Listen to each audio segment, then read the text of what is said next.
I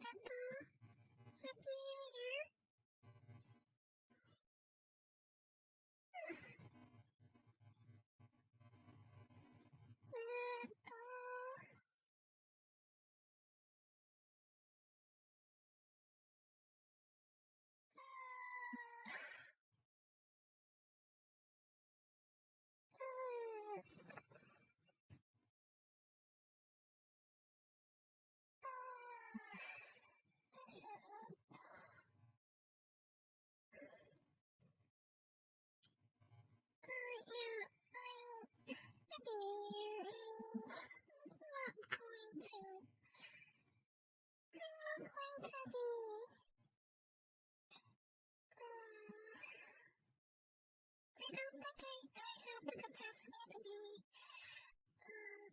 chipper or anything. Anyway,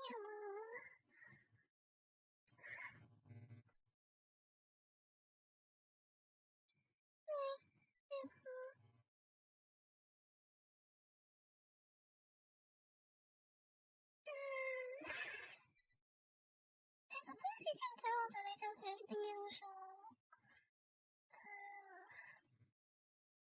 I don't have the usual, so.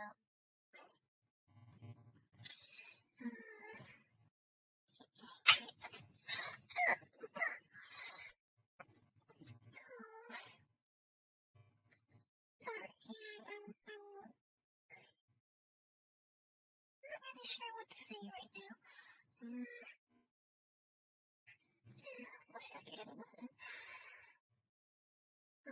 Good morning, good afternoon, good evening, or happy midnight for everyone, and please choose your relevant greeting.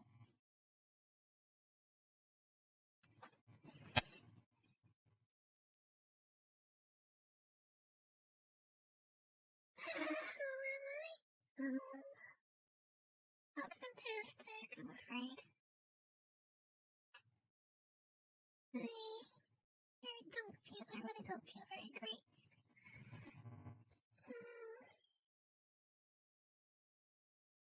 Well, I suppose I must be it's probably very boring with, nothing much on screen, so, like, I probably wanna,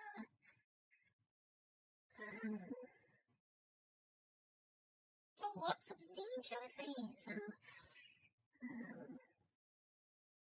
I'll be playing something that is, relatively mindless for me, so, just, yeah, I'm gonna be playing something that's relatively mindless. I mean, normally I would not say this is a mindless game, because it's actually quite difficult, but,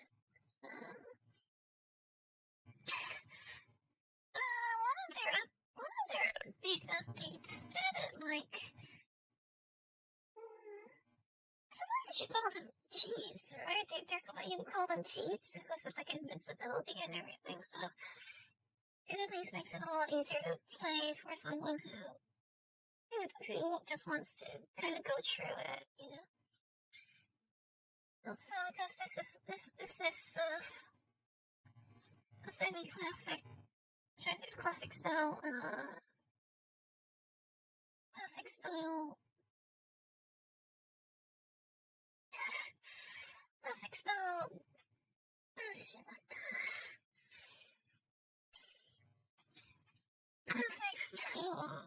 isometric game. I've got to turn on the sound. How loud is it? Is it too loud?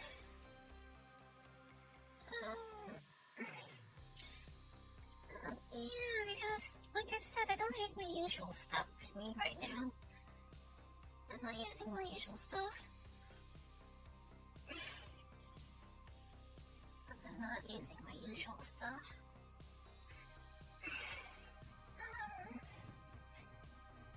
What was I saying?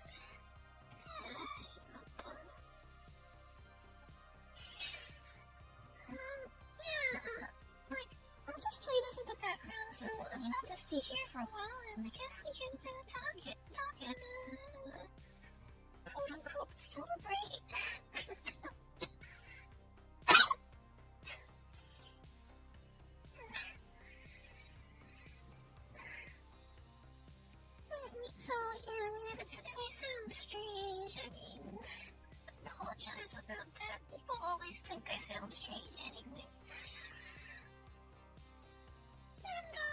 Sorry to hear that, Christian. This, I hope it's not serious.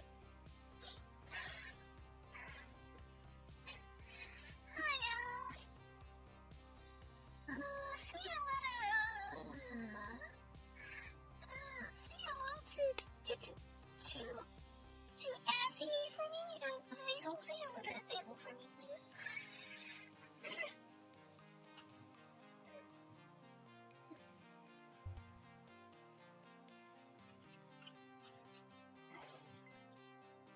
Also, what do you call it? My arm has been kind of gone for a while. It's like really gone right now, so I guess I'll do more better than I can actually play this without needing effort, per se.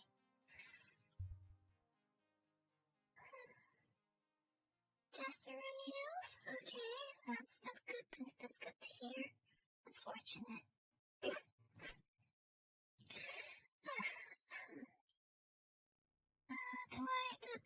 Should I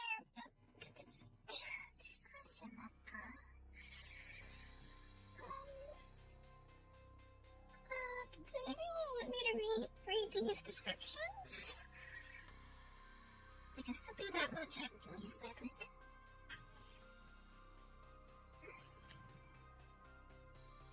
Oh, I ever used a tuck?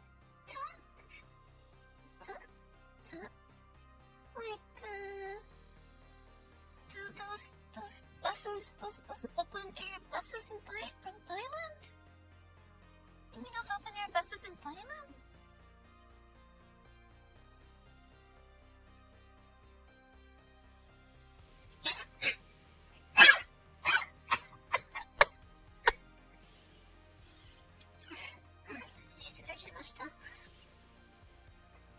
Hello, Sabi.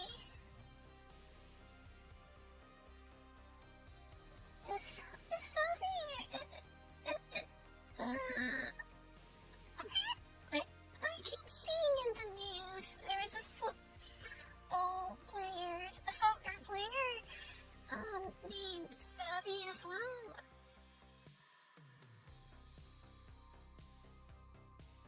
I see that there is a famous player named Sabi as well.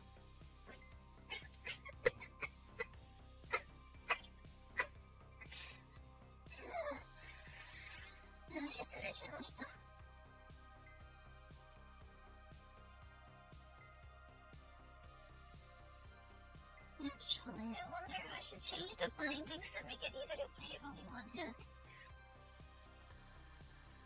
You've been playing since the last live stream and you made it to level 20. That's pretty fast, actually. I think that's a lot faster than me. And again, I didn't actually play it very much when it was off stream and all that, so.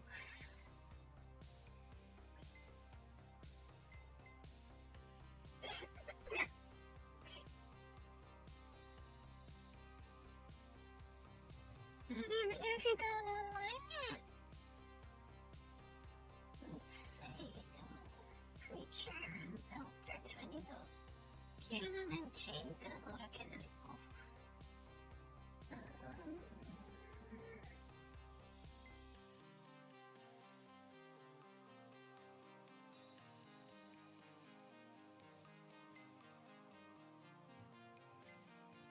You finally have FIFA 22 on the Nintendo Switch. The 22 already. You really make one every year.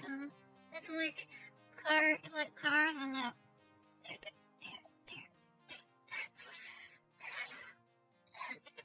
their model years.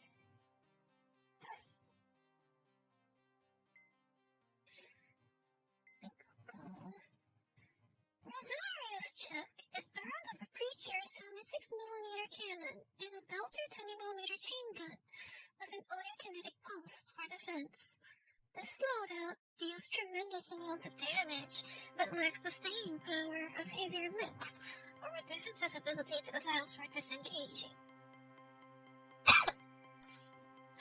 Excuse me.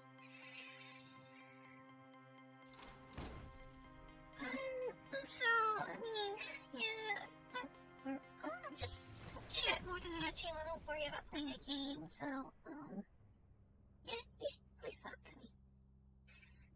And also, in case I haven't made it clear already, I'm not playing this, properly. I have, like, cheats enabled right now. Which is actually kind of nice because normally this game is quite hard. Also, I am basically having to play only one hand, so, I'm going to be very slow.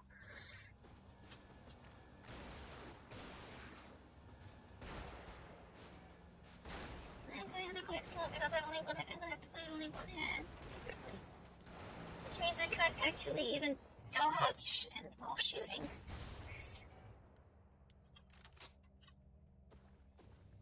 This is actually going to be quite difficult. Even. It's going to be a bit of a chore to play, but I guess I don't really care. I just want to blow things up for a bit. Actually, I should turn on the invisibility as well so I don't have to, I call it the invisibility. You got a bit too excited to speed reading the game. If you said any good times though, then, I mean, if you're speed running, that means you would have said some good times, right?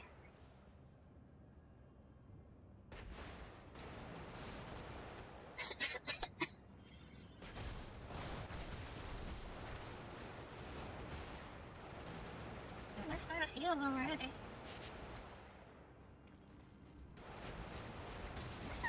That's no trigger. Oh, I guess maybe the cheats don't stay. The cheats are on actually. Maybe I forgot about that. Yeah, I should go back in and deal with them. Yeah, that would be nice. Well, that's embarrassing. Yeah, let's just put it on in the relaxation mode. But actually, maybe. Who can I actually play only one girl? Who would I be able to play only one girl?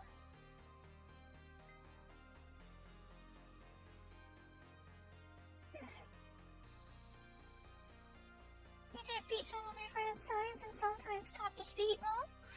Oh.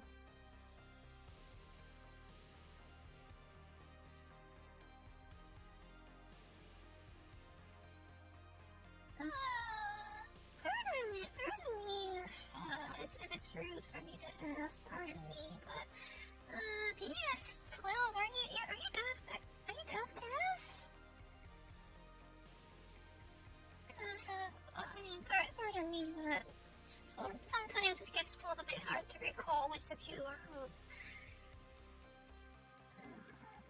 Maybe I should use the bubble crouch application more.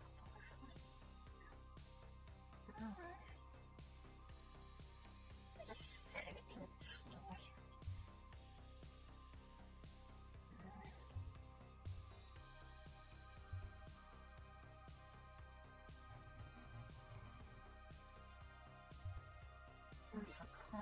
If yeah, I might have to try and shuffle with my other hand. 11:33 p.m. Oh, so it's quite close to midnight for you.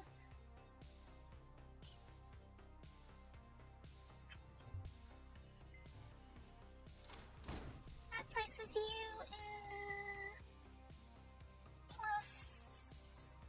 What time is it even?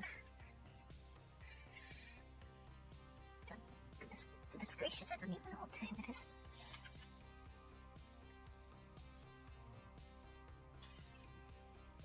So that places you in... what place? I can't even do such simple mathematics.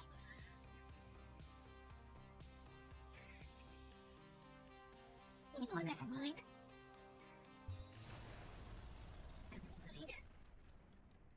It's not important.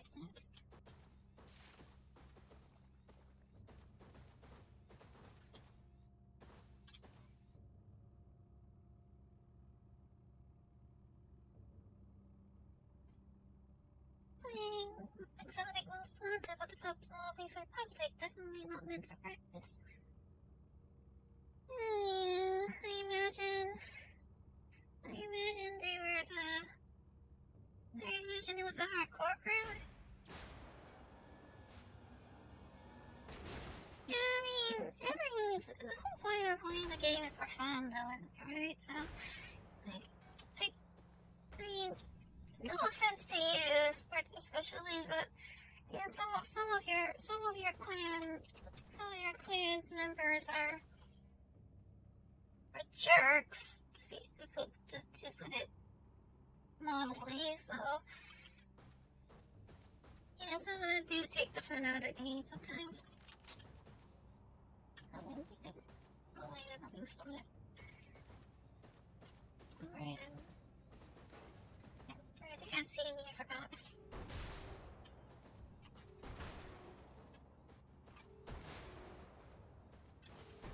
I forgot to turn the cheats. Actually, forgot to turn the cheats on.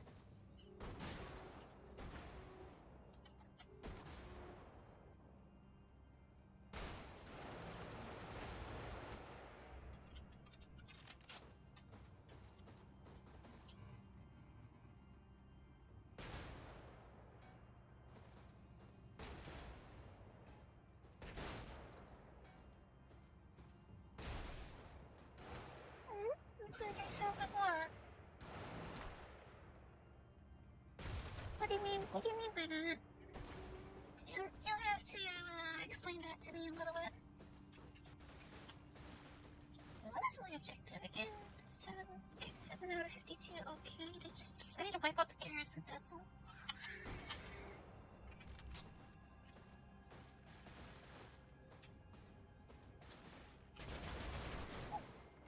Whatever that was explosive.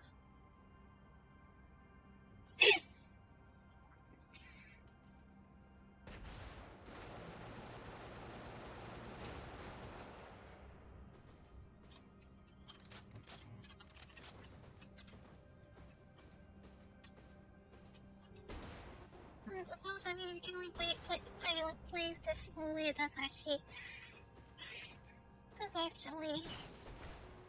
kind of make things a little more slow. Well, it kind of forces you to kind of just slow your brain down and relax. Vixen goes like, don't worry, you play for fun as well, lol. Yeah. Like people say play for fun, right? But it's kind of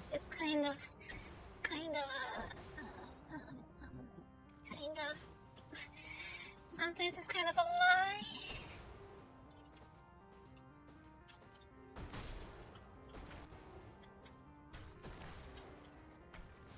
But the problem is that sometimes I find it really hard to play that game for fun.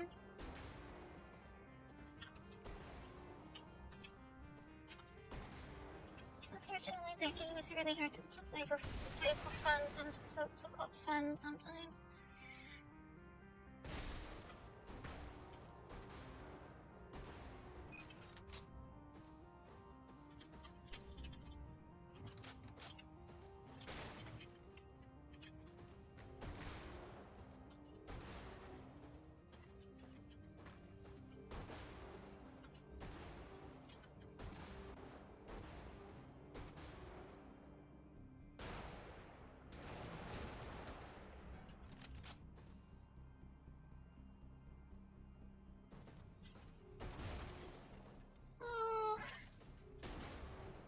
Let's put it this way, right? Let's put it this way, that so when people say they play for fun, it doesn't necessarily mean they're not playing to win. And, you know, for some people, the winning is the fun. For some people, the fun is only in the winning.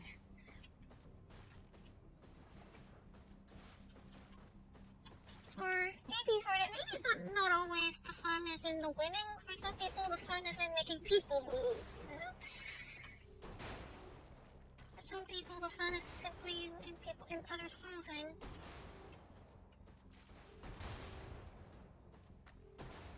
That's my life advice for you today.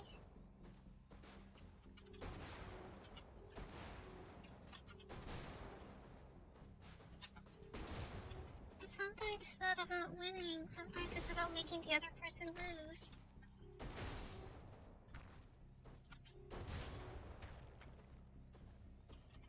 You actually made some people rage quit, huh?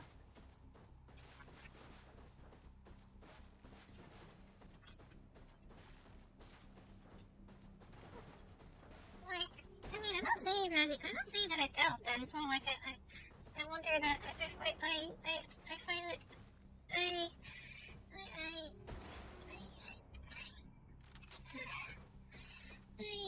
question question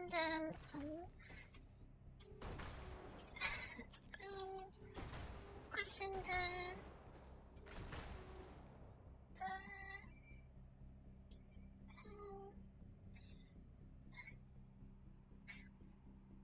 what's the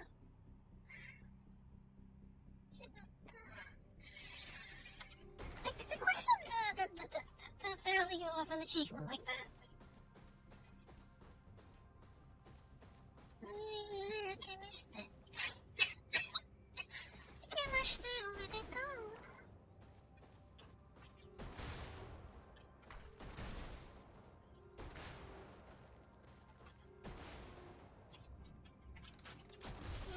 You monkeys and your wrenches. Only I could do what they call getting hammered right now, because that would take some of the pain away. It might take some of the pain away.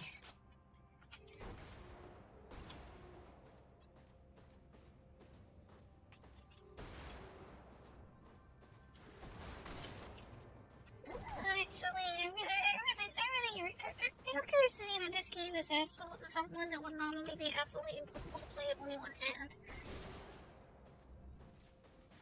Not too proud of it after giving second thought. Yeah, well. As I said.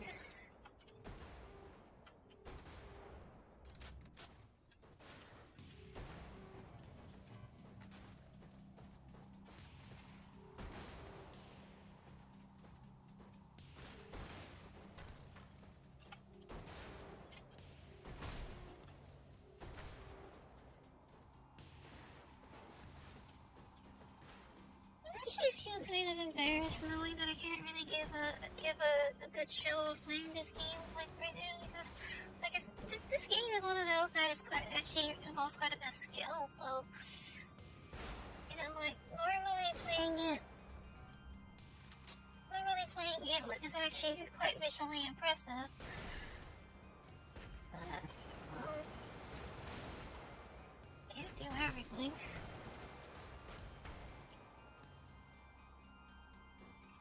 I've been trying to improve forever, but can't find good lobbies. You are in my server and in True Speeds, right? I think usually there's almost always someone around there that wants to play, and most of them are at the very least above average. So I mean, if you consider yourself in that bracket, I think most of them are on your level.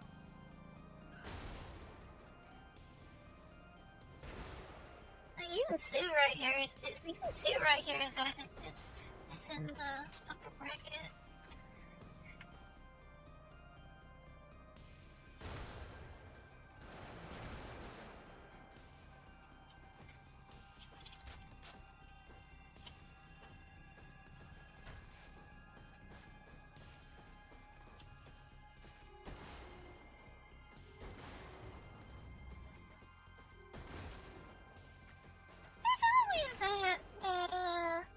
What do you call it? Dilemma for me? I guess when I actually do play, because sometimes I really don't want to have to think so much about, like, living up to my reputation, but at the same time, it's also like, I feel like I have to maintain that reputation. And as it turns out, there are more people that recognize me in the game than I think sometimes.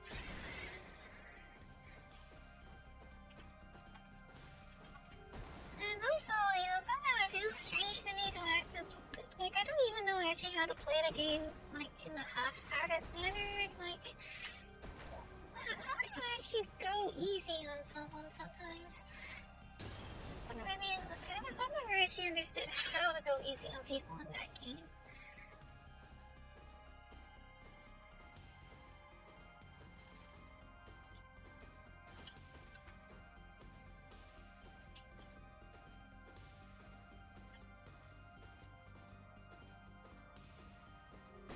Just stomp my way through this one and to pick up the mouse.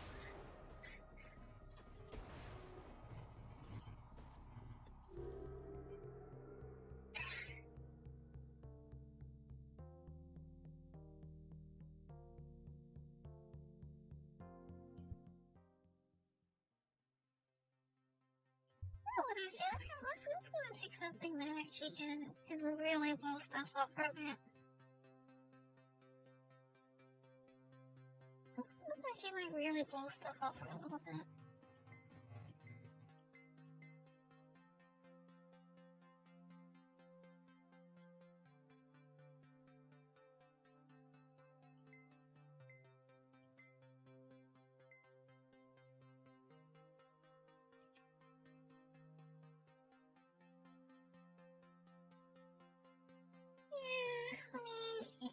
I get what you mean, but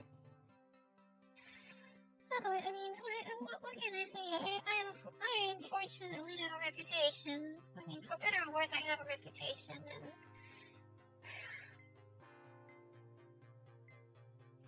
I do in fact have a reputation, and I'm not actually sure I like the fact that I have one. I'm honest.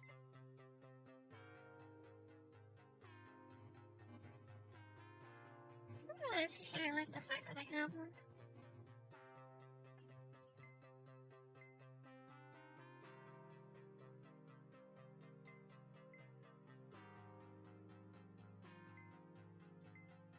Speaking of accent,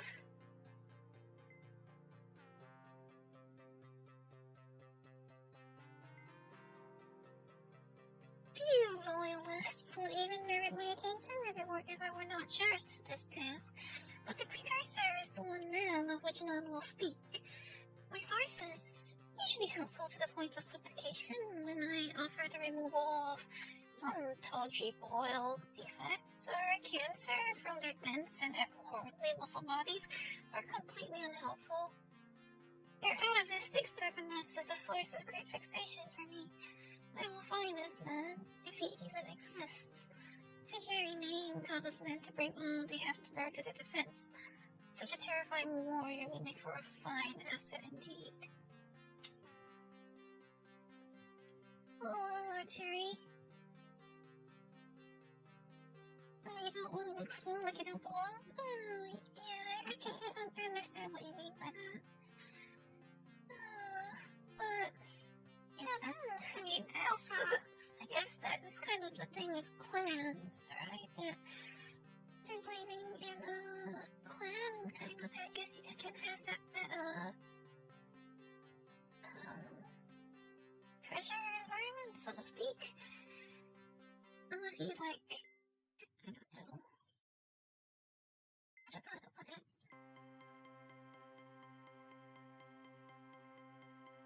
The whole time you were playing, while you were playing, you were thinking about getting a good match? I want to say I'm flattered, but I also don't know how to respond otherwise. I want to say I'm flattered, but I really don't know if that's the response I actually want to give.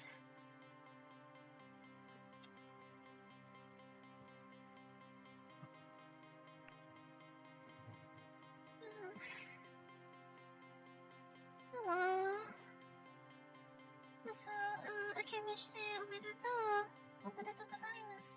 Naturi. Hello, Joy Manopo. 明けましておめでとう。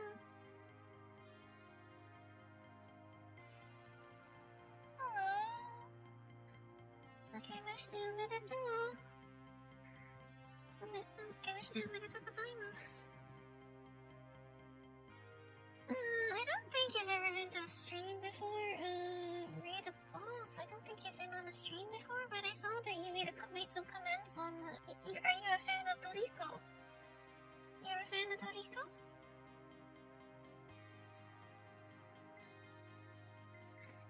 Spacers come in two flavors, cruel or dead.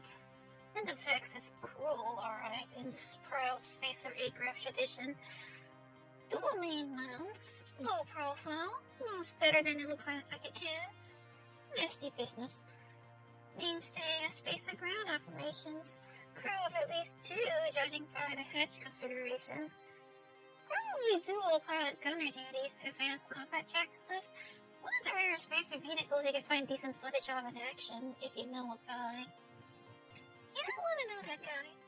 I'm that guy. Yeah, I can blame you on that. Doriko is absolutely amazing. Doriko is really amazing. And I think also the tuning he developed after, the tuning he developed for after Apple K, the Hanataba,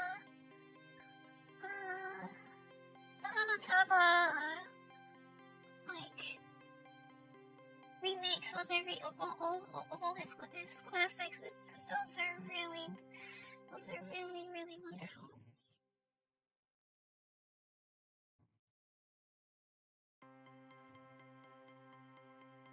The Pitbull rocket is actually a Corvette subvariant of the Strike 57, a fin-stabilized, unguided air-to-ground munition, almost as old as the colonies themselves. Strikes were produced and stored in such volume that the supply corps' accounting of the munitions was quite poor, allowing Corvette sympathizers to pilfer them from stocks unnoticed. When the full inquiry examined the stores, it became apparent these supplies had been faded for years. Thus, the staple of the Corvette war machine became possible only through its adversary's gross negligence. Unlike the Shrike, the Pitbull is neither accurate nor long range. Corvettes remove the stabilizing fins from Shrikes and cut each down into a pair of rockets half the length. The new Pitbull's payload is somewhat reduced and has significantly lower muzzle velocity, but the much larger magazine more than compensates. This, however, doesn't prevent Cavalier drivers from emptying their entire payloads within seconds. To this end, the Pitbull's withering rate of fire is a double-edged sword. What game is this? This is Brigador. Welcome, Brigador. Right up here on the top left, it says there, Brigador. It's an indie game actually, and it's one of my favorite games that I don't like. It's one of my favorite games that I don't play much. You know what I mean? Well, partially because it's actually quite difficult, and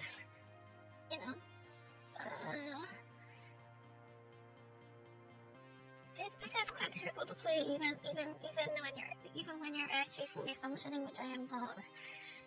Which might make you question then why I'm playing it right now.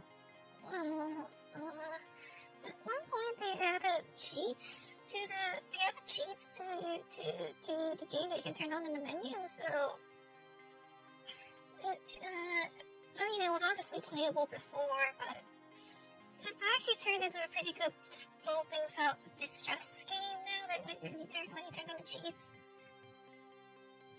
Because with this vehicle in question, let's hold on.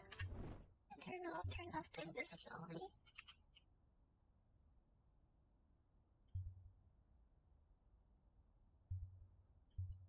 Okay, let's make a bit of a riot here, shall we? Okay, actually, I guess maybe I should say then, this is actually an isometric style, it's kind of cyberpunk theme. We call it, what's the right word for this anyway? What is the right word for this? Oh, I guess you can call it an isometric shooter.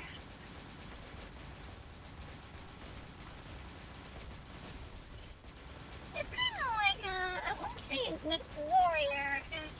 Well, in a way, she's a little bit like old MechWarrior, but well, not like MechWarrior, but I think you can only say it's like MechWarrior in the sense of it being very focused on. Well, I mean, mechs are not the only kind of vehicle you can use, but it has that sort of customize your auto format thing. When I say cyberpunk, I mean it's a genre, not cyberpunk the game. Yeah, this is actually quite an old game right now. It's one of the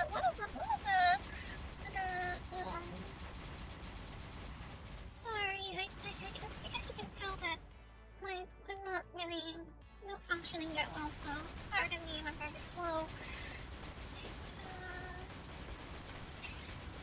This is like an indie game that actually came on quite a few years back already, and it's I think you could say it's a bit of an not cult classic. It's a bit of a somewhat obscure but really good game. Somewhat obscure, but it's actually a really good game. And although I apologize that I'm probably not making it look as impressive as it normally could be, because that actually involves like doing the whole dancing around thing, which I cannot do right now. I actually need to have two hands for me.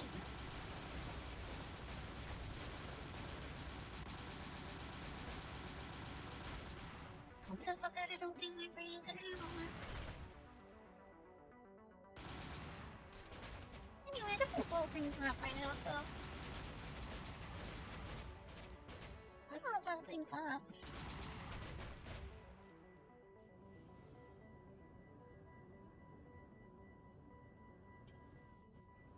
Actually, for A-graphs, absolute movement makes more sense.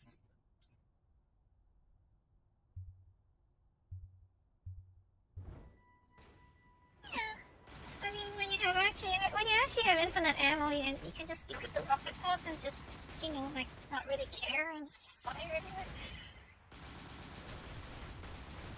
No, I have to admit that if there was a game like this in 3D with more, that might possibly be a little more satisfying.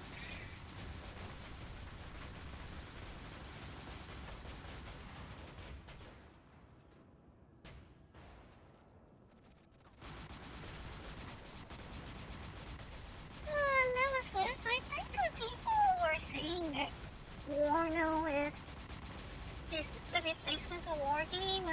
From what I remember you saying the last time, that's not really true.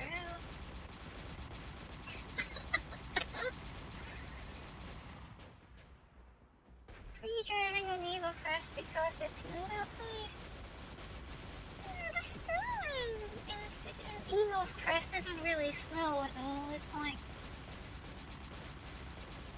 I don't know, I mean, like, it kind of feels like the whole weather system in the game was really just thrown in as an afterthought to kind of just, it's there, but it doesn't really do anything.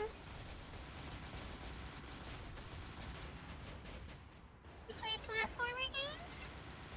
Like, do you mostly play, I assume when you say platformer games, you probably play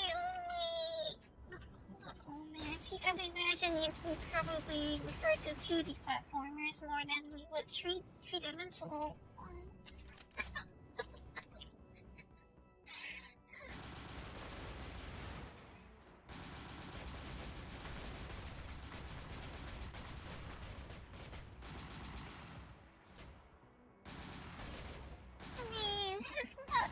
I can say I've met a lot of people who actually enjoy three-dimensional platformers.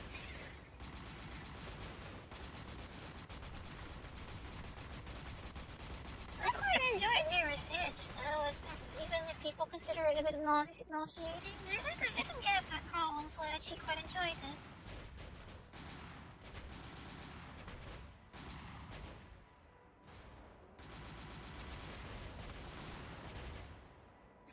kinda wish this game allowed you to have more than 2 weapons equipped, because although it's really fun to just have a pair of really rapid fire rocket bombs, sometimes you want to also mix that up with like the what do you call it, the cluster munition. It'd be nice if I could actually mix those up.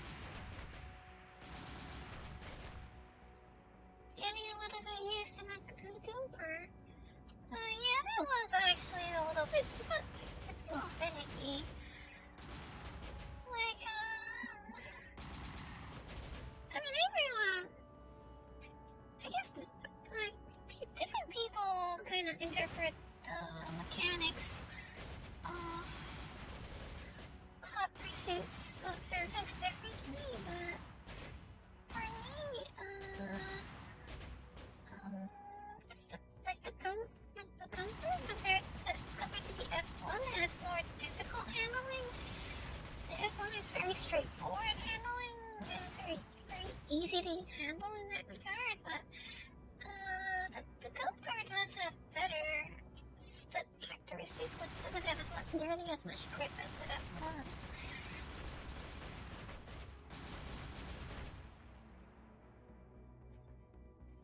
Yesterday you let me listen to the music you see. Who is this, everyone? What did I say? So this,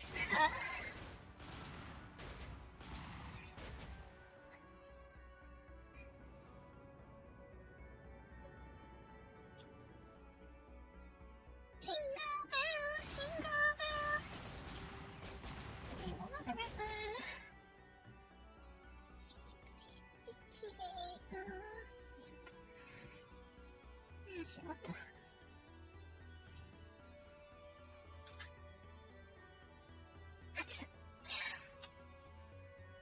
Your dad has officially returned playing FIFA 16.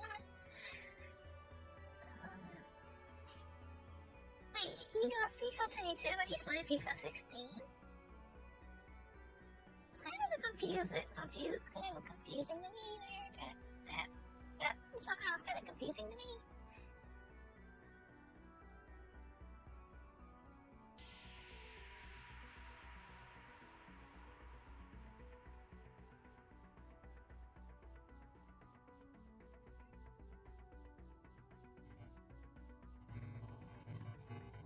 I'm not entirely sure why, but that somehow confuses me.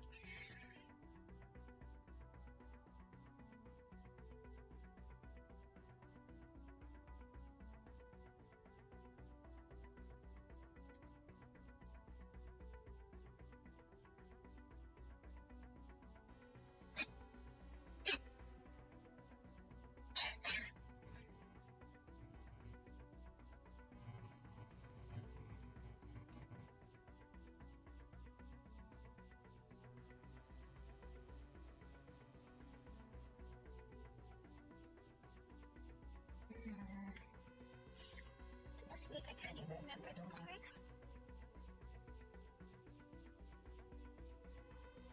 I'm hopeless. I'm hopeless.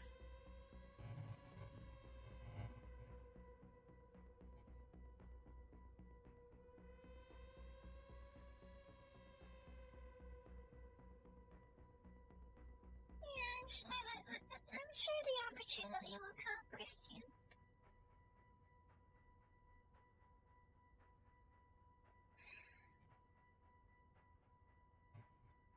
It'll happen someday, I'm sure.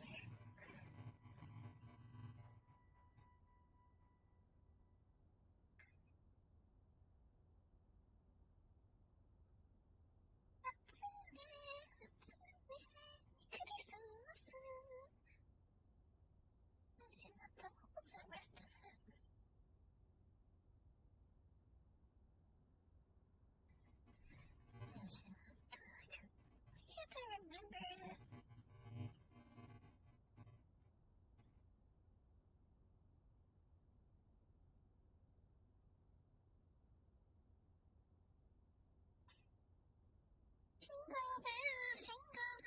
人きり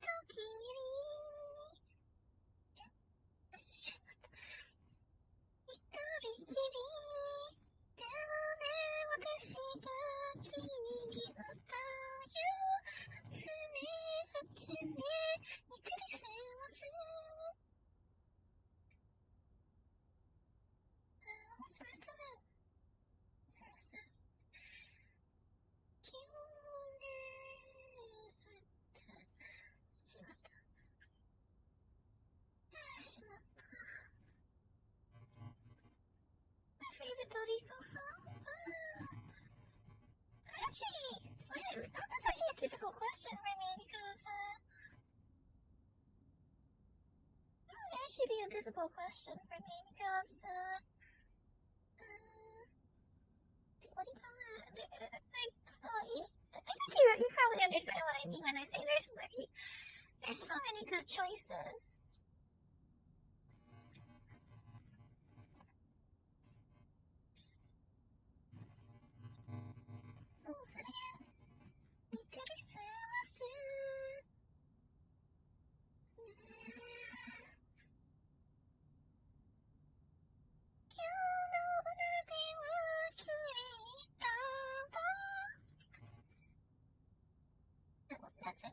That's the chorus, I remember.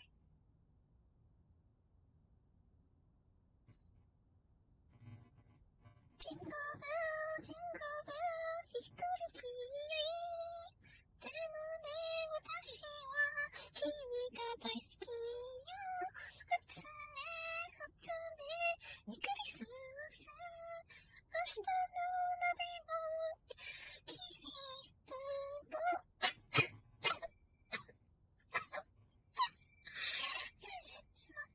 失礼しました。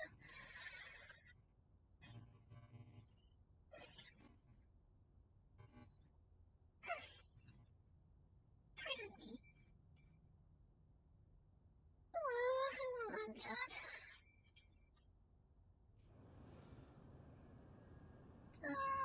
Entire song for the entire channel is Puerto Rico. It must be a very hard list to make. But well, if I can point a few of my favorites for sure. Without a doubt,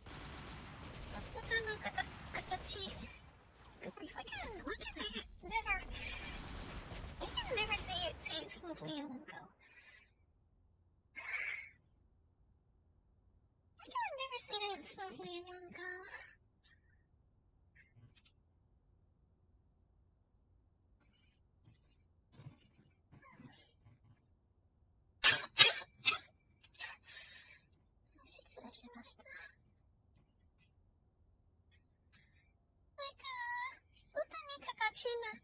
One way, get it all?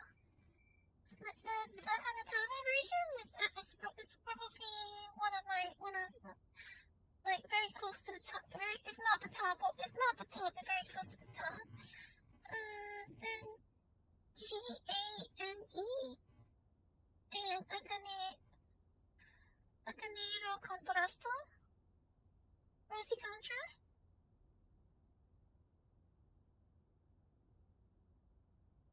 My song has no shape. If I remember correctly, that's Utani Katachi Naikeredo.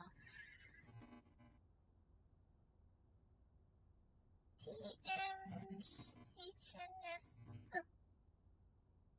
Alright, that's literally the initials. Last mix. That came out on one of the collection CDs, right? That came out on one of one of the collection CDs, I think. I might have that CD, but I think I might have not actually even opened it. I have a backlog of CDs I haven't actually opened and haven't opened and ripped yet. I am a bit of a procrastinator, yes. Other favorites I have, I think the Endurance, rather. Origin, I think I have Origin. Was it Hanataba that I got signed, or was it something else? Kana Tabo or something else that I had signed.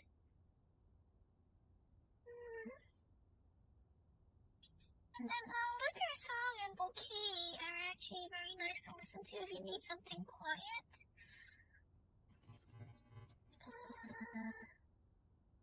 She thinks that I'm not a particularly big fan of, but Monokuro Acto, I also like that one.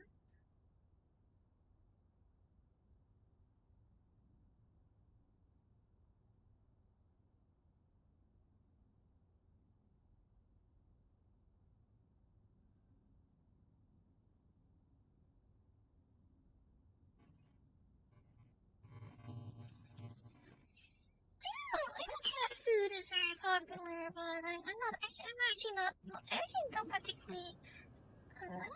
big fan of that one. Romeo and Cinderella, Romeo to Cinderella.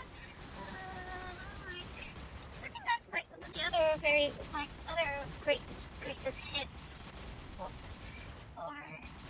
Dorito, but like. I mean, it's not that I don't like it, it's just like somehow I don't particularly like it. I don't actually quite like it, it's just I guess compared to the others that I mentioned, not as much. 2013 version. When you say that, is that like the one in called My Concert?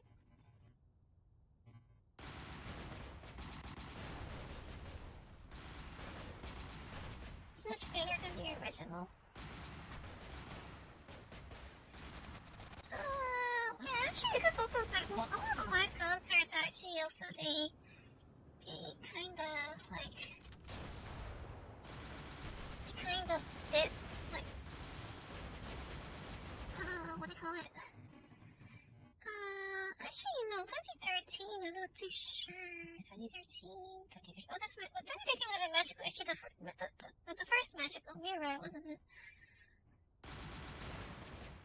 I would have to go listen to that again. I'm gonna listen to that one again because oh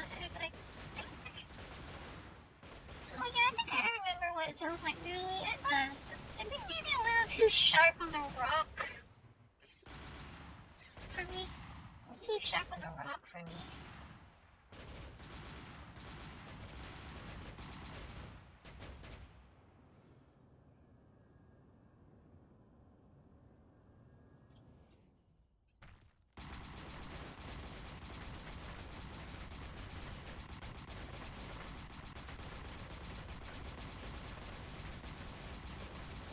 Like, perhaps it's just like, I guess it's a matter of taste, of course, but, you know, they did perform it live with like, electric guitars and everything, and perhaps that was a little bit too harsh sounding for me. Because, I mean, I think actually for the intended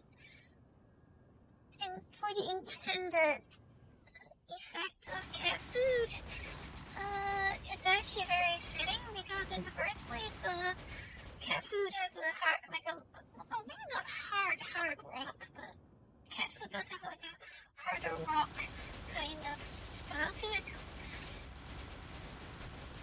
But I think, yeah, like, I think, Akira Contrasto has the midpoint that I like, whereas, in general, like, the slower ballads, I think, are like what Doriko is best at, or like the kinds of things that I feel that Doriko does, like when I want to listen to Doriko, those are what I think of most. And also, you know, like the Taba version of Utani Katachi. Utani Katachi. Unlike it at all, you know, the other thing I like about that version in particular is how realistic the tuning is. actually I find that work an especially remarkably realistic trip. Plus, that was performed in a live band, you know, and they had no one less than Marashi on the piano, so, you know, that's truly a very wonderful thing to listen to.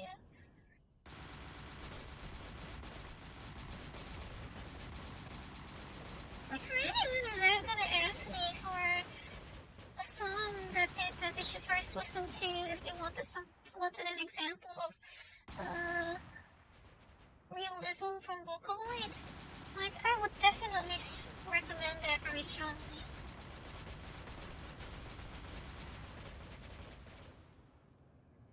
Like, the mixture of a very realistic tuning and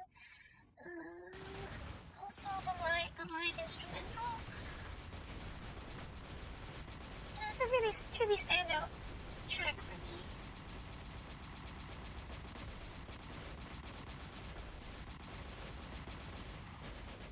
Well, I mean, if I had to take that rocket off world, I probably shouldn't shoot it, but it doesn't really matter. It's invincible anyway, right? It's invincible, doesn't matter. It's fine.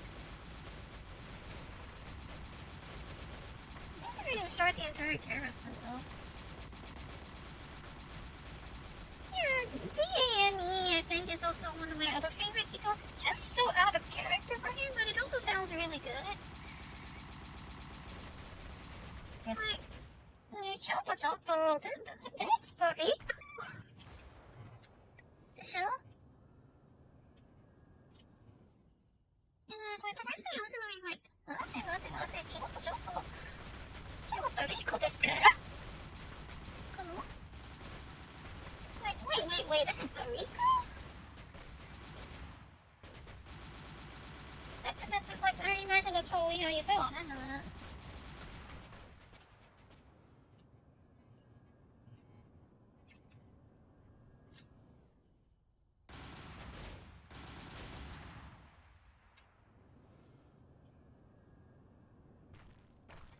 It basically means the same thing. It's also like saying latte. I mean, you know, people say chocolate latte, right? So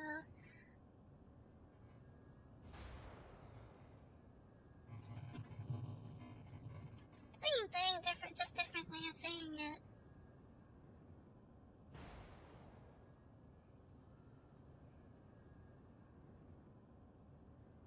That's kind of a recurring theme in Nihongo.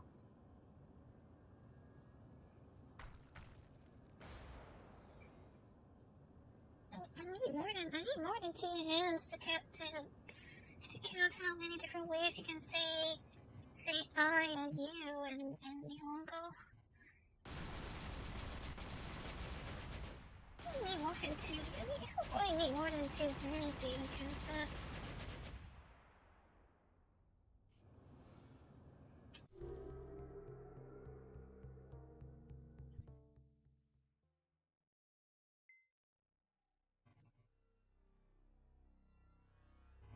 Is anyone else like going to talk to me, or has everyone else kind of dozed off?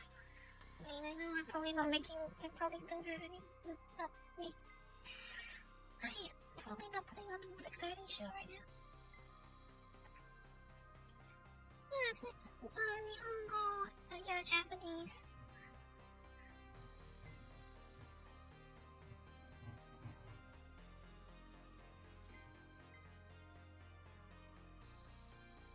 You're lurking, huh?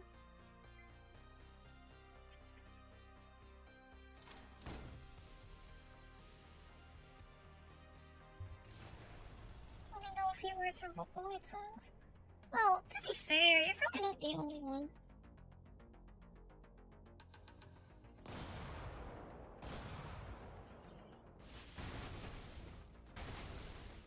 Now this is what you call blowing things up.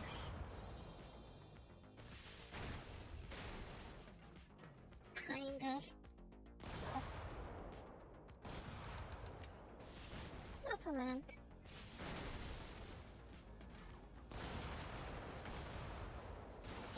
for a raid in Destiny. I honestly actually want to get back into Destiny, but like I would have to start completely over because I forgot to complete the transfer. I forgot to complete the transfer procedure. So I have to start over completely. Which I guess is probably okay because it's not like I didn't really. Well, then again, I didn't reach max level, so. I didn't actually reach max level, so I did technically lose a fair amount of progress.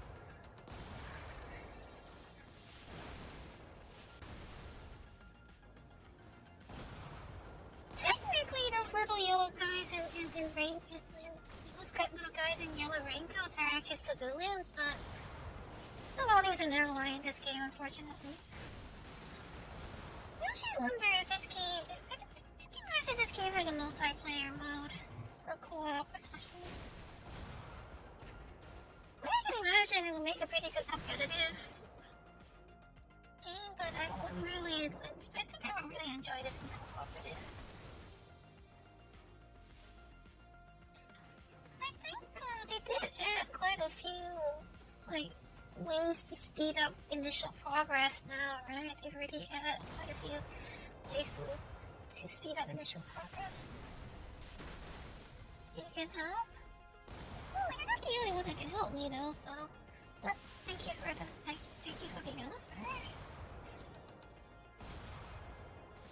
You're not the only one that can help, though.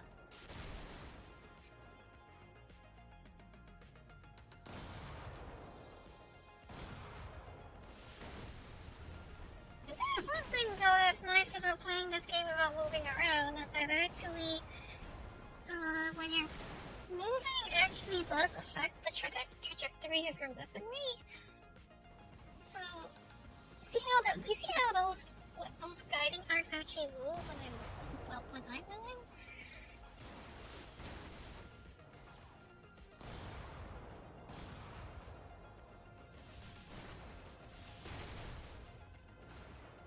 No, this is really what you call a mass destruction one.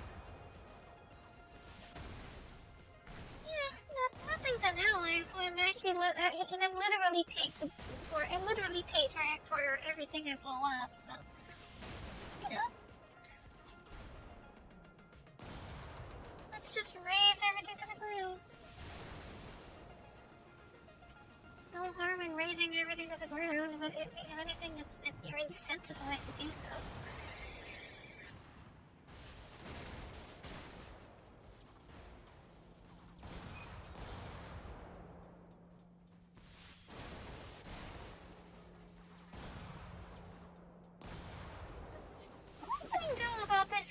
It sort of reminds me that there was a game that I think it was a demo of some kind that I played a very long time ago that had a very similar format to this, and it also had like a left sidebar,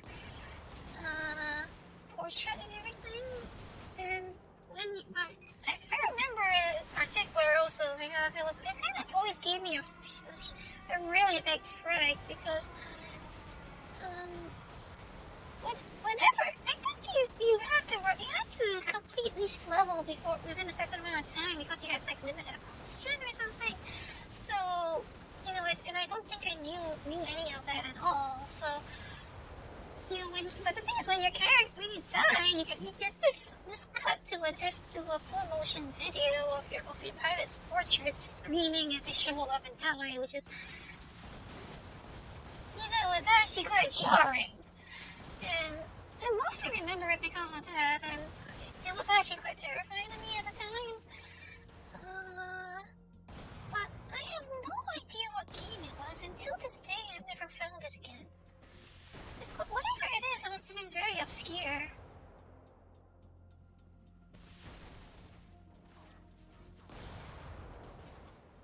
Whatever it is, I'm very certain it's very obscure.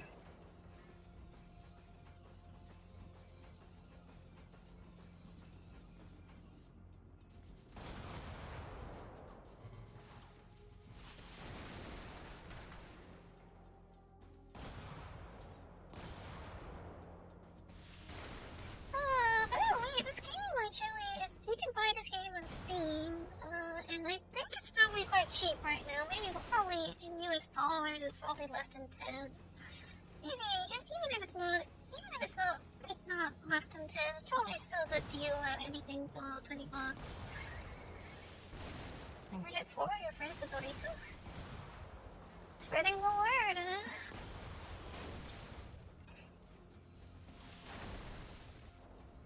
How do I say it? Miku ni shite ageru.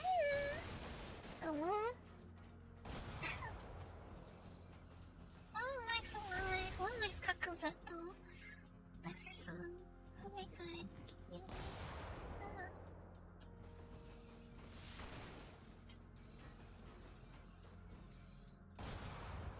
I'll confess that I think, I would actually open and break those CDs. I don't think I know the songs that are in Origin and Nostalgia onwards. I'm afraid I won't know the songs in those.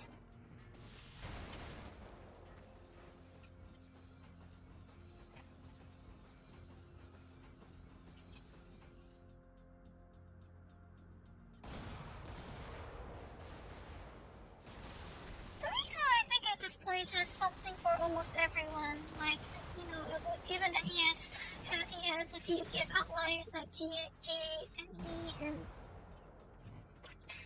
both hard rock and ballads. Like short of metal, Tarika she does have something for almost just about everyone. Short of heavy metal.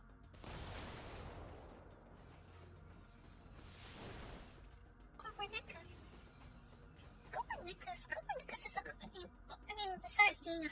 besides being the song title, Copernicus is a constellation, right? It's something astronomical. Maybe not astronomical, something astrological.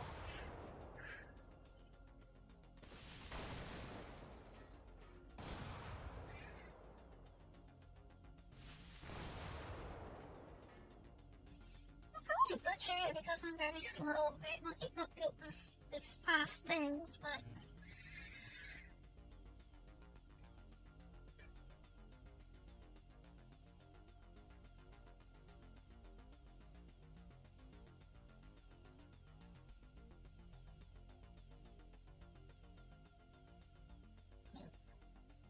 look it up because I can't remember what they were.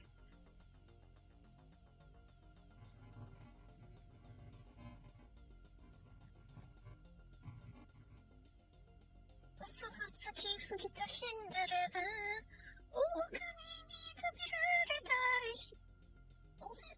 How does it go? How does it go again?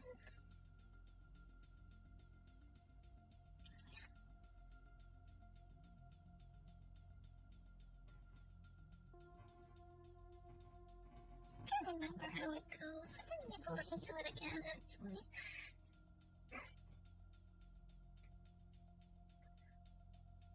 It's actually a very fast-paced song as well. That's one thing that vocalized will always do better than humans. They're always going to be better at us at singing higher BPMs. They don't actually have to breathe and everything.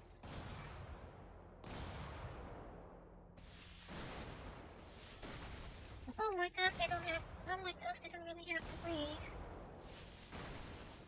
I mean, there is a breathing phoneme, but it's not like you actually have to use it.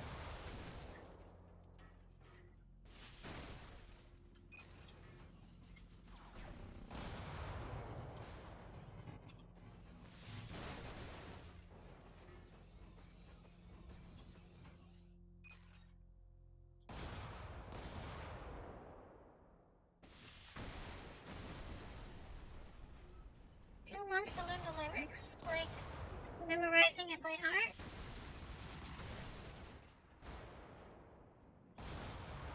Yeah, that is like, it is Jingle Bells. It is basically Jingle Bells, but it's a bit faster than is traditional for Jingle Bells. Like I think think Jingle Bells the one that goes, Jingle bells, jingle all the way. That one goes about that kind of normal speed, relatively slower speed. But I think Glee from us who's like, Jingle bells, hikari-kiri-kiri.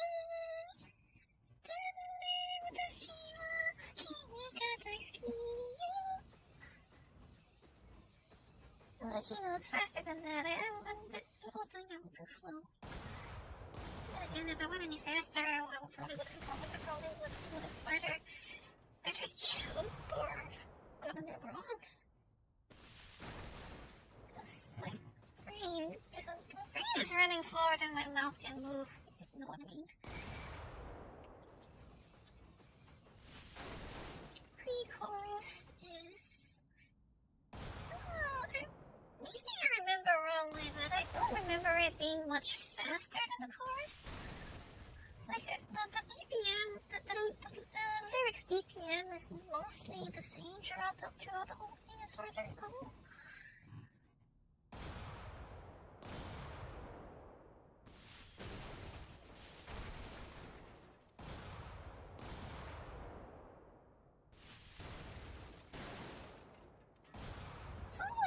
You might say that these are someone's houses, but I believe they said that people evacuated every single house already. Or was that Red Alert? That might have been Command and Conquer and said, but whatever.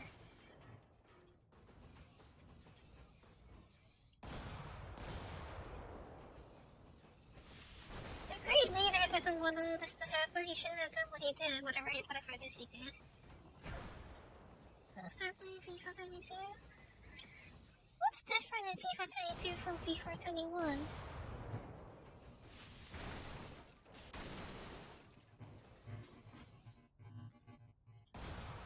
I imagine by now someone's already made the joke that COVID was produced by EA. EA Sports, that is. Speaking of which, though, I think one of the newer bits of news regarding COVID is that a UK doctor or scientist, I don't remember the headline exactly, said that he considers the Omicron variant a different disease. The thing is that I actually feel I would agree, like, based on what I know. I mean, I'm not a scientist or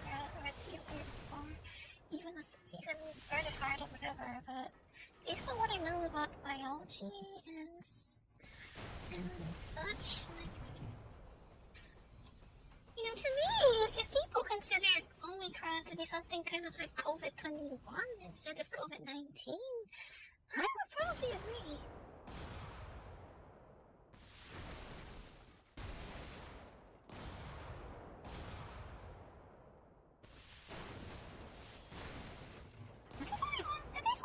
Actually like about this weapon is about the fact that it has to fire upwards instead of being a direct fire weapon. You know, it increases the amount of time before you get your satisfaction, but I have to admit that it's very satisfying otherwise.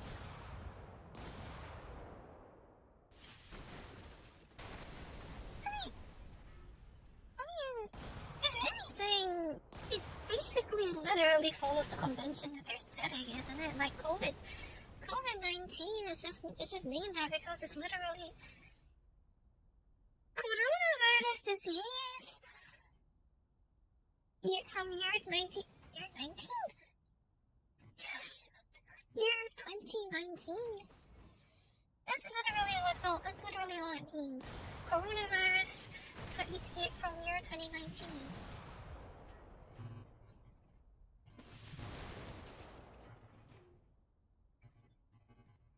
The thing is, I understand that the current speculation is that Omicron came around when some unfortunate individual happened to catch both a common cold and one of the other COVID-19 variants at the same. He happened to catch both at the same time.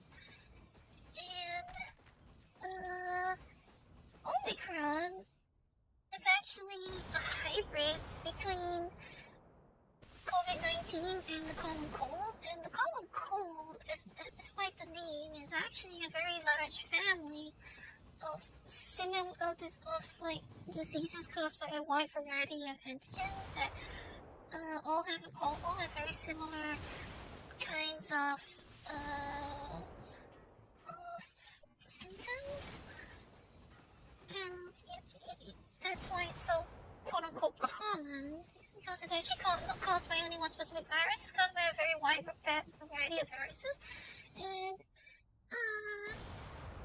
here's the kicker part. Some of those common cold viruses can actually be coronaviruses. And COVID, we obviously know is a coronavirus, right? So the idea of a common cold coronavirus and COVID-19's coronavirus becoming hybridizing by that little unfortunate quote-unquote accident, it seems perfectly plausible to me. And that would also explain why Omicron has milder symptoms in general, but also spreads more easily, because it probably takes those traits from the common cold. So if anything, it actually squeezing out Delta might be a good thing, because from what I can tell, it sounds to me that the Omicron variant is roughly on the level of like most typical strains of influenza, and I would consider if its trait level is about the same as influenza, I wouldn't be surprised at all. Not to say that influenza is not a threat, but the flu is actually considered a very serious threat, but certainly not on the level of what SARS-CoV-2 was.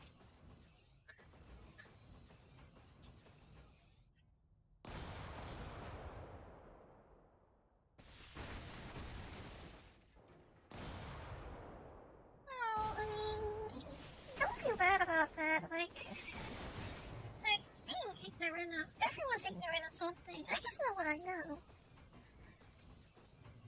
But if I can tell you something that you don't already know, and you think it's, I'm telling you something that you consider useful, and if you how do I say this? If I teach you something that you feel better having known, then that makes me happy.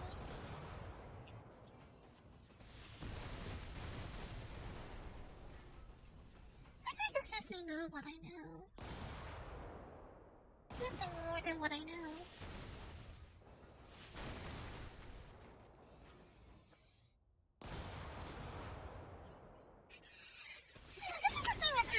Weapons, and although there's the advantage of it not getting obstructed by things, you have to wait for your moment of satisfaction and use a parabolic weapon. I guess if it was a scatter shot weapon like a shotgun, it would probably be a lot more hazardous to the user. To be fair, this weapon would be a lot more hazardous if it was like a shotgun. Given how destructive those submissions are.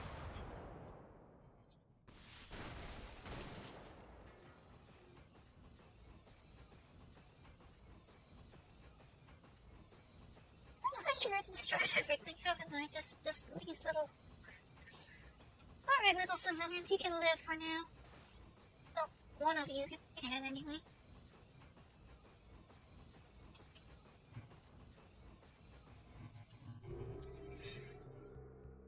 Speaking of music, though, this game has a really good soundtrack, and I think it's included for free when you buy the game. It's very industrial, what's the word? Not really electronic. It's very industrial funk. I really like this game's soundtrack, actually. There are only a few instances I can find where spaces refute old world ordinance, physical munitions. Given their prohibitive mass constraints both on and off the battlefield, spacers adhere to energy-based weaponry both out of necessity as well as taste. However, when they do take pains to field conventional munitions, I guarantee you those weapons are to be feared and respected. The Spacer's Harvester Howitzer is a 305mm field air explosive cluster munition.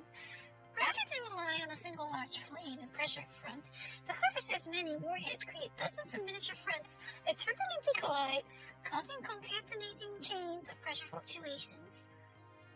These rapidly forming and collapsing pocket vacuums and their shockwaves exert forces beyond the capabilities of any known unit tier, shield, and measure to deflect, and cockpits simply burst like ripe tomatoes under the strain. Those caught within the blast radius are either immolated in the blast itself, asphyxiated by lungs ruptured from rarefaction, or poisoned by the highly toxic fuel mixture. One reason among many that illustrates why spacers remain such a feared adversary.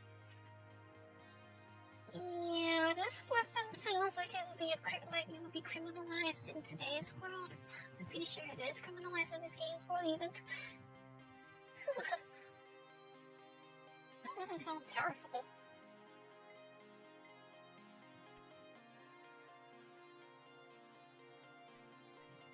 Pretty sure your nose is hurting a little bit right now. And pretty sure yours feels like a dragon. Oh. I'm sorry to hear that.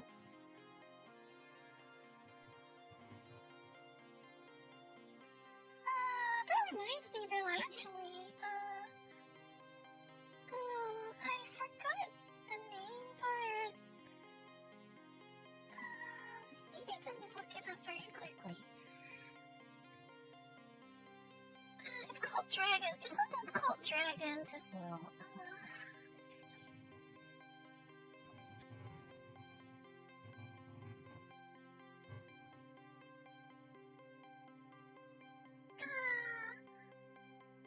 There's actually a Chinese dessert that is colloquially called dragon's breath. What's it called again? Dragon's breath is what is long. What's it called?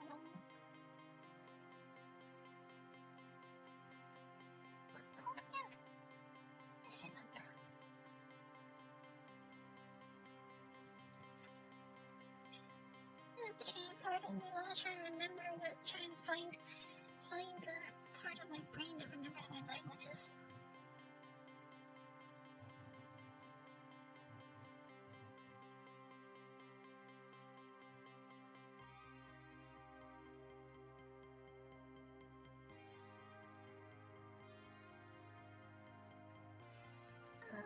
Well, actually, no, I don't know what's the actual name in Chinese, but I mean, if you just go by like direct Mandarin, it'd be long the qi xi.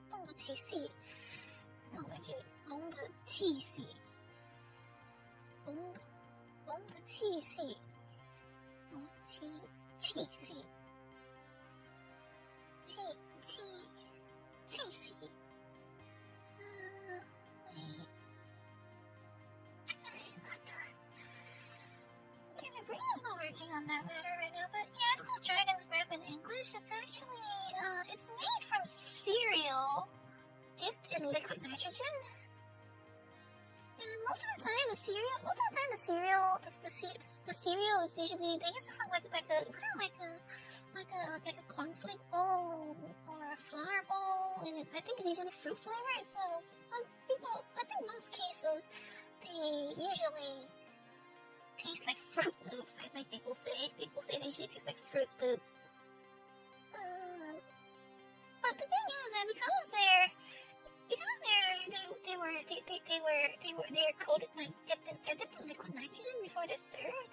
So when you eat them, the liquid nitrogen will obviously turn into vapor in your mouth, and when you're eating it, when each time you exhale, it'll be the dry ice fumes that the dry ice fumes will like come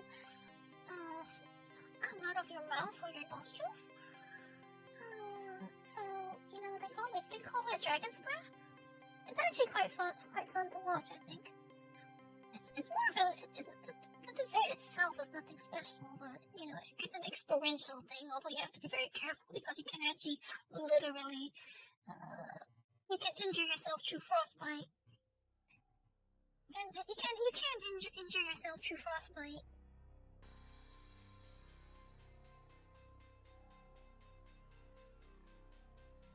So, but I mean, if you do it properly, and try to avoid touching the insides of your mouth, like I know that sounds a bit difficult, but I know it sounds a little difficult, but you know, generally try to kind of just like how do you say this? I can't remember. Like it's just said in a way that you just be kind of careful because you don't want to kind of be having frostbite on the inside of your mouth is really not something you want to have.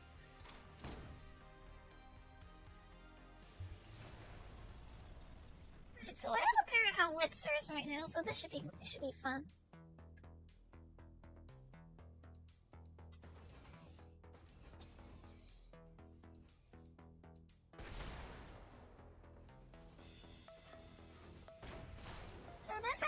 This is not as unconventional as the other weapon, but there's no doubt it's still very destructive.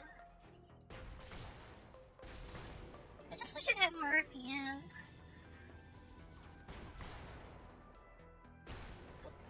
Oh, there's something in front of me. Oh, that's one.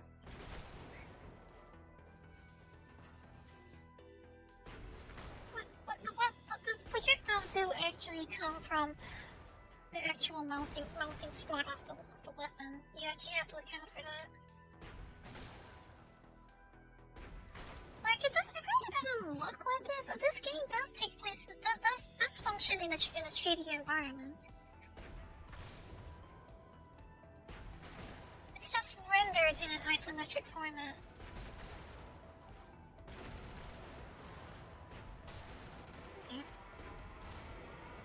Oh, here comes the alarm. Whatever. Oh, yeah. Good boy. What's up, Anna?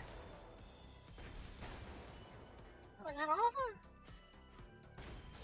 I'm a little disappointed that there aren't more of them coming at one shot. Like, I'm sure there's more enemies, they're just taking their time to come. Oh, here comes the party, I guess. I mean, of course the only reason I can actually have this kind of bravado is because I have cheats on, but you know. It's fun to indulge in the power of fantasy once in a while, right? Not everyone wants to have that kind of, wants to play games and with a challenge and everything. I was looking for a game for the challenge. I mean, I could play this the normal way, or I could play something else entirely. You know, it's like there's plenty of games you can play to have a challenge, but there's not a whole lot of games you can play where you can just blow things up without feeling. I feel a little bit like a ruler of a universe. I just actually enjoy games like Universe Sandbox. I particularly like games like Universe Sandbox. Things that have a freeform game, kind of freeform gameplay where you're not really restricted on what you want to do.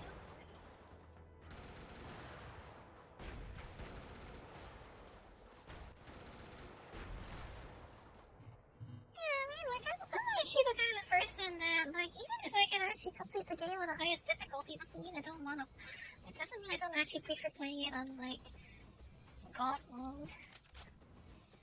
You're playing games that can beat on the highest difficulty, but I prefer playing on God modes or whatever you call it.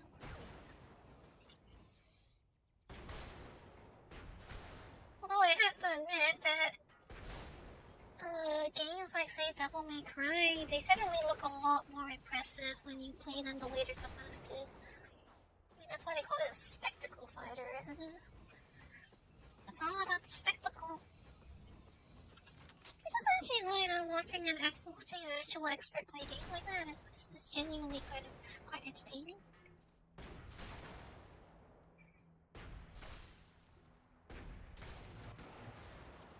I'm not sure how I feel about being paid for destroying trees, though.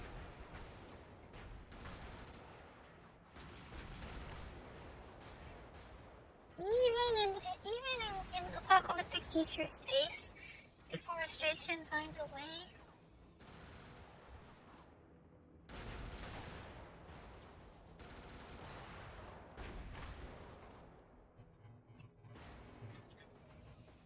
You miss games of a grind? Well, I guess I don't necessarily dislike grinding. It's just that too much grinding is a pain, and furthermore, I don't like it when the grind is kind of like used to gatekeep like the majority of the game. But also, speaking of which, Most Wanted is better than Carbon in that regard because Most Wanted, when you're at the end game where you have just a pure free roam, you can replay any of the map events for the full payout, but in Carbon, everything is reduced to like 2,100 credits or whatever. Whereas at least in Most Wanted, everything still had the full payout.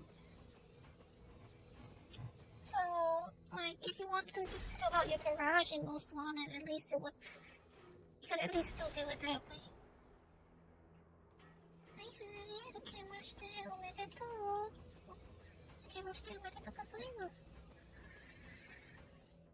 Did I already say that? You know, I thought you were here at the start, Richie. I thought you were here at the start, Richie.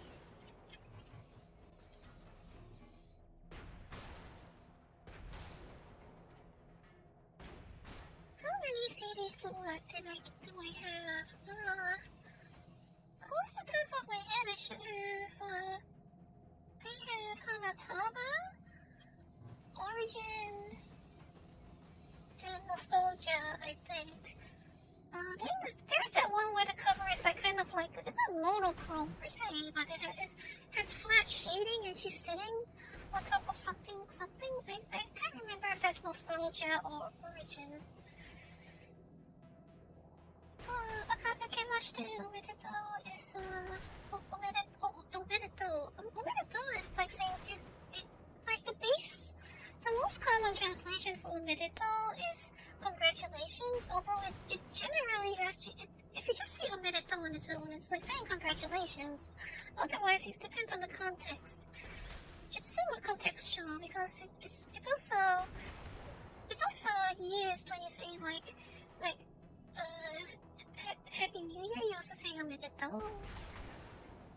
Whereas, like, I think if you're saying, like, you want to say happy birthday to someone, it also, that phrase also includes omedetou. Otanjoubi wa omedetou gozaimasu. Desho? Yeah. That's the thing with a lot of Japanese phrases is that they usually have multiple meanings, and it's also depending on context and other words that you pair them with, you see?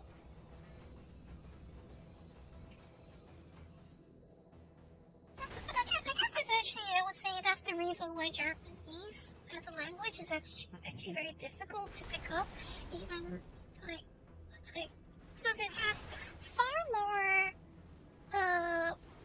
alternative words and meanings that are very context and emotion or what do you call it? What's the right word for it? There's a lot of variation and nuance that relies on that compared to most languages. Compared to Mandarin, for example, Mandarin I would say is actually very. So I always found it as a bit of a. I always felt like Mandarin is a bit of an unrefined language in that regard. And also, most like English. I don't say that English is a particularly refined language, but compared to Mandarin, a lot of phrases can sound really. I mean, things can be really kind of dilute, kind of straightforward in Mandarin in that regard. Like, when you're asking someone if someone's running away from you and you sit and you want them to stop, you would probably say stop, or stop running, right? You would say stop running, something like that. But in Mandarin, the way to say that is actually 不要跑.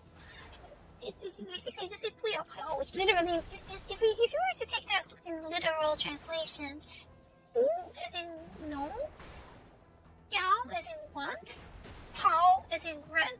So 不要跑 is literally, is in very literal terms, no want run. So, it's basically like saying stop wanting to run, or don't want to run. It's always kind of amused me, but also kind of bewildered me. I find it amusing, but also kind of puzzling.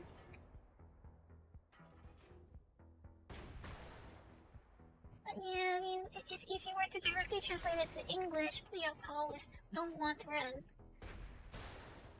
不 is no. 要 is want, and 跑 is run.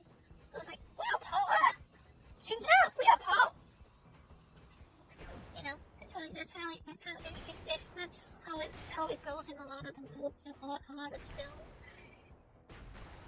Of course, that's actually something that's actually said in real life, but still. 停车，不要跑。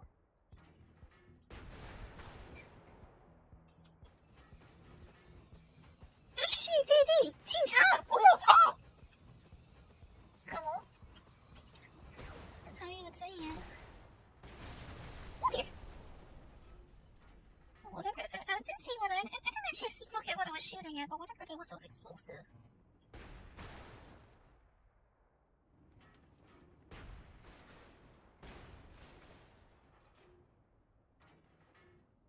See, can I maybe just blow up the entire line in one shot? No. Maybe I missed or aim too high. Because one thing about this walker is that it is on the tall side. So I'm gonna have to crouch if I actually wanna shoot through the entire. Oh.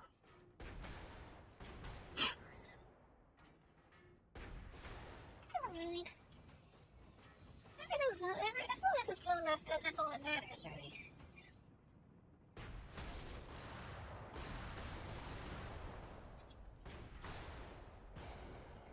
The only thing that matters is that everything is blown up. Alive? Alive? Which song is that?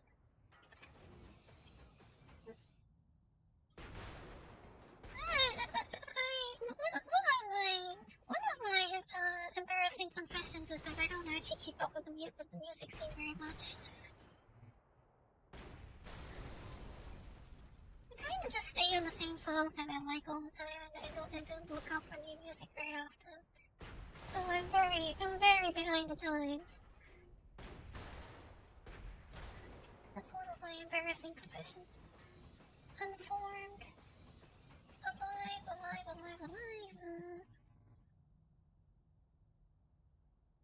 Unformed.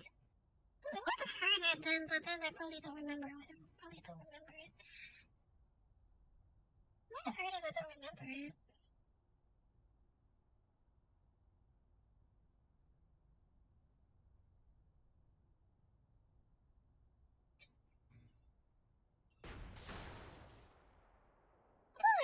it might also be because, like, because Unformed mostly includes, like, original releases, the original versions of most of Noriko's music, and those are, like, the early versions, the original versions, and, I mean, it's not, like, you really can see Noriko's signatures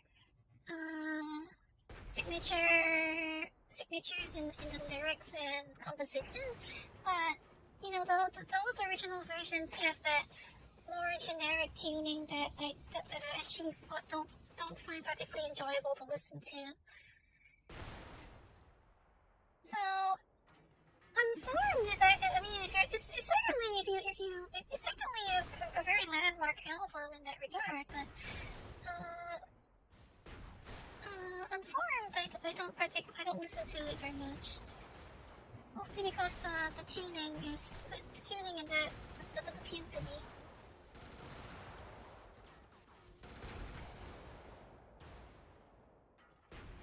Because I think also that it also has that what do you call it? It has that clean DAW sound to it. You know, the digital audio workstation. It sounds like it sounds like digital instruments, and that's probably because it's exactly what it is. I mean, I'm not saying I could be wrong, but it's probably made with a DAW instead of an actual instruments, like Hanataba. But I mean, Hanataba was a commercial recording, so you know, by then, like, Noriko was able to make Hanataba because Noriko was already famous by then.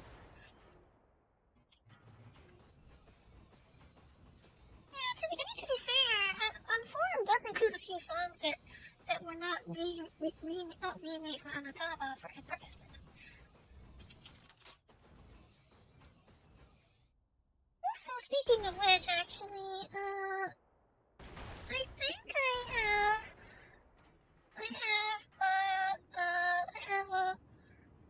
Yuhisaka.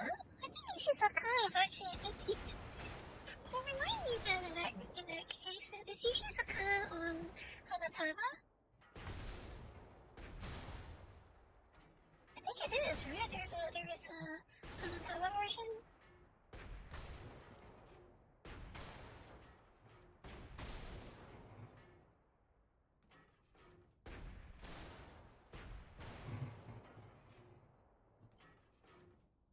What actually? This is very random to say all of a sudden, but the clunking noise that the reloading makes on this cannon is somehow very satisfying, isn't it?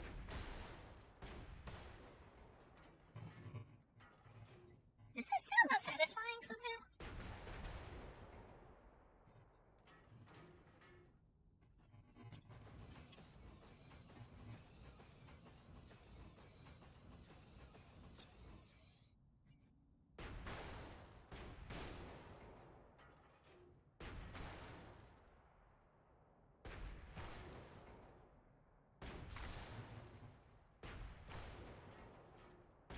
What game is this? This is Picador.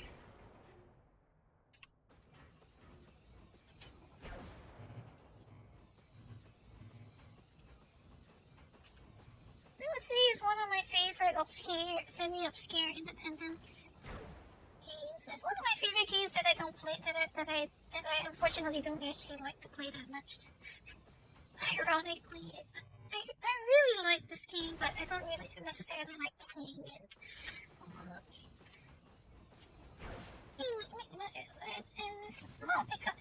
It's kind of also because it's actually really difficult when you play it normally. It's one of those games with a relatively high difficulty curve, and also, you know, this kind of tank style movement, even in an isometric format, is challenging by nature. On top of that, I mean, it's meant to have a retro flavor to it, and you know, people tend to associate retro, or rather developers tend to associate retro with challenge. Cough, cough, I'm looking at you, Cuphead.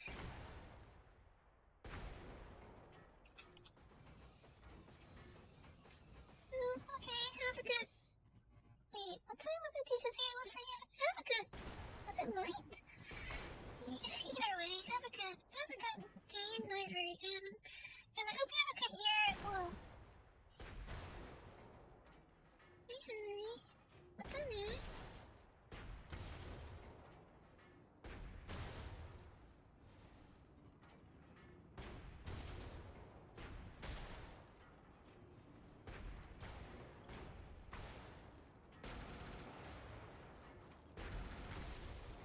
On top of it being a challenging game by nature, I mean, if I were to actually play it normally like this, I would have died within the first 5 seconds.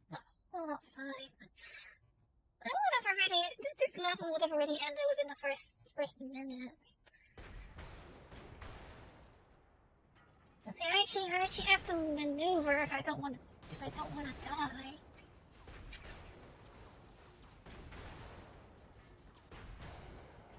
And I am literally playing with only one arm, so.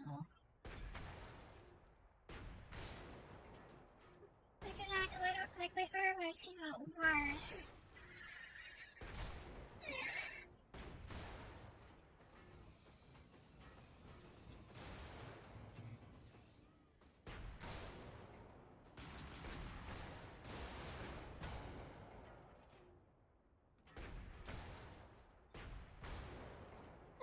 I'm anything like Ravage, because like I know Ravage plays Doom Eternal to distress, quote unquote, distress as a distress game, but considering he swears up and down when he's playing it,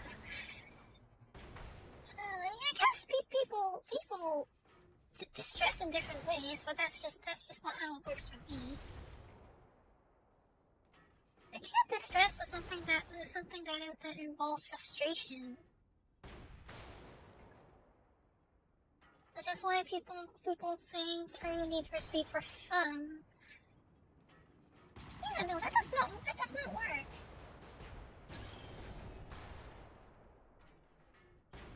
It really does not work.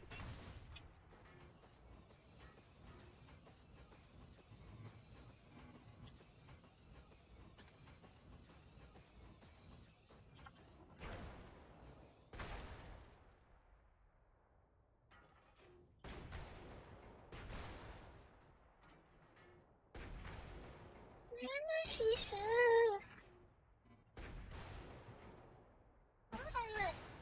Shisha. Did you just say a customary hi and bail on me?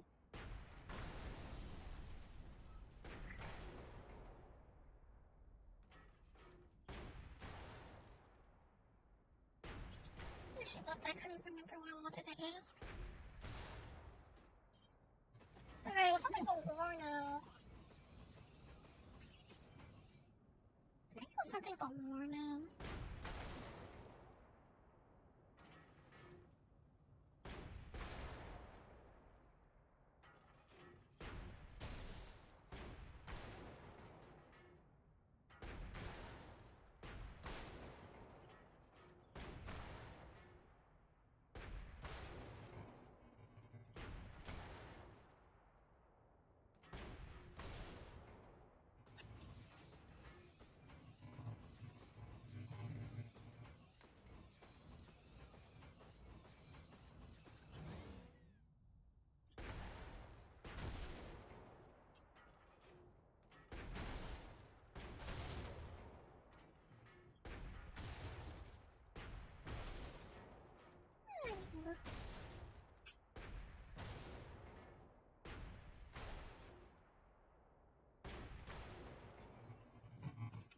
Not sure what else I can actually play that if I need to put something a little more visually exciting on the stream.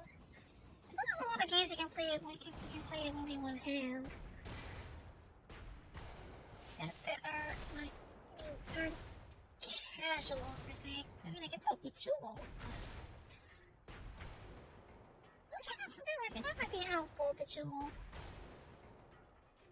Well, not helpful, but it might convenient, I guess.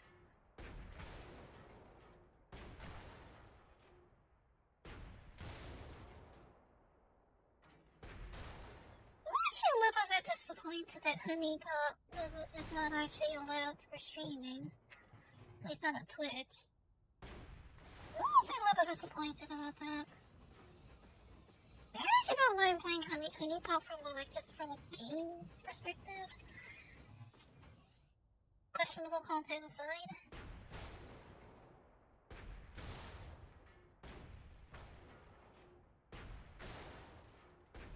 I'm a big fan of the art style though. I'm a big fan of its art style.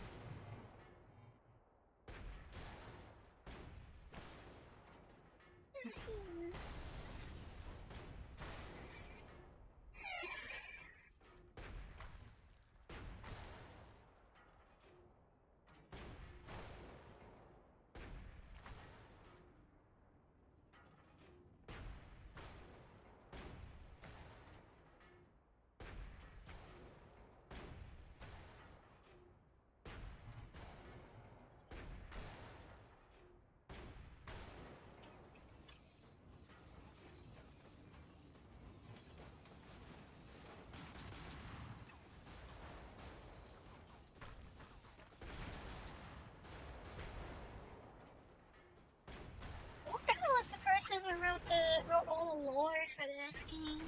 What's this? What do you call it?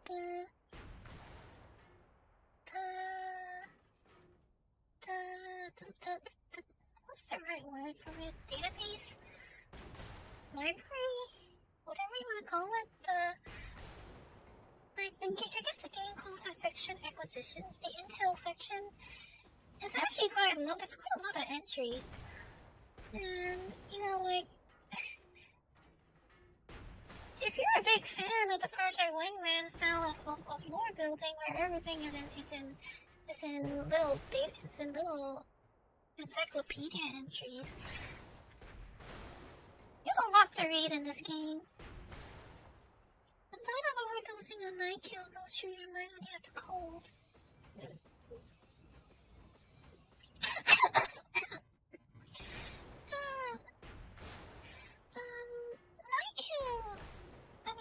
As a cold medication, and I mean, overdosing is always a bad thing. That's why it's called overdosing. So I don't want to encourage you, but I mean, I understand how you feel. I understand how you feel in that regard. There are a lot of things I've thought of overdosing on before.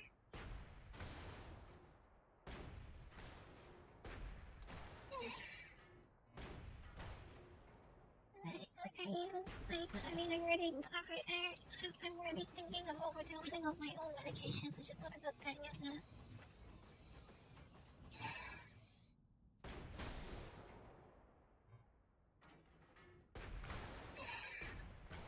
I'm not just feeling physically ill, but I'm also feeling very unwell up top. It's just also why I'm like I seem very distracted. It's also because I have a lot of things on my mind.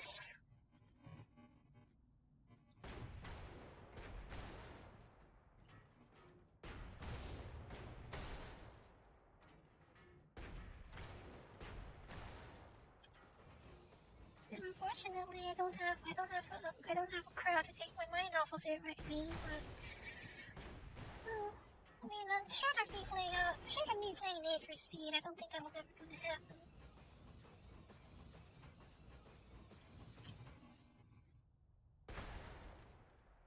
Do you have any specific reason that you hope for being able to sleep, or is it just because of the cold?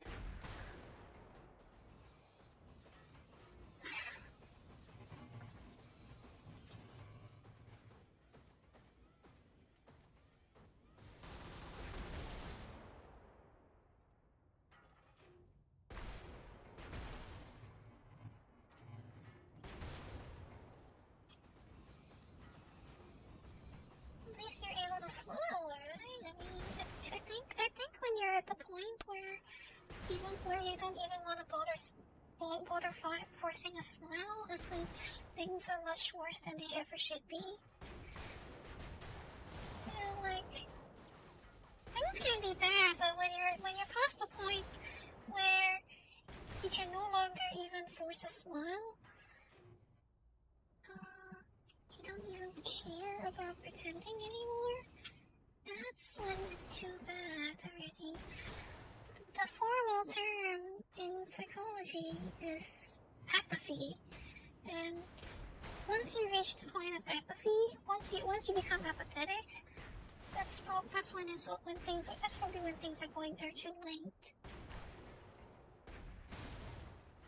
Don't ask me how I know.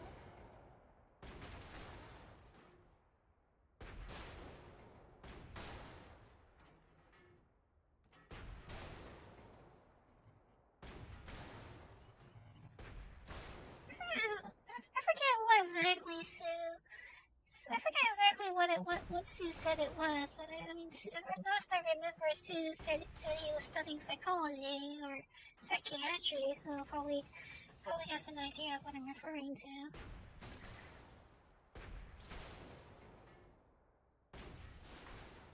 Once ago, well, you see, that's not how you are now, so that's a good thing, right? That's an improvement.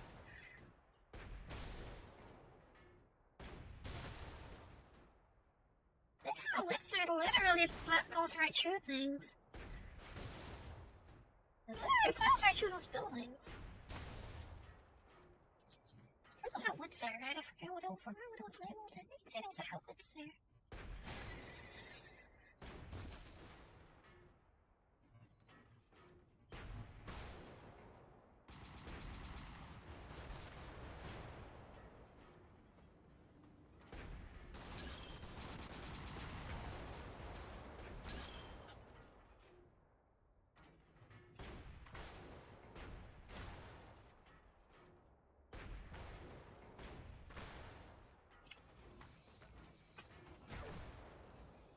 That's good then. If others see that you seem more, if others see that you seem more positive, that's a good thing, right? Because usually, the thing is that usually, if you show it outward to the point that people can notice, it usually means that you are actually feeling better. But, maybe to some extent you may be forcing yourself to put on a certain level of a front, but the thing is that if you can put up that front to begin with, you are better than when you cannot.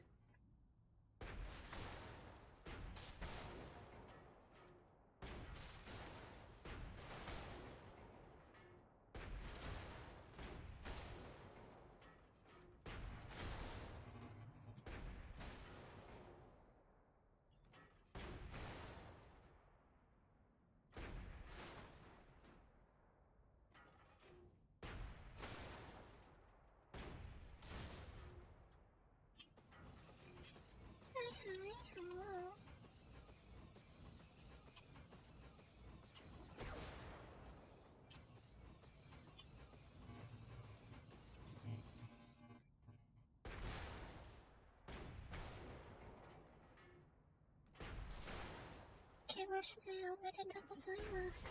Happy New Year.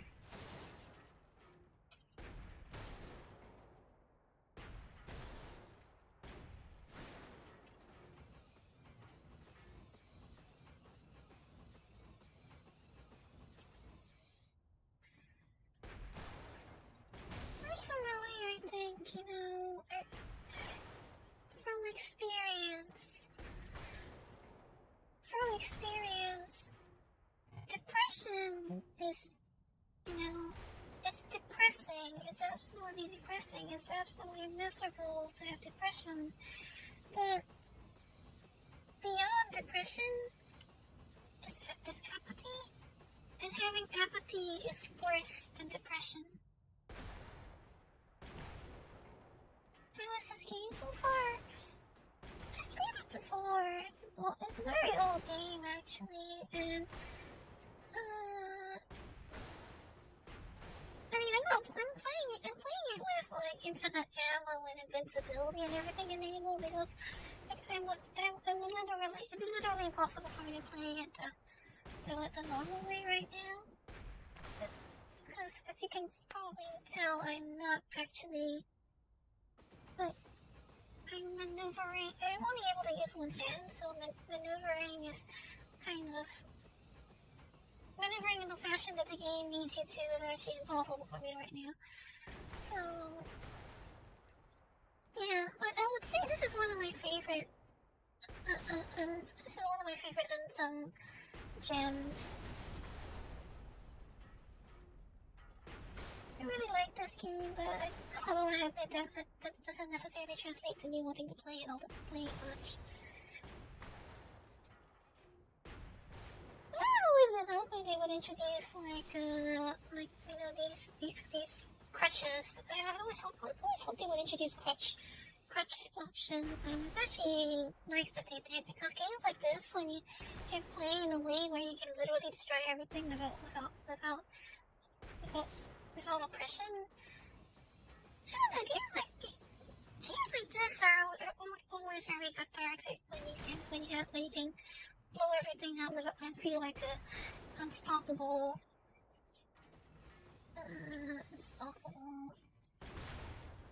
war machine, I suppose.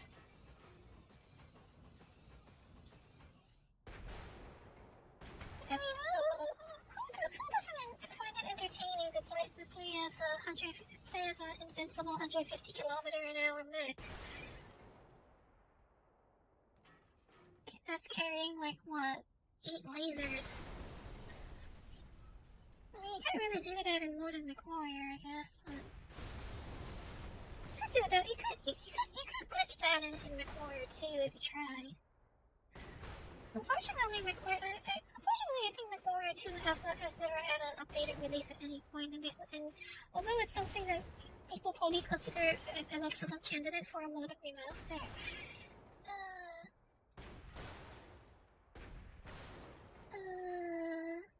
I think it's said that the problem with trying to remaster or re-release or remake McWarrior 2 is that it has a relatively complicated licensing situation. And, well, I think everybody knows what Activision is like. Activision has never been particularly friendly to anyone other than themselves, have they? And even then, they're not really that friendly to themselves, are they? And by that I mean they're not friendly to their staff. Stay professional and hide your happiness?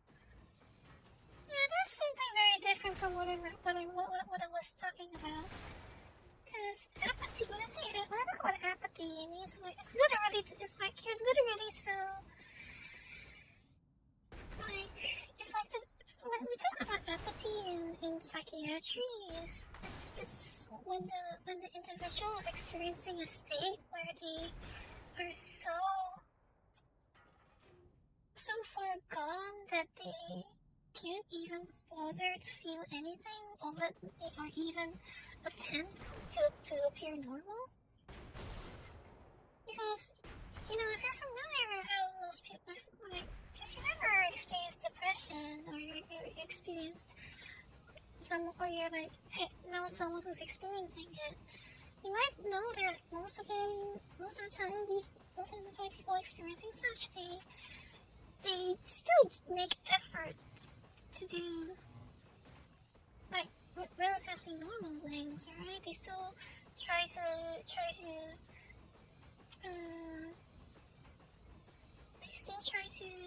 have normal socializing and put up, you know, even if it's a front, they attempt to put up a front.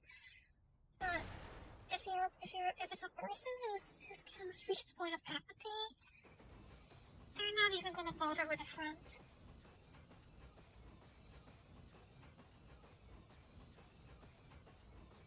They're not even gonna bother.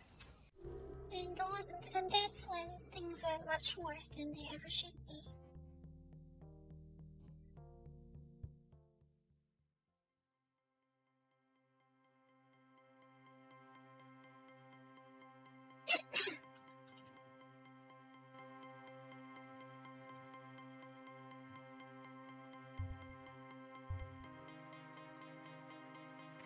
What is it?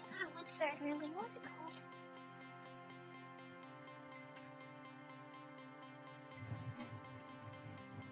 Bishop. Cannon, 140mm high explosive smoothbore. Bishop. The Bishop is quite frankly a ridiculous weapon. Essentially a short-barreled, smoothbore version of a cannon designed for frigates and larger littoral-class vessels. The combined weight of the barrel and munitions means it can only be fielded by the heaviest mobile platforms, and even then with very limited ammunition.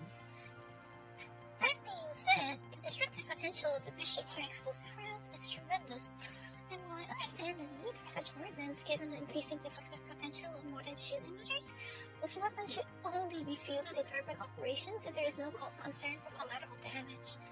Which is why I find its relatively common deployment on Huss and Taymor units within Solo Nobere extremely disconcerting. The actual firing of these weapons within the perimeter walls would inflict calamitous damage. In other words, exactly the kind of weapon we want to use.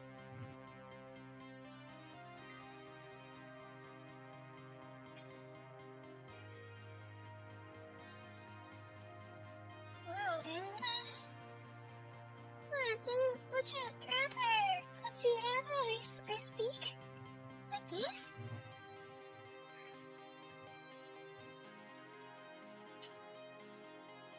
Corvids are always trying to outdo each other, though it's usually a great deal of recycling, with a little ingenuity on top.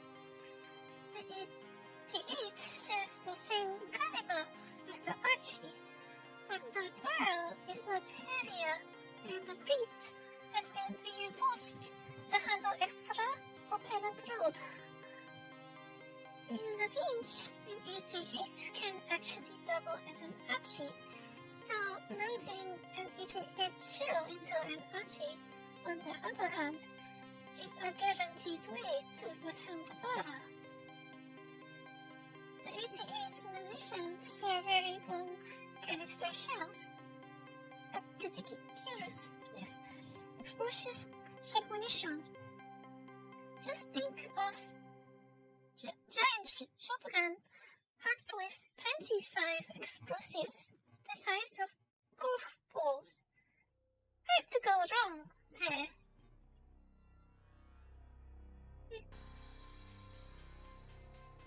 When I feeling that then when I started my break.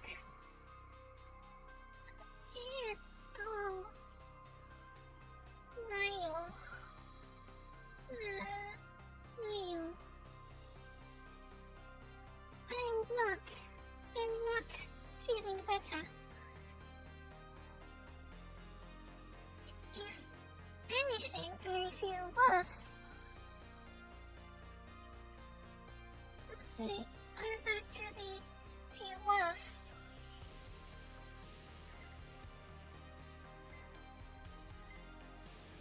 And that's not good.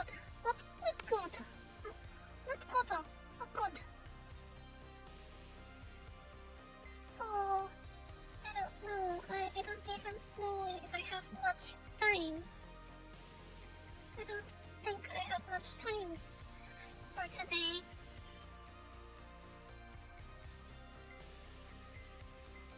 I don't know if I have much time.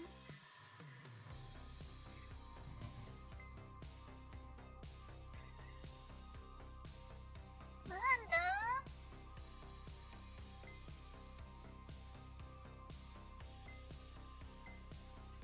An egghead once told me what was in these canisters, but what I learned is that scientists like to get creative when naming their implements as destruction.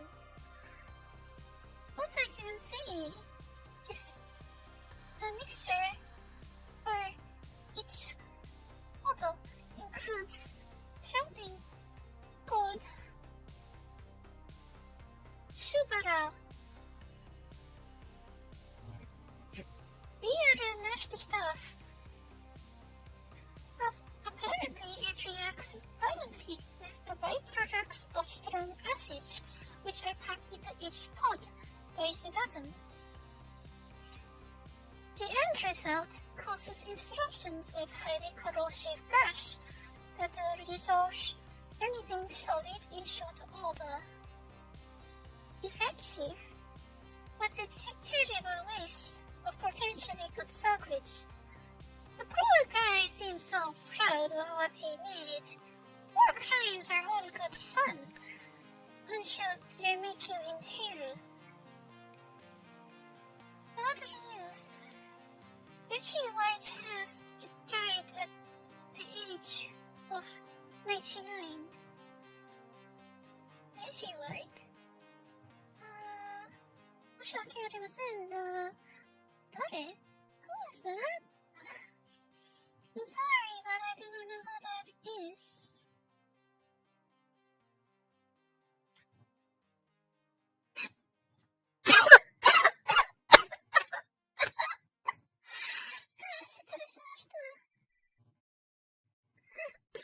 Excuse me.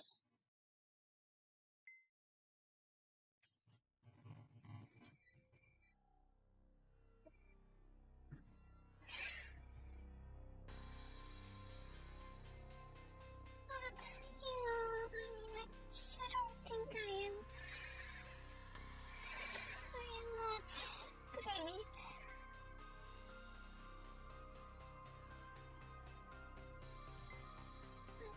I am sorry that I am not very great.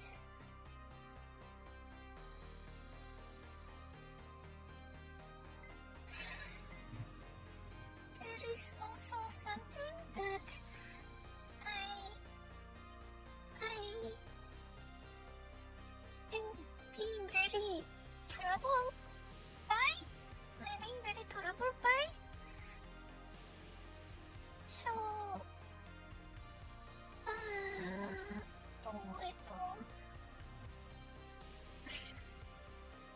yeah, it is why also I'm very distracted.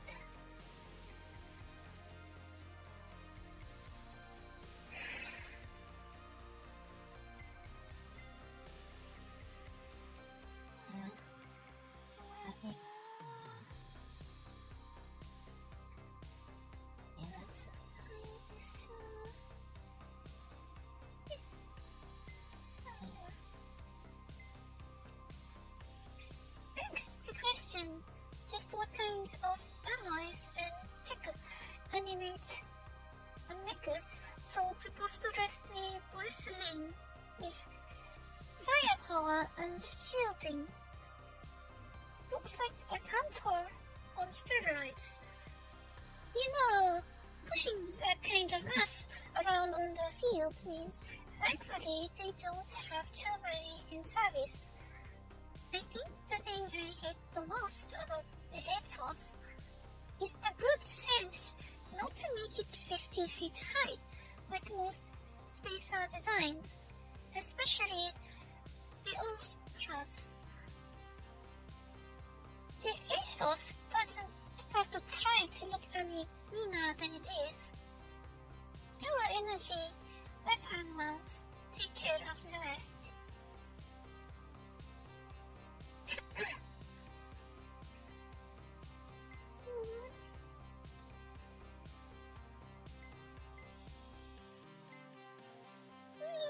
I have a lot of money now.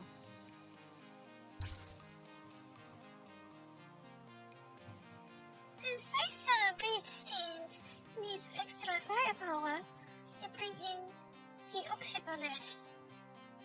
This mecha is in essence a cockpit nestled within a massive combustion drum, visually protruding from the back, with recovered and, albeit poorly, replicated the Spacer's Jericho cannon. But to date, I don't know of any terrestrial military that's been able to match this oversized variant of the weapon, much less field a vehicle capable of mounting one. What I do know is that the fortification is capable of withstanding sustained assault by even a single Oxybalist. Have a good year. Have a good year.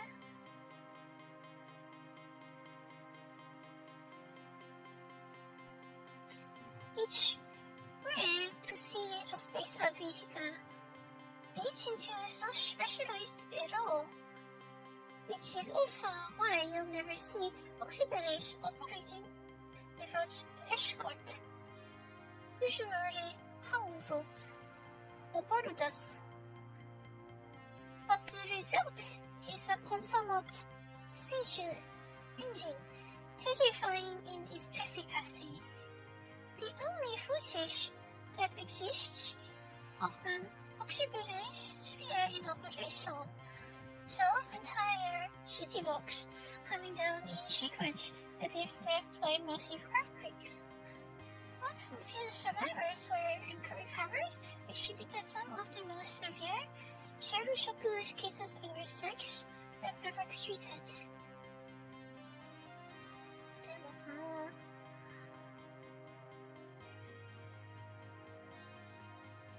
これは、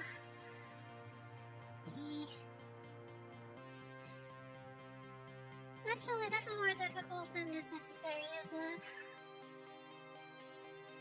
It's kind of pointless anyway. It's not like it's more cute or anything.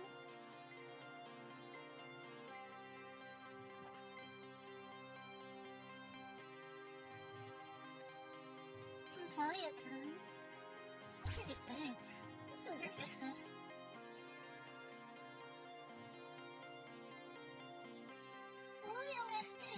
Leviathan. Oh, it's so slow. It doesn't even have a point in speed at all. It's so slow. What the Leviathan sacrifices in maneuverability and humility, it gains in sheer intimidation factor. Unquestionably, an arts became a boondoggle and cash grab led by the late General Craigs. The Leviathan surprised everyone during test trials by actually kind of working, and not just for psyops. It's huge and stupid tall for a tank. I mean, Corvette stupid tall. But back then, guys, they thought they just threw in a project to get it rammed through procurement, and they're doing an incredible thing. Is it deeply wrong here that concept realized better than all possible expectation? He built a tank even taller and more heavily armed than a Citadel, and has actually seen combat several times, not just brought out for a grand parade in front of a great leader.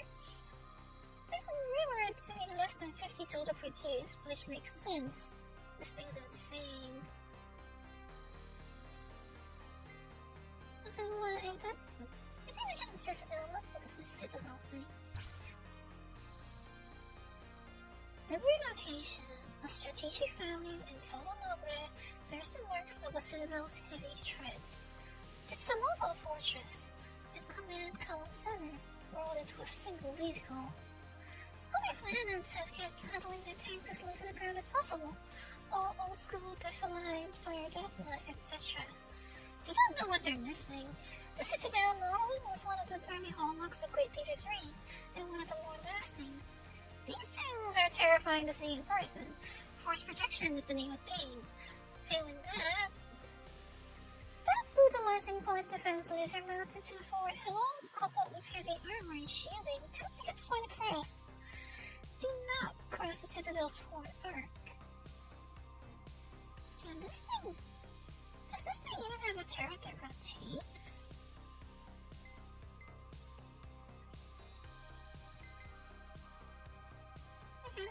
Does this thing only fire in one direction?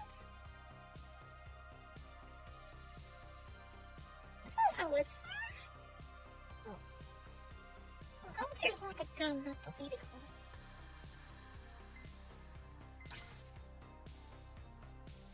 The Leviathan program was successful beyond expectation, but as impressive as the design is, cost overruns and production capacity stopped in cold. Leviathans were produced in such low number compared to their requested quota, they ended up filling out the rest of a compromised design, the low mill.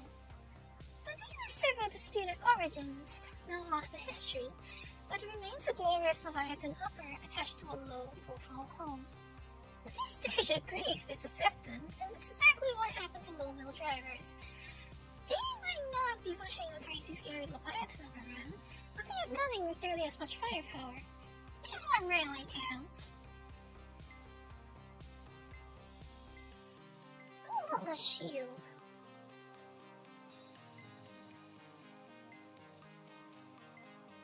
It does have the same top piece, but it has a lot less. I assume the weaponry is the same. 2 heavy mounts. Yeah, 2 heavy mounts. 2 heavy mounts, but no extra weapon, no automatic weaponry. Same speed sets, but it has a lot less durability. Well, in terms of actual hull health, it's not that far behind the Leviathan, but the Leviathan has a lot more shield to play with. The Leviathan has a lot more staying power by virtue of the shield.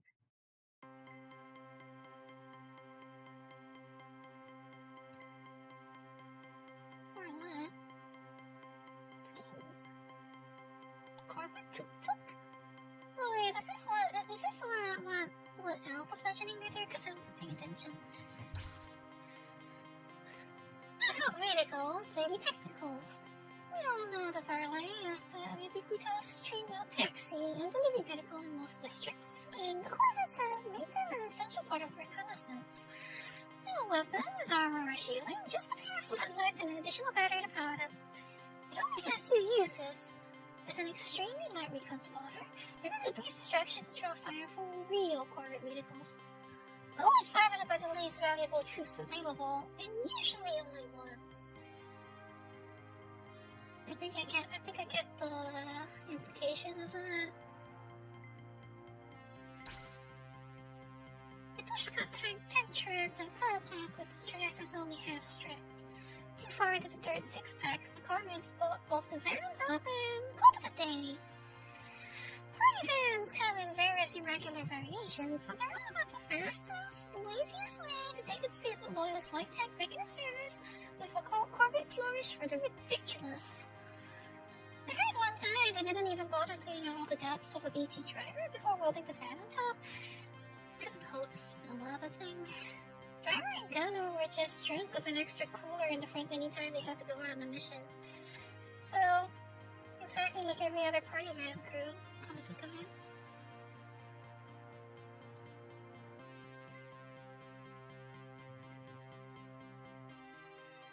Yeah, all the Corvette stuff is kind of absurd, like, currently. Like, I guess I think the Corvettes are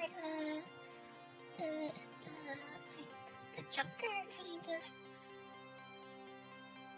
friction in this game.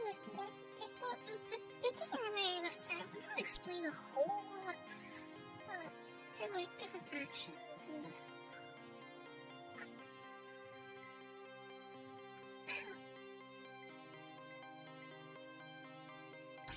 Corvette like a paintball. One of the strangest Corvette vehicles out there, both in its characteristic design and the fact that it was actually designed.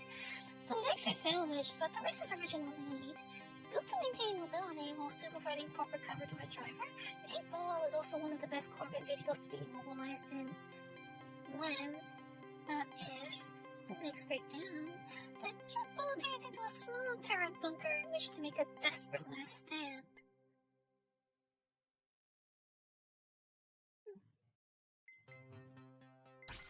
It's a chuck.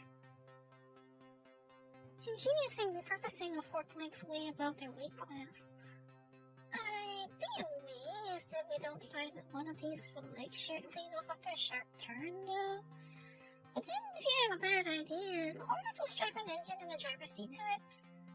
They're democratic that way.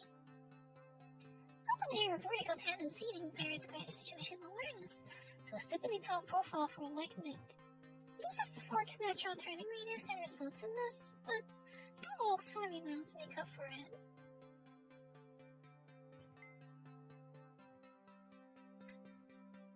Umbrella was by any other name. Sweetheart's like one of the most restrained in the Corvette arsenal.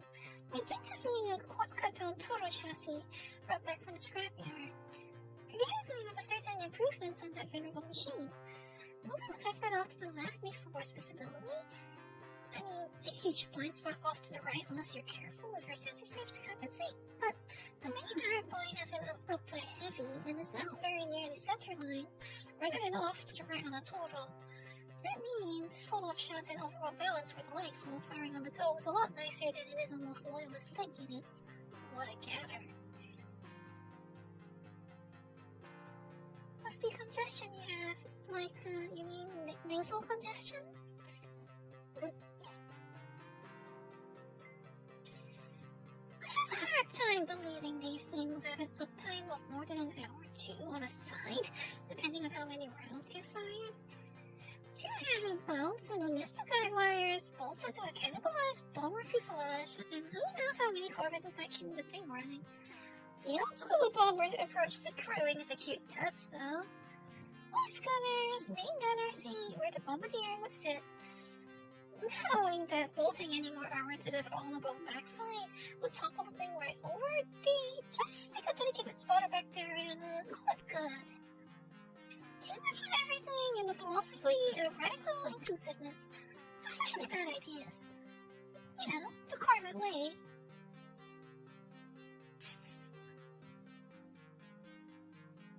I imagine whoever wrote all of these descriptions actually had fun.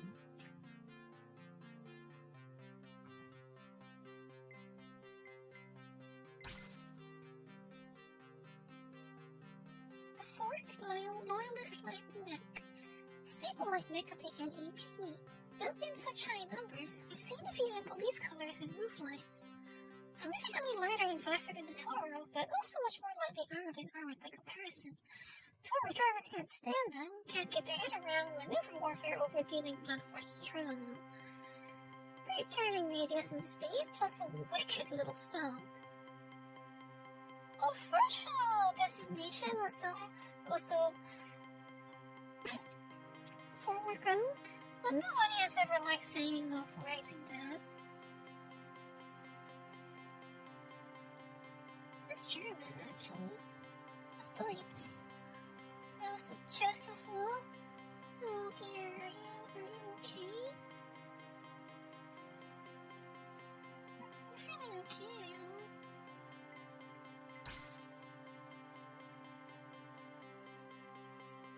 Somewhat more uncommon power suit, with an auxiliary mount, and a distinctive left-hand shield plate. The Pelennor is better equipped than the Mongoose. They can take twice the beating. Basically a command variant. Better communications, longer range, better than the Mongoose in most respects, save for the much larger profile. You can keep pace with the larger leg units, and so tends not to be paired as frequently for escort with the monks, but will take a Carlos in the chin without breaking stride. Extending and accidentally thumping the head of an unruly civvy with a shield is against regulations, yet somehow new drivers always get trained how to do that.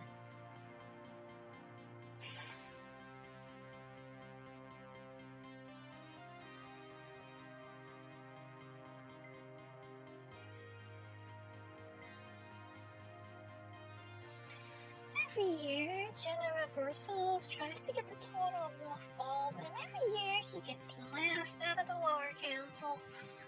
The Toro's combat legacy is simply justified.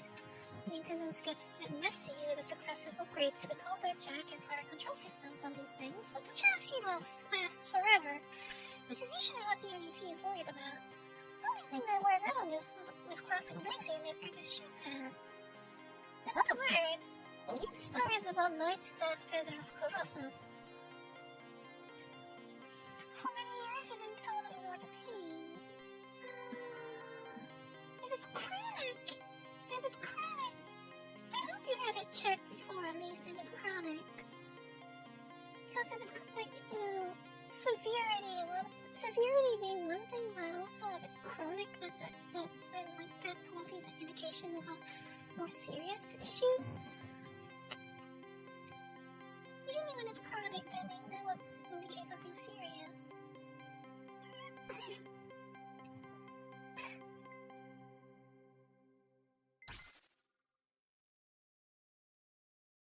Okay, that's whatever this is. It's got a very skinny profile. So strange.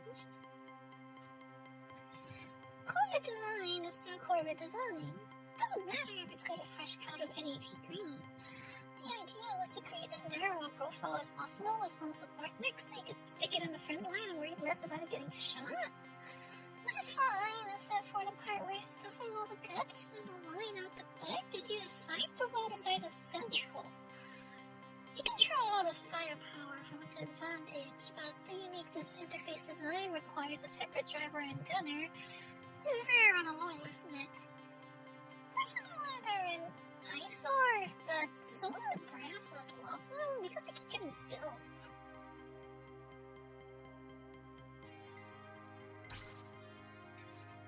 It's the nature of military engineering to take things too far. The Praetor represents that limit, at least as far as the loyalists are concerned. Toro's scouter a younger brother, and Praetor is a port command variant with major firepower and the ability to take a little more in the chin. These were in tight corners, though. Praetor isn't slow ranker in turn for skiff, but he can ride the thing straight through an enemy line and out the other side. Design Bordeaux laughed at Chief Engineer Hemlock after that maneuverability is for cowards rant, but Praetor's have plowed through walls and even minefields without a dent before, so what's to say? Besides, Hemlock is second only to the founders in the Praetor driver set.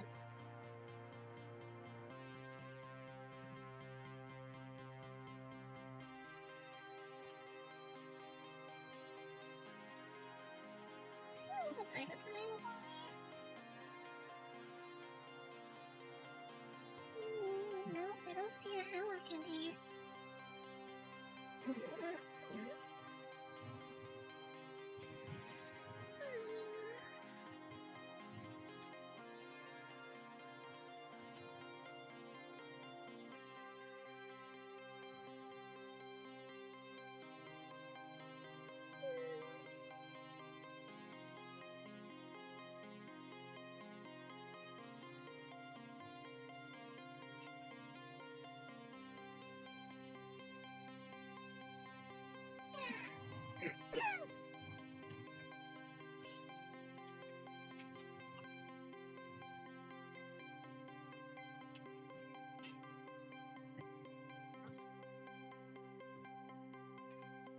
This Brigator Action Agreement.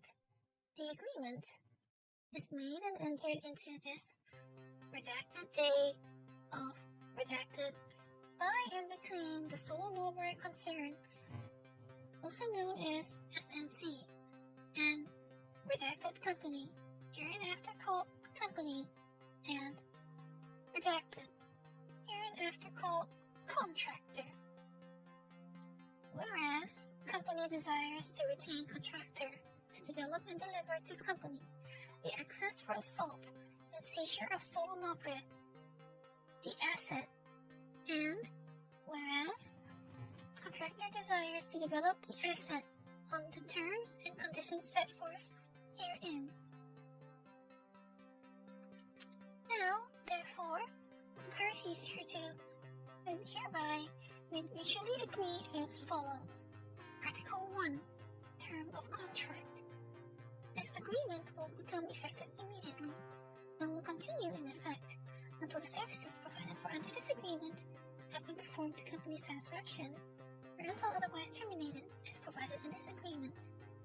Should contractor breach any terms of agreement, company will perforce terminate contractor agreement, contractor person, and any such individuals deemed by the company a liability to the assets, secrecy, and or concerns of the company or the agreement. Article 2. Services to become performed by contractor. Contractor agrees to provide a minimum access to the company of secured access points, zones, or ground action in all asset districts, via destruction of orbital defense array, municipal infrastructure, providing power or munitions to said arrays, and or local defense forces securing and manning said defense arrays. All zones are to be delivered by noon the day following acceptance of the agreement, Contractor will determine the method, details, and means of performing the services described in Section 201. Company may specify only the results desired in regard to the specified services. Contractor may, at contractor's own expense, employ any assistance contractor deems necessary to perform the services required of contractor by this agreement. Company may control, supervise, or terminate contractor's assistants or employees in the performance of these services should contractor reach this article. Catching a cold on New Year's Eve. Our 20th year of life. Are you one of those that's born very early in the year? Are you like a New Year's child?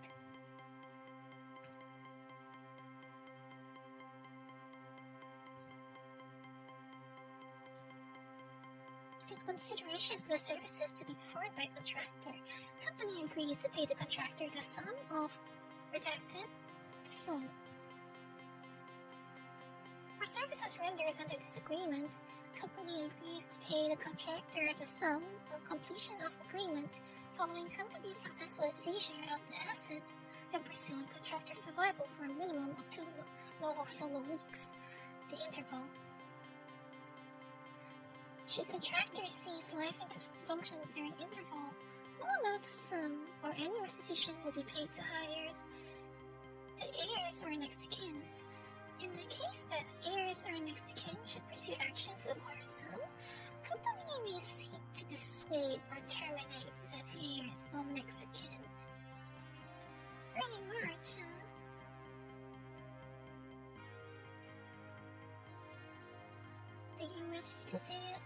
Do you wish for an early birthday song? I prefer to do the birthday song on the day itself.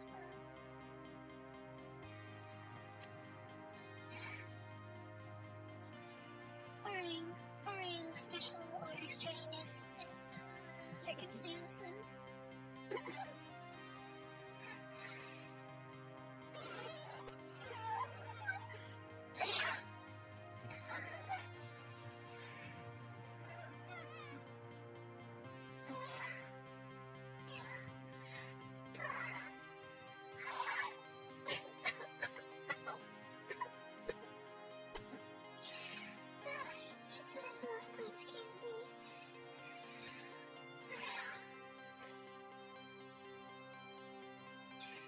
Article 4. Obligations of contractor.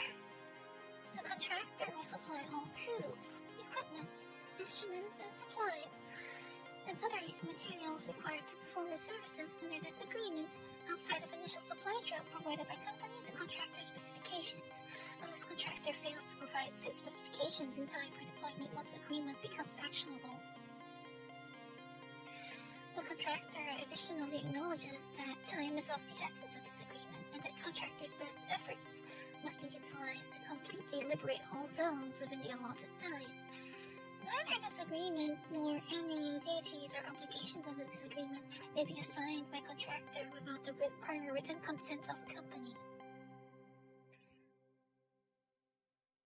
You know something very exhausting about reading legalese? Never mind writing it. Like, I can tell you from experience that writing legalese is not a lot of fun. Operations Manual General. Note: everything within the perimeter walls is destructible. In freelance mode, any level can be completed through any of the 3 objective types: destroy the orbital defense guns, kill the enemy captains, or kill the majority of the enemy force. Completing runs is more profitable than leaving for the spaceport early, but dying will earn very little. All weapons, weapon impacts, vehicles, and explosions make noise and attract enemy units. Enemy units with the eyeball icon are spotters, which will attempt to sound an alarm after maintaining visual contact with players or taking any damage. Heavy-duty walls will blow for enemy units, but most will only be raised if an alarm is sounded. Destroying all power generator substations will lower all panic walls. Destroying all communications substations will increase the time required to sound alarms and reduce the number of units that respond. All explosions have a telltale gray shockwave that shows their era of effect. Empty emerald depots do not explode.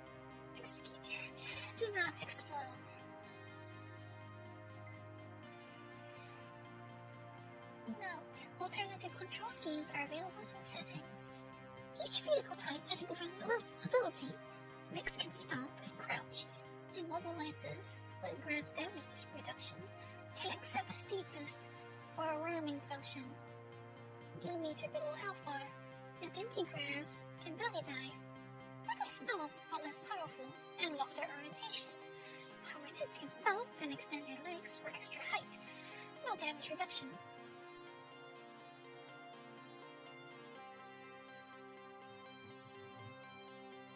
Anti-gravs use a different movement scheme than tanks or mechs, automatically reorienting to the cursor.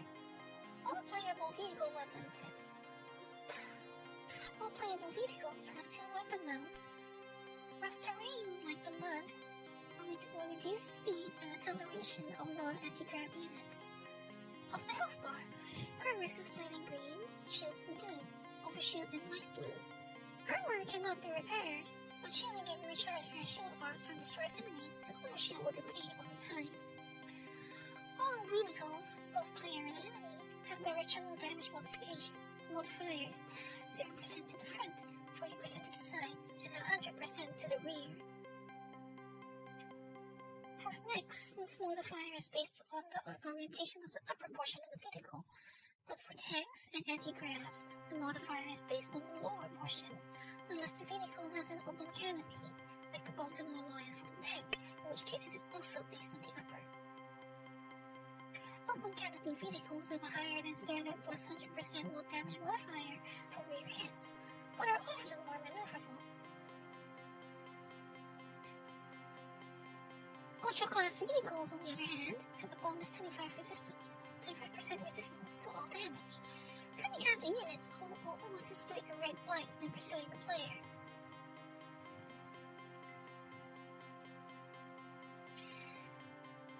There are 5 weapon mount sizes: heavy, main, auxiliary, turret, and small.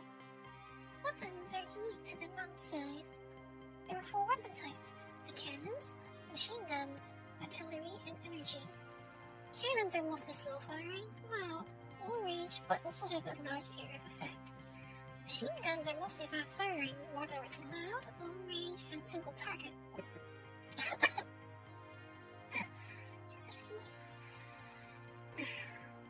Artillery are mostly slow-firing, low or high arc, quiet-firing, but loud on impact, and have a very large area of effect. Energy weapons have a broad variety, but all are flat arced and largely effective against shielding, but poorer against the environment. Specials have infinite use, but have a cooldown period. Ammo drops from enemy units are weapon agnostic, but ammo depots are specific to a weapon type. All weapons have a penetration value, while all environment and vehicles have a penetration resistance value. A high penetration round can damage multiple targets with a single shot. Some weapons can also stun enemies for a short duration.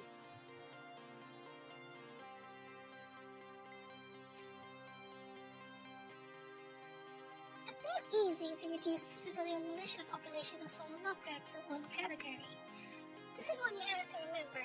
For all the 5 Fallen resurrected with a hateful rebellion fought and won by insurgent anarchist forces that the rest of us have heard over and over again, most loyalists are regular people, or more likely, the descendants of regular people.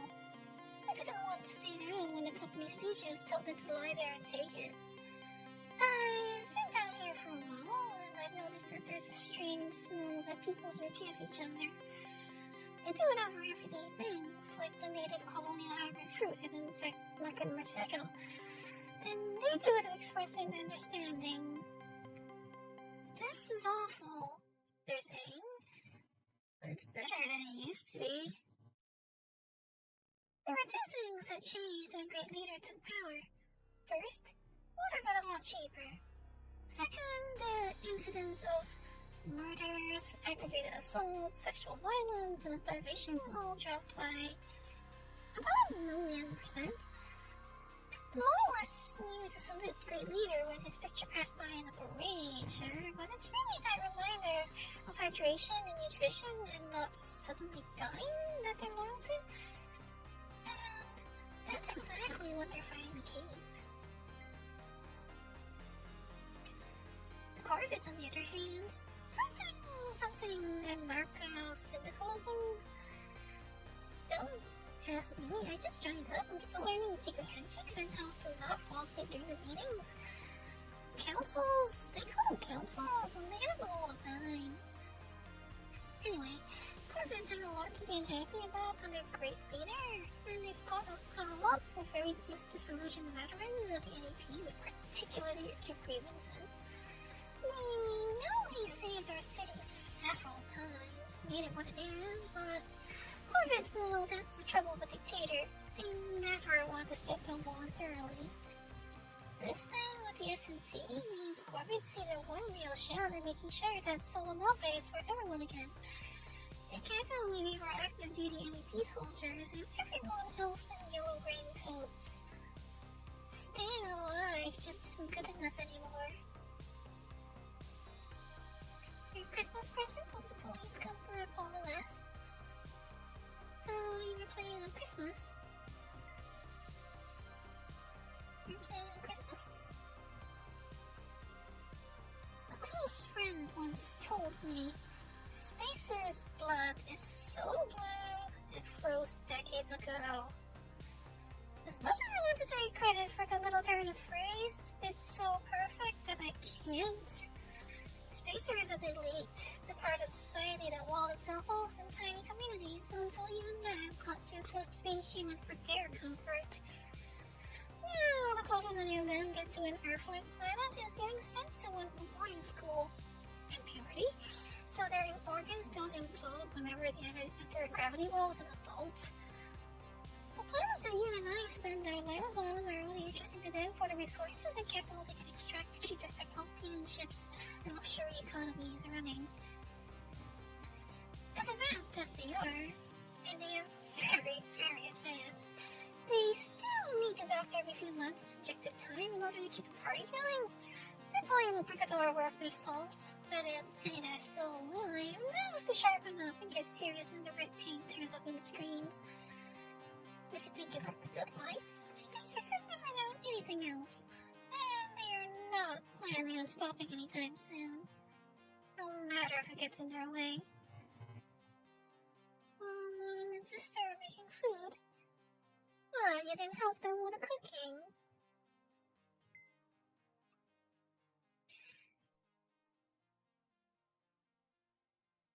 Season 1, Episode 3, Uncage the Big Man. A mysterious voice calling himself the Big Man welcomes the Brigador heroes to their new home, Brigadown, and teaches them about the power of money. He then sends them on their first contract, Andros. Season 4, Episode 13, Volta Polka. Once to be overrun by sludgos, PJ and Johnny are saved when a mysterious plate-faced stranger lures the monsters away with his whimsical concertina playing. When safe, he tracked the laconic Voltan and welcomed him as the newest Brigador hero. Season 6, Episode 24, Conspiracy Part 1. When the friendly Nobrians suddenly start shooting at Brigadown with their orbital guns, Spitz and Tucky go undercover and find that a new enemy, the Yellow Yucks, robots, are able to secretly infect and control people, including the High Council, that are captured in the process. Have you seen this art style before? I've seen this art style somewhere before. You got it all under control? I guess yes. I hope whatever they made was given the respect it deserves then, and enjoyed.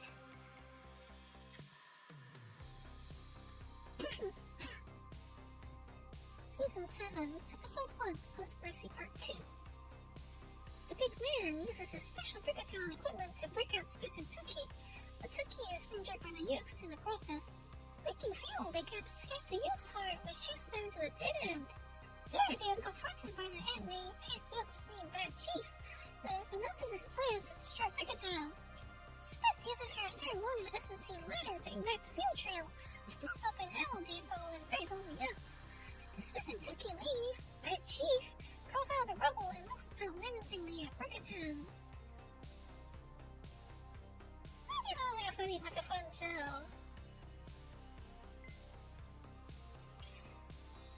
Armor. A broad variety of reflective and ablative armors are currently fielded.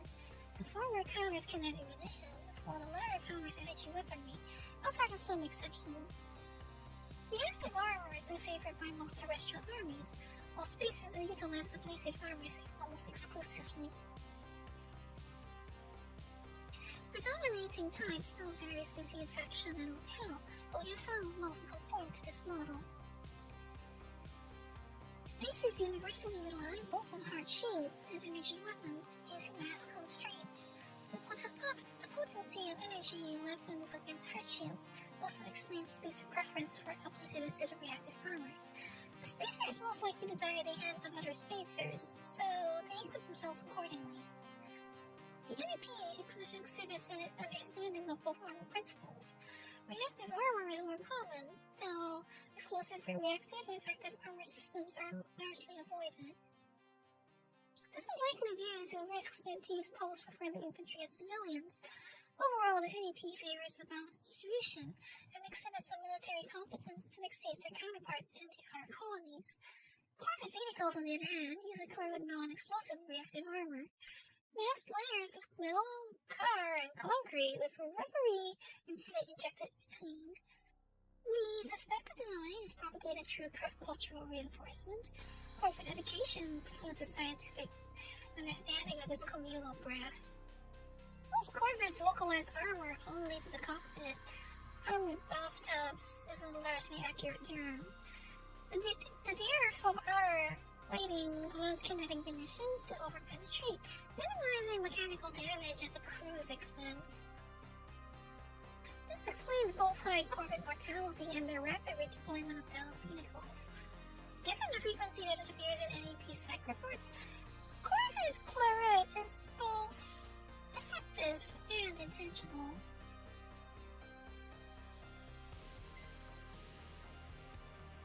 Armchair historians like to run their mouths about how hard shields revolutionized mortal combat. They're idiots. Or that's premature weapon assessment. Gunpowder was a revolution, but it was centuries before it outperformed crossbows and trebuchets. Aircraft planes came hand in hand, but those took nearly 50 years of sustained combat and development to really take shape. Hard shields have been around for a while now, but for the most part, they're just an extra layer of armor anchoring on the power plant. Adding a few more rounds to a boxing match doesn't really make the sport. Increased survivability does change a few things, though. Keep damage off the hull and keep units back into operation a lot faster. Just juice those shields up. And extra toughness means that you get some real cowboys that think they're invincible, so they go in for close range with small BL but when their target's shooting pops.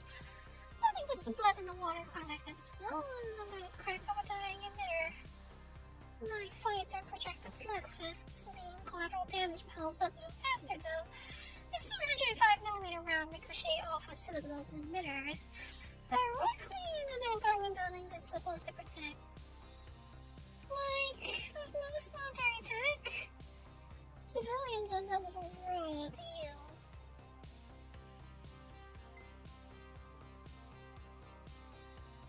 Truly enjoy it, but eating too much food makes you fall asleep. I can't say I understand that feeling. I know people say that, when you have a good meal, it makes you sleepy, but I don't think I'm one of those. I know there's that phrase, food coma. I can't say I'm familiar with it. How familiar is the sensation of a food coma? Next, considering more maintenance than anything on wheels or treads. But when the War Council gets to see a new heavy legs unit put their foot straight through the top of a tank, it shakes the part of their brain that worries about money. I like to think that the first mech field test was sort of like when the military first got real hot and bothered for helicopters back on Earth. They want the slick new stuff, but who cares what it costs? Mechs are the stand-up bearers, the cavalry, and the commanders all in one. Being taller means overlapping fields of fire with shorter vehicles, better top kill and defilade, and less trouble with communications in dense urban areas on account of the antennae height. Put them hull down, kneeling, and you've got great defensive fire, perfect for covering infantry and power suits. Despite how long mechs have played an active role in combat and police work, there's a segment of the brass that still argues against them hard. They're walking targets that are too expensive to maintain and damage roads and infrastructure because they don't broadly distribute their weight. Okay, maybe some of that's true, but bureaucrats don't know what a psychotic it is to get stared down by a heavy. It's due that fear deep in your reptile brain, sympathetic nervous system response. Also, the part that worries about money. There's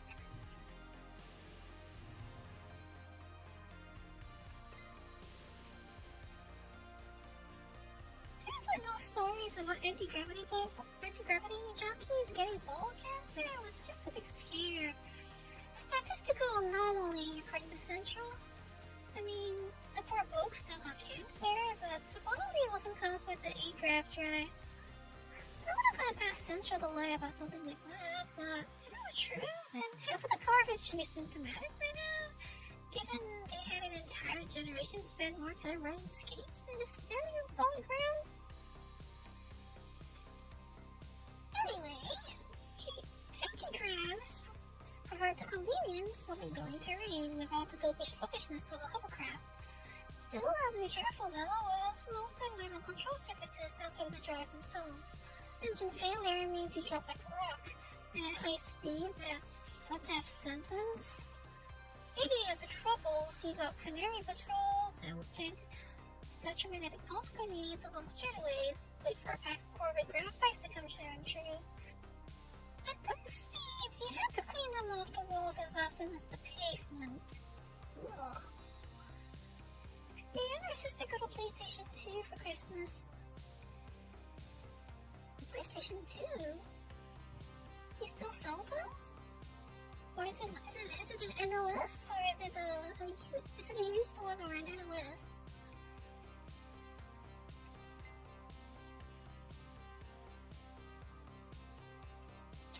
While miles ahead of the original Hardymans, the underlying principle of exosuit design remains the same. Lift heavy stuff, protect the driver. Most power suits are still open face now, and of course once hazardous materials and environments get involved, it's a different ballgame. The kettle-style enclosure first showed up in EVA hard suits, but they couldn't make this jump to terrestrial variants until major vision and control issues got sorted out by the advent of cranial tracks. Which is also the moment that R&D money could finally produce something viable for the military. Early combat models varied widely in size and function, but shouting and gaming was endemic to first-generation hardware. Just as with tanks, it took a few decades before power suits would be matured as a weapons platform, and commanders figured out what to do with them. Also, this development predates the colonies, so now they can be found almost anywhere. Land, water, space, and supposedly falling through atmosphere if those reports about space and drop suits is a big belief. Her boyfriend gave it to her. So, the used one? Whoever said it, yeah. I'm really curious as to I thought those were long out of production.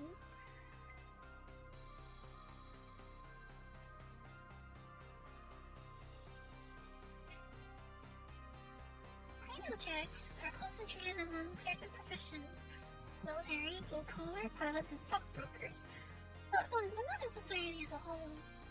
It can be a symbol of both high and low status as a result, depending on context. So long as issues persist with compatibility and high implementation/rejection risk, societies won't integrate Korean-Jax as a normative cultural interface. This limits development, but empowers the minority possessing them with unique strengths and abilities. Opportunities. Memory cards, right? PlayStation 2 still used memory cards. Did they? I think it did, right? Still, I don't remember it using memory cards, but I guess it probably did. I remember back in the time, the PlayStation 1's memory card interface, like, it actually shows you them in, like, blocks. Like, you actually have to kind of do a little bit of Tetris when if you have a lot of games. Eventually, you need more than one memory card.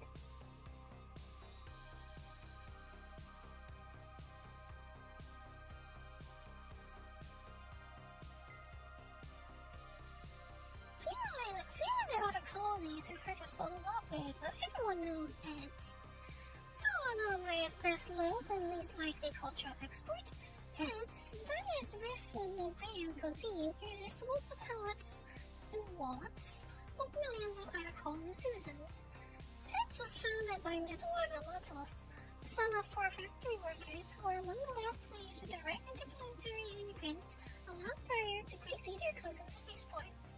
Eds began as a blue-tarred food stall outside Sector 13 rendering plants like so many others. This ingenious distillation of local favorites combined with an uncanny sense for market expansion, in which barracks to open shop next to, moved Eds a national, then global brand, and then one of Mobile Solo's first non-military interplanetary exports. The recent controversy surrounding the accusations of oral meat exported from Bolsa notwithstanding, Eds remains enormously popular and profitable throughout the outer colonies. You can hear a jingle in your head when you read the words. Eat Eds!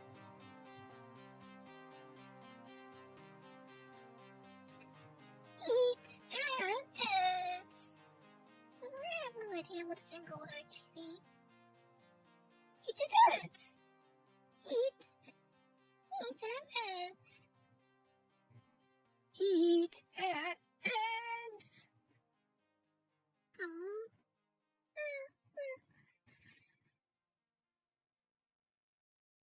Wilson still has her favorite console. You're proud of her for that? Was it, a lot of very influential games that came certainly, like the PlayStation 2, I think. Like, it was a significant step up for the PlayStation 1, and it actually really, it really pushed gaming forward, I would say, and also a lot of historically significant and influential games came out of the PlayStation 2.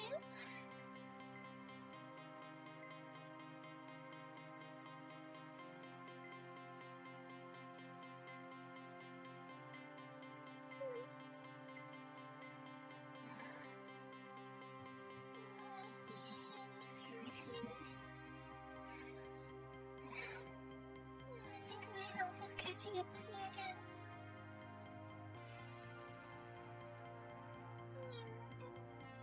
There's not much people present as well. But I guess, like, unless I'm playing hot pursuit, like, it's only when I'm playing hot pursuit or Need for Speed that people do show up.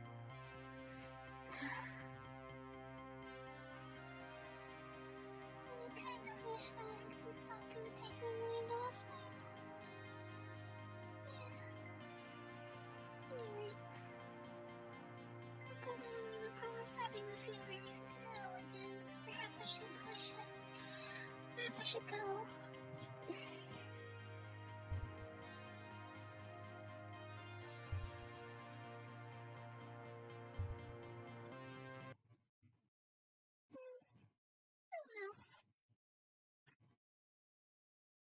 I suppose I have some other. I might have something else I could play for a little bit.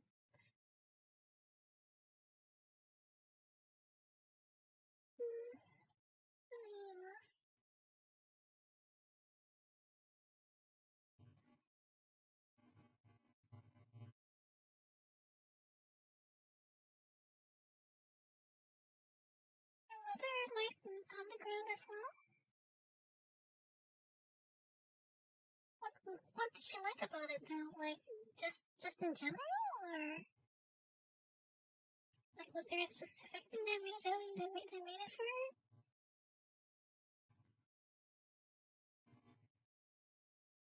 Maybe it changed. So I'll shuffle a few gems around for a little bit. I did have a lot of options since I'm not doing my usual stuff.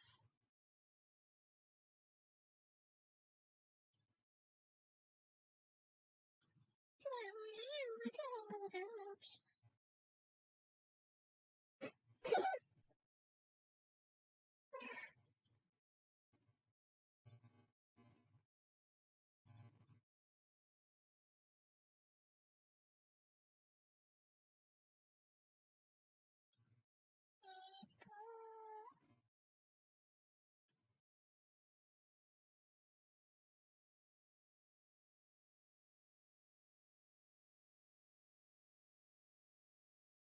The GTR, right?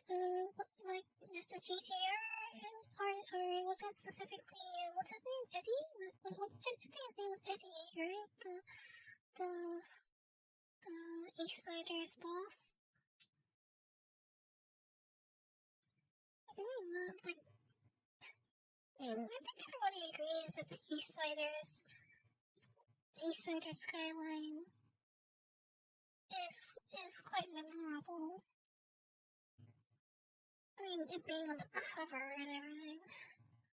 Oh, actually, the car in game is more of a copper bronze color, but the one on the cover is more orange. The one on the cover is very orange, but the one in the game has more of a bronze copper color.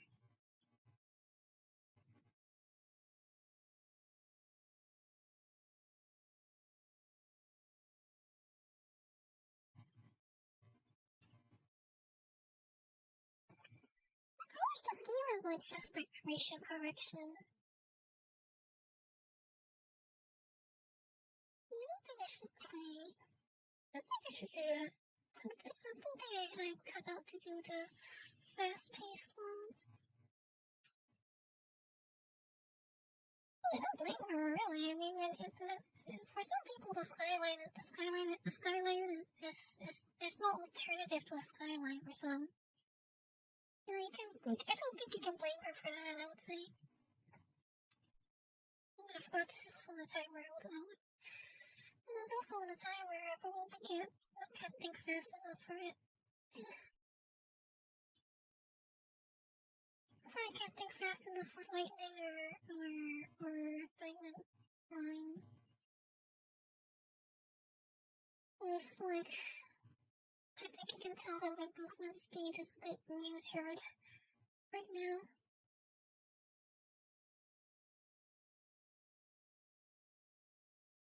My movement speed is probably not up to par.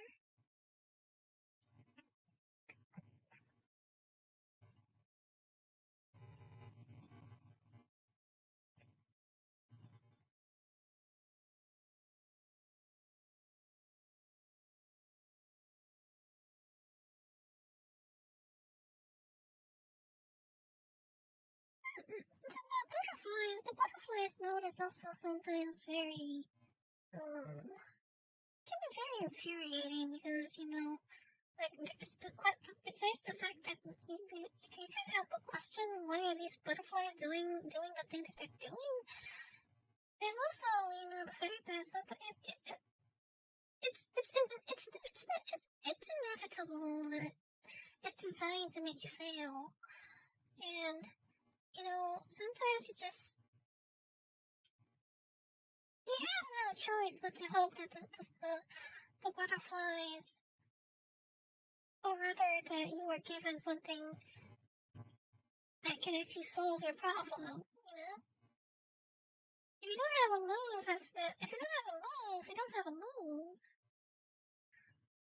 that's all, it's as simple as that.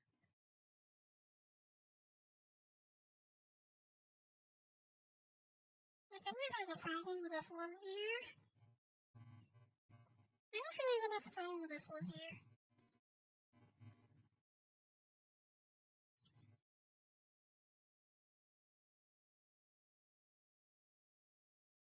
Very rarely you'd compare listening to music from Gran Torino. Well, Gran Torino is one of the larger licensed soundtracks.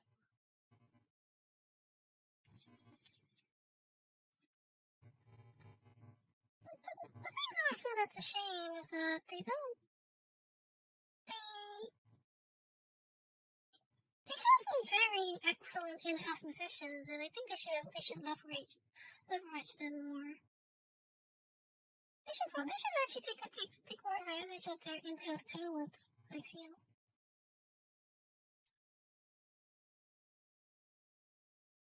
I had to give up a power gem for that one. Well, where it is? Oh.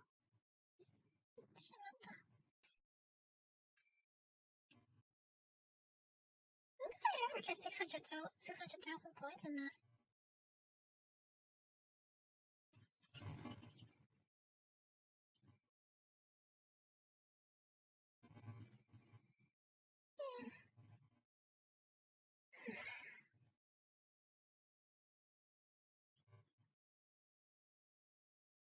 I don't know what's worse, my physical health or my mental health. I'm afraid they're both pretty far down the scale. This is not a good thing to say. What?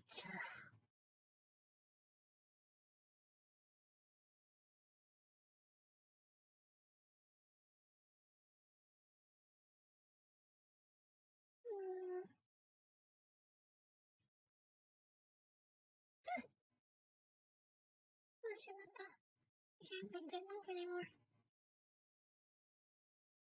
Okay, this is unplanned.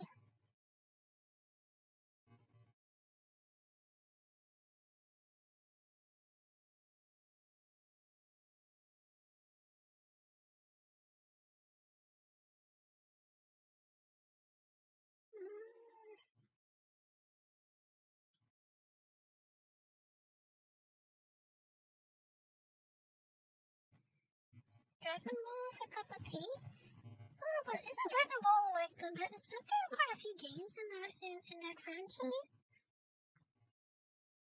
Like, you can't really call Dragon Ball a genre. Like, there's quite a few different games in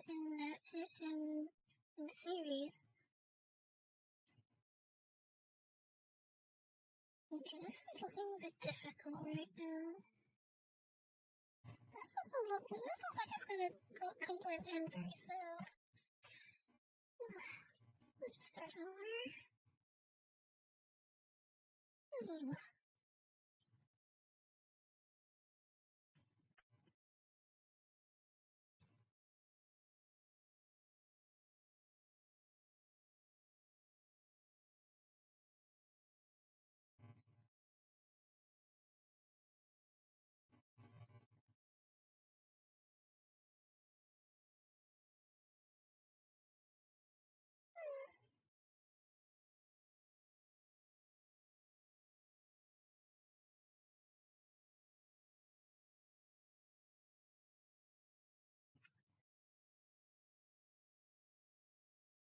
So close to making a hypercube.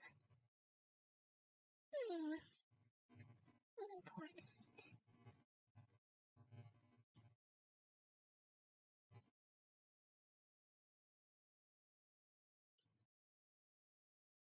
I know some people sometimes can get very fixated on making special gems in this game, and it's perfectly understandable.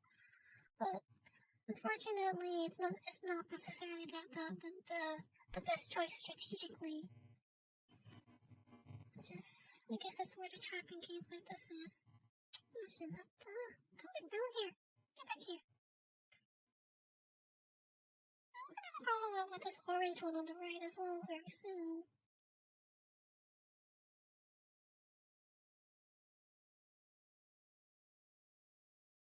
situation is not looking fantastic.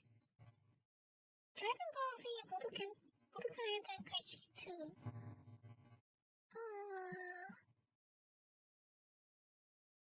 I'm afraid I'm not familiar with the Dragon Ball games, so I don't know what that particular game is like.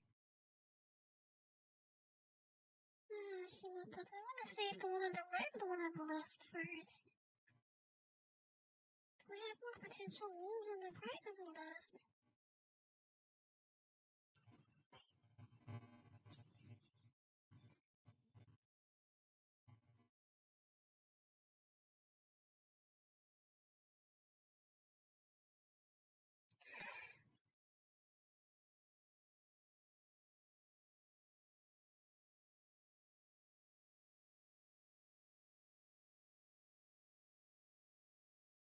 I don't like the situation.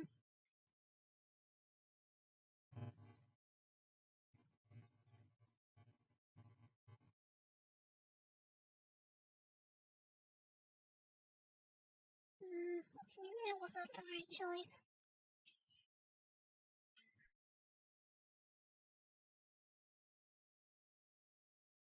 Oh, what's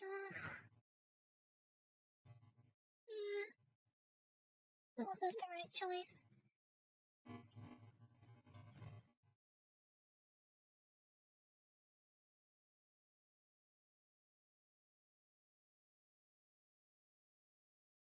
Well, that's a... Never mind. I actually don't have... There's no real point in asking that question.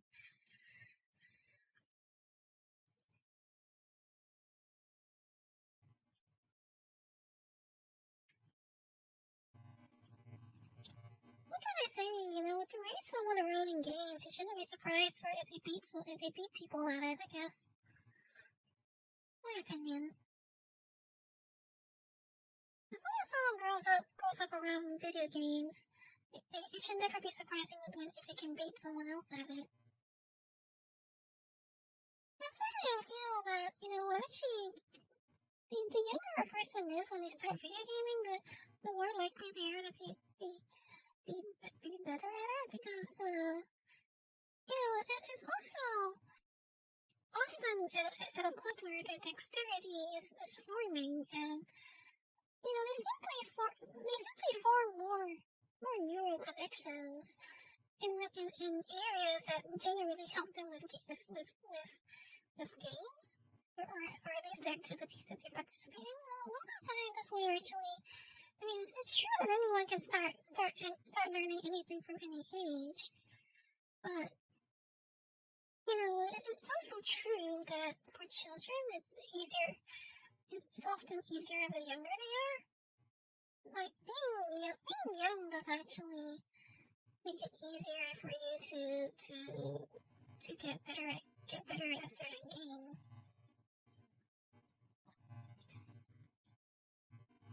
Like, I suppose, like, because, you know, the younger you are, generally the more neural connections you'll be forming in the relevant areas for whatever game that you're like playing at the time. I don't really know the science behind it, but something like that.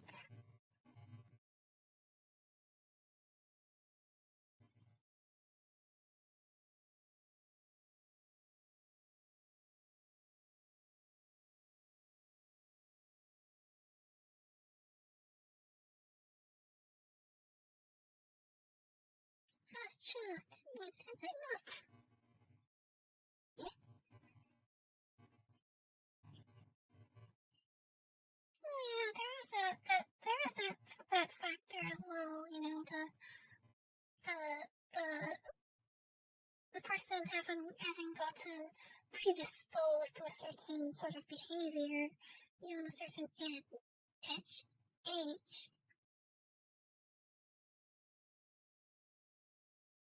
That does have a like effect on the disposition.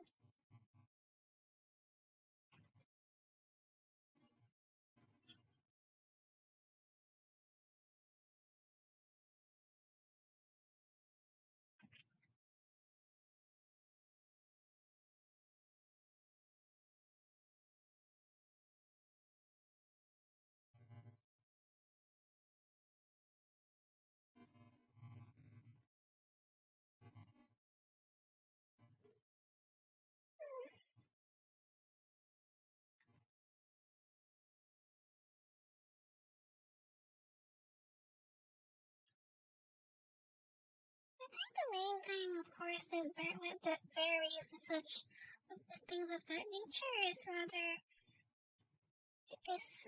how for a certain person, how long does that so-called prime last? Because I think statistically, some people are an exception, of course, but generally speaking, younger people adapt to, and it's true that young people may be more headstrong and perhaps more,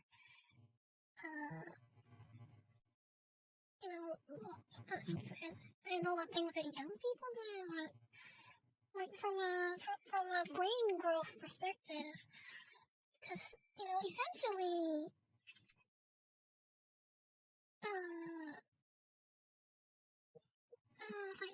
by the nature of how sentience works, a person, every moment you're spending alive, you're learning, and you're forming a memory, which is what you can call learning. And because of that, the younger you are, the more connections are being developed in relation to whatever you're doing. The neural connections.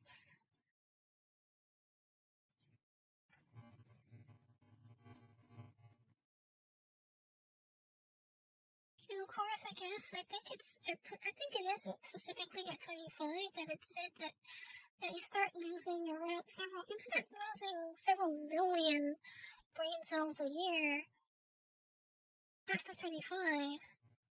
People grow in at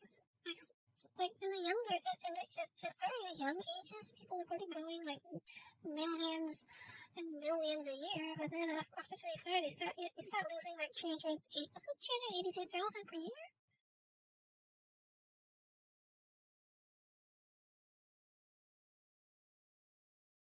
I forget the number.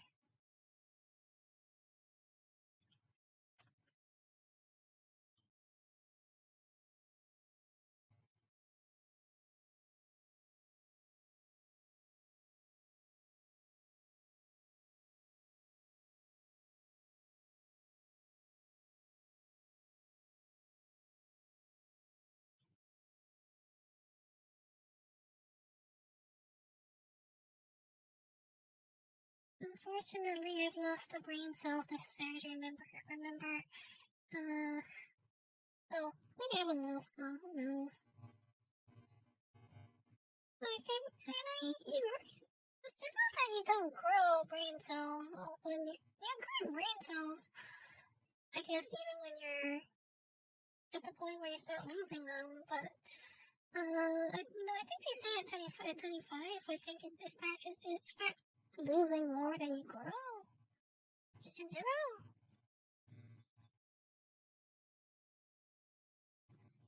Yeah, that's really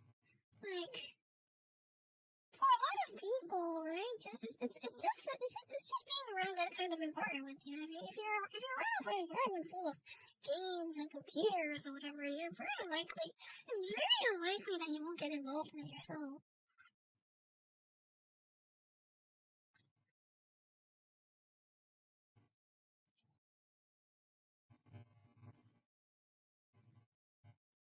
It's just simply how it is.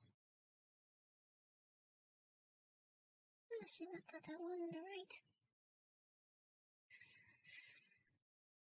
I don't see a viable solution.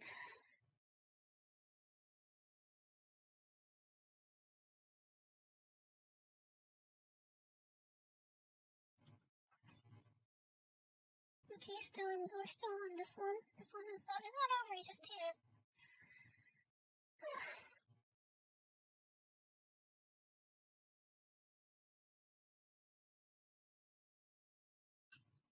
It might be over very soon, though. Unless I can trigger this Star Gem and Power Gem, Brain Gem rather. I'm not sure when I can get out of this one.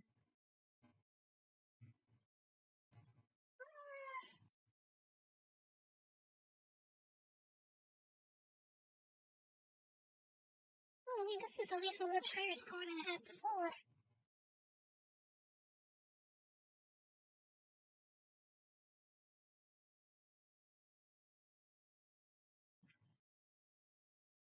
There's not a whole lot of rules available either. Mostly these two red gems on the left. Is there another move I can do? Besides this one and this one? Should be another move somewhere.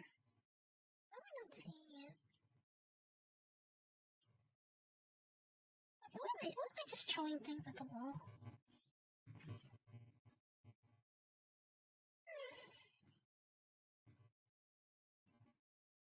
I guess I don't really have a choice.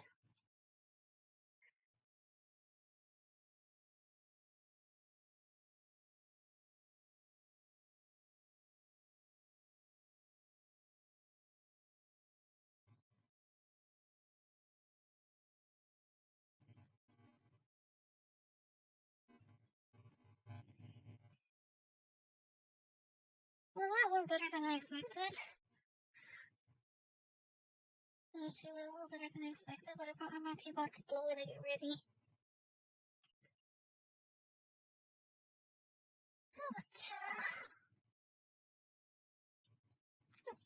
Okay. Goodness grief. That was a save.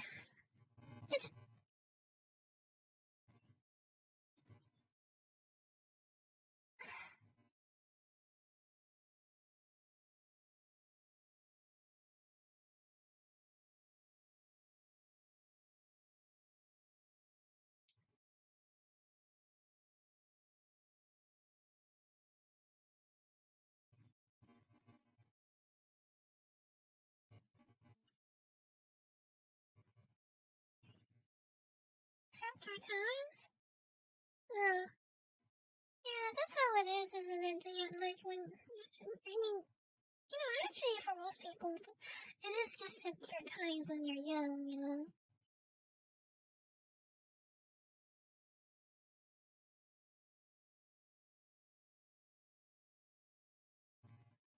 It's the nature of being a child in the modern world, that your life is generally simpler.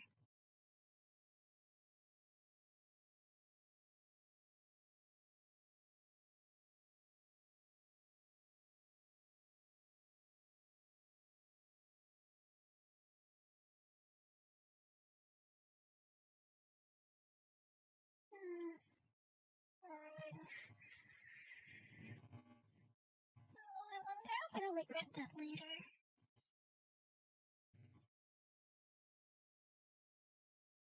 As you get older, time robs you of skill? Yeah, I think most people feel the same. That's how it is for most people, isn't it?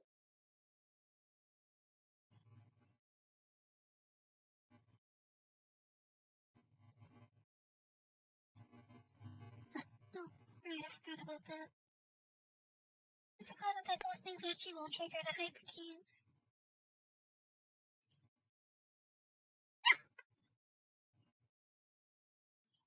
Get back here.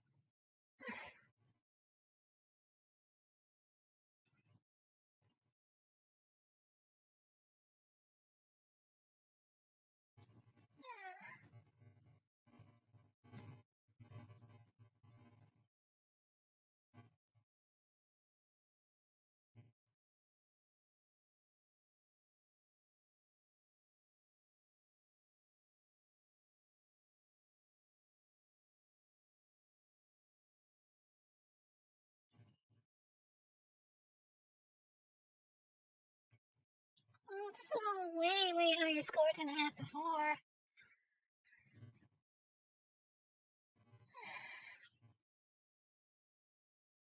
560 butterflies already.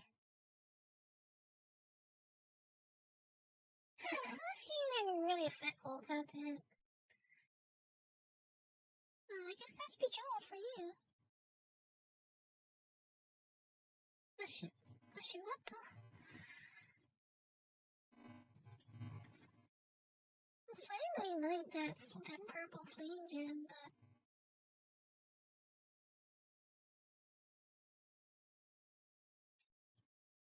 yeah, that's how it is for most people, right? When like sometimes you feel like you're just decaying, but then sometimes you have a moment where like you feel like I guess because people, I mean, no matter how, for most people, it's always ebbs and flow.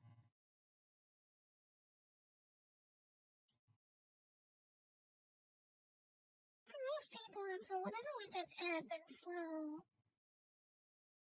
I think I'll let the orange butterfly trigger on its own. Yeah, but I don't want to keep this going. Should I flip over? Yeah.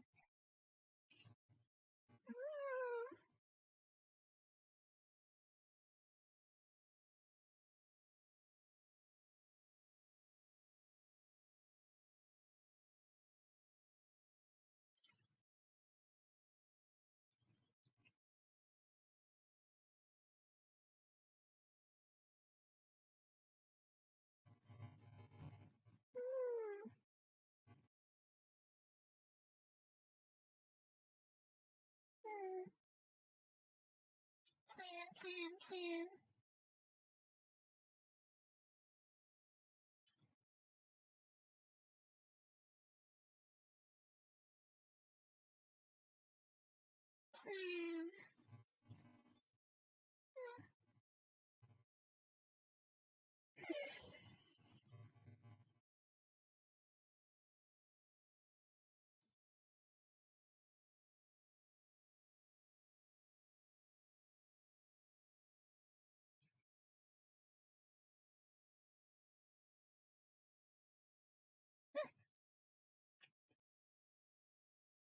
Get back here.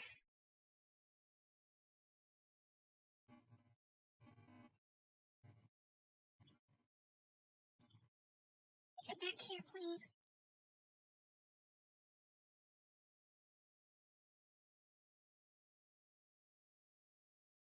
I'm going to go on the right again very soon. I don't know how to get this red one in the position I want.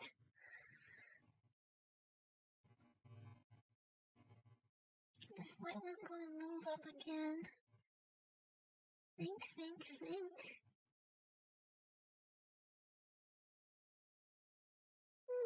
This might be game over. Whatcha?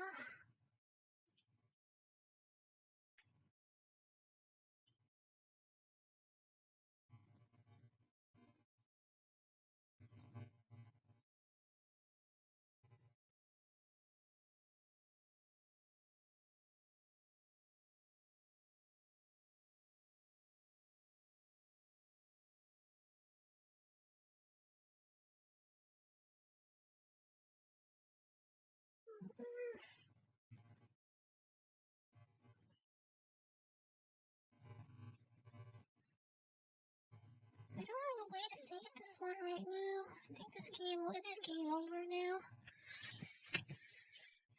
What's up?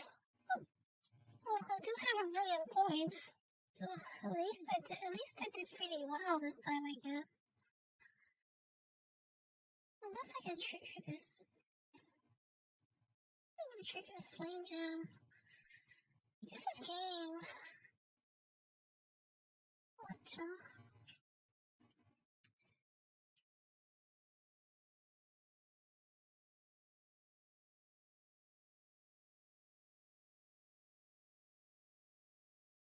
Maybe that's why that the gambler badge is probably the most difficult one to get.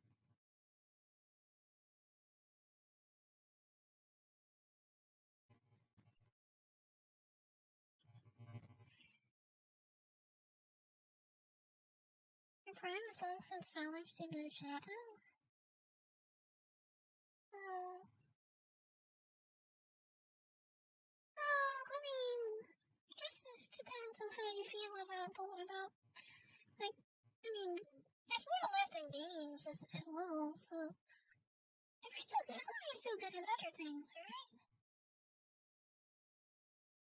Even if you're not good at something, or you're worse than you used to be, you're still probably better at something that you do than someone else is.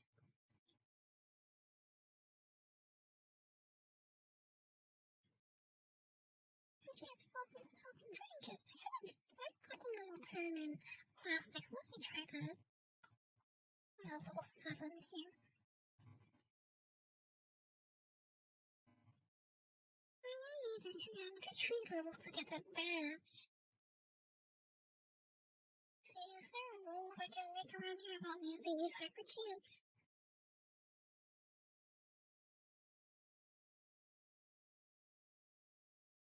Telling us at this game sometimes, some things can elude you even though they're literally right in front of you.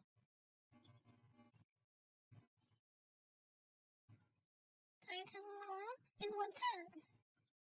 How do you say that?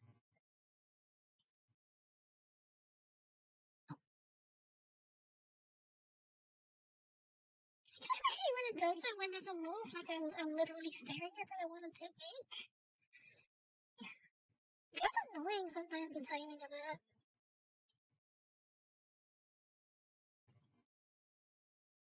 If I make this move, it'll cause a cascade effect where it triggers this and it'll trigger that and then...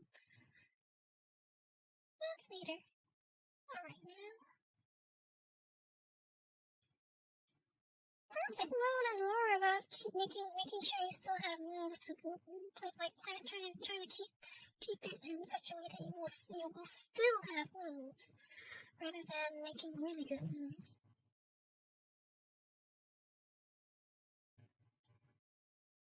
I mean, of course, you're still at the mercy of you're still at the mercy of the game no matter what. But there are certain things you can do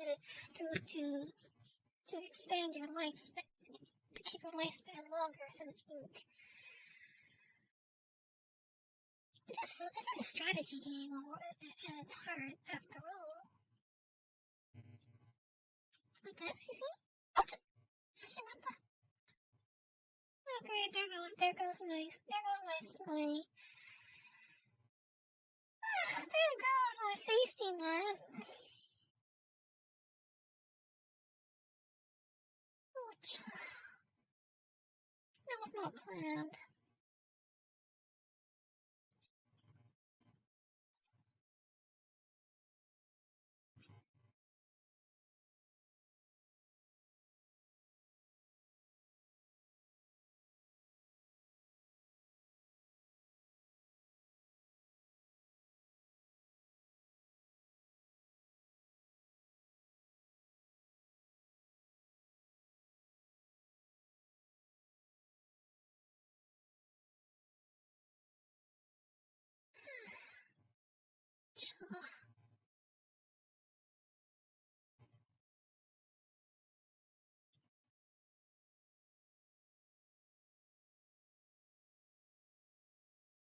I have a very bad feeling about this. Of course. Yeah, I figured as much.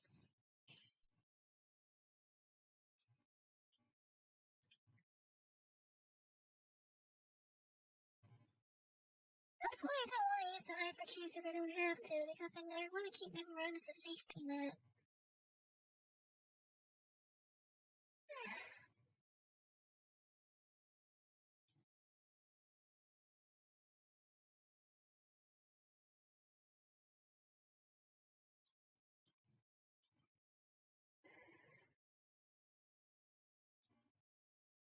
So what's everyone's plans for the new year? Don't ask me about mine, I don't really have any. It's not like I can do much of anything right now. Test try, huh?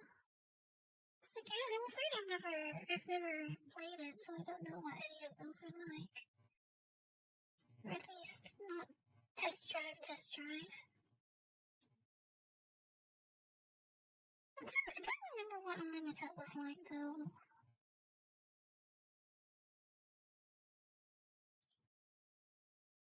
I don't remember what unlimited was like.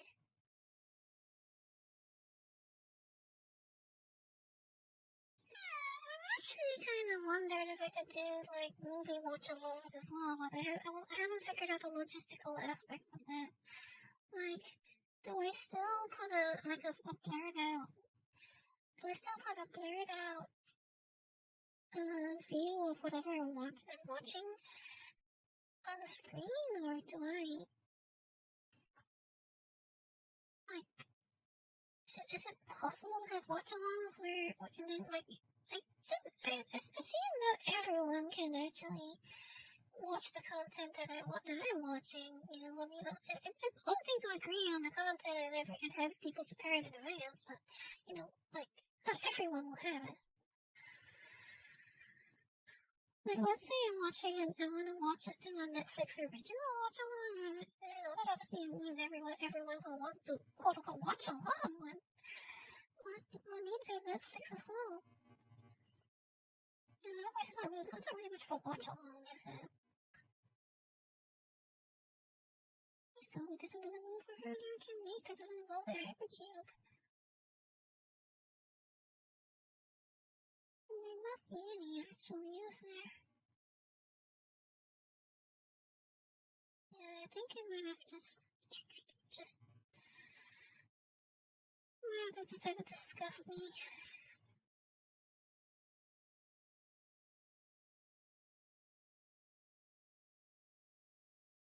That was a bit of a scroll up, wasn't it?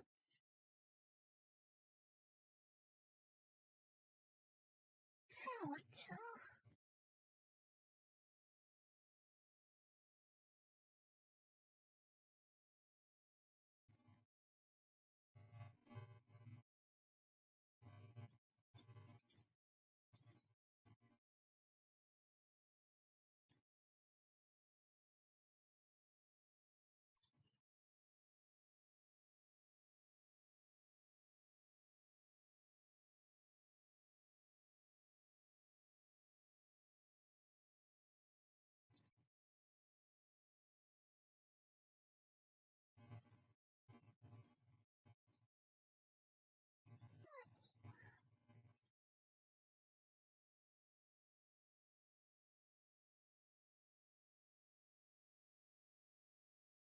Yes, I know I can make a plain jam down here, but I'm trying to delay that because it's near to the bottom.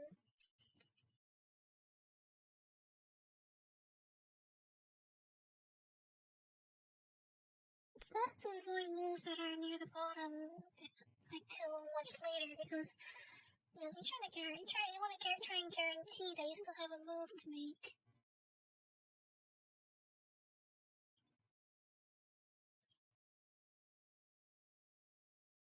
It's better to have a guarantee that you'll still have a move to make than to make some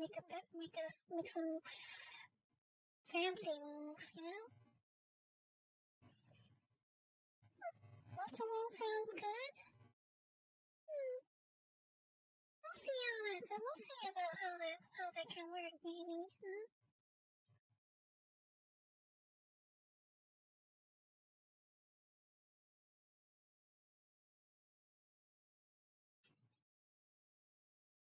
Perhaps someday I'll be able to organize something like that. Well, I suppose some people just do it in like Discord.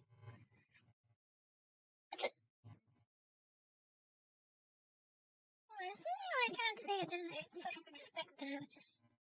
I didn't expect it per se, but it was also, in a sense, expected something like that to happen eventually.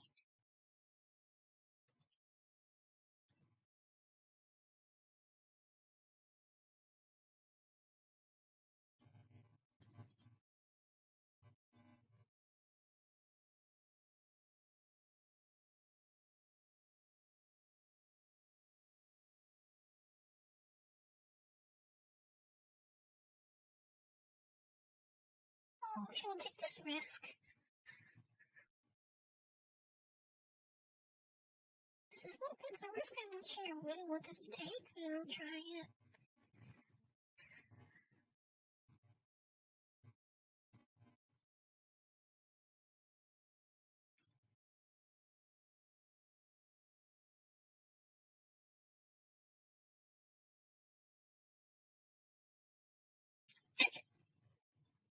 Yeah.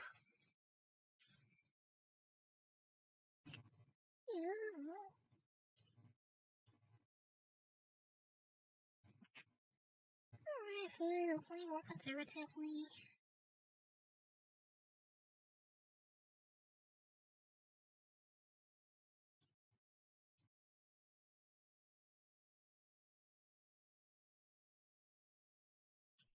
I wonder if this mode still favors fast movers. Like, does it try and give you better moves if you keep going fast?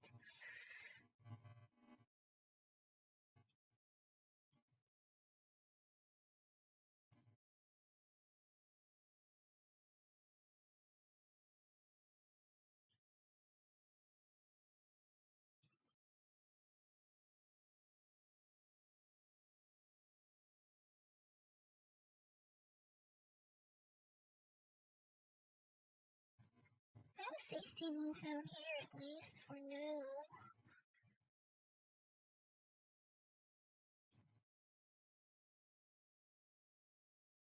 Probably best to keep it that way. If I make this match, it'll destroy this yellow gem, which would become a risk.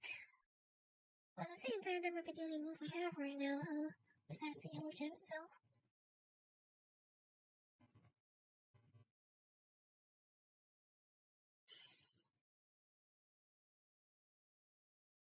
I mean, if racing games are your favorite genre, then by all means.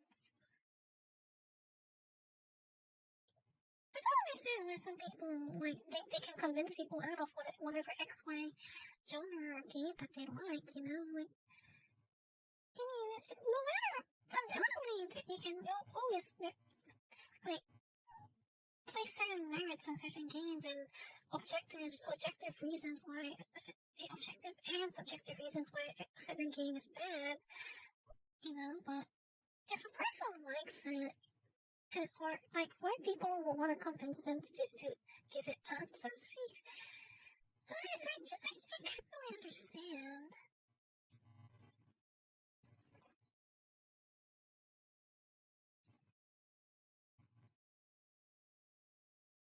I don't think I can understand that.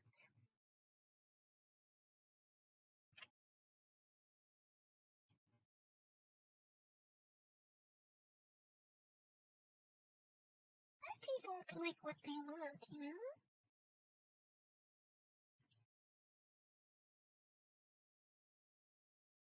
Okay, that was a... whatever, you know what, never mind, forget it. Let it be.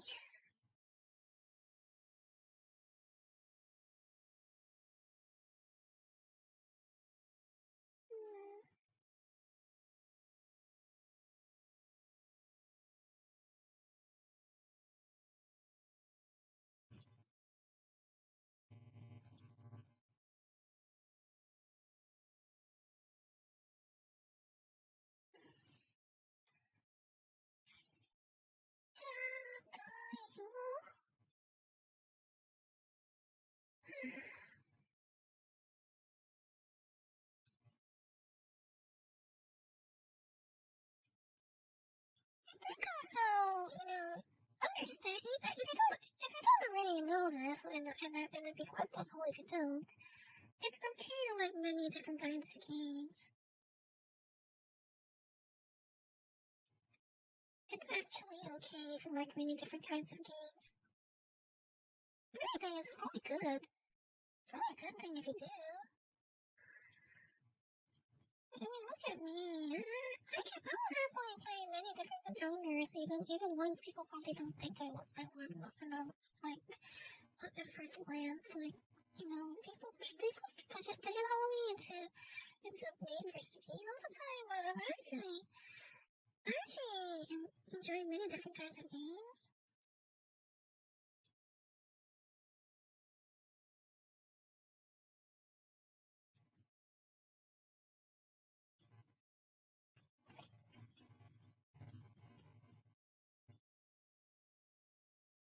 absentmindedly moved one of my safety moves by accident that I was trying to save.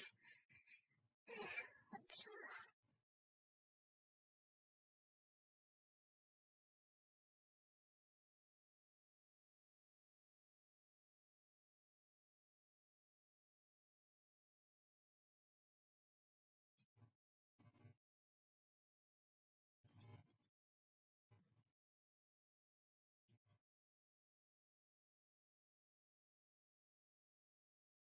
But I think also, actually, it's not strange either that for someone who when people like racing games, it's just because they like cars in turn, and that demographic, demographically speaking, people who like cars tend to end up being into other mechanical forms of transport, It's like demographically, someone who likes cars might also be a person who finds aircraft inspiring.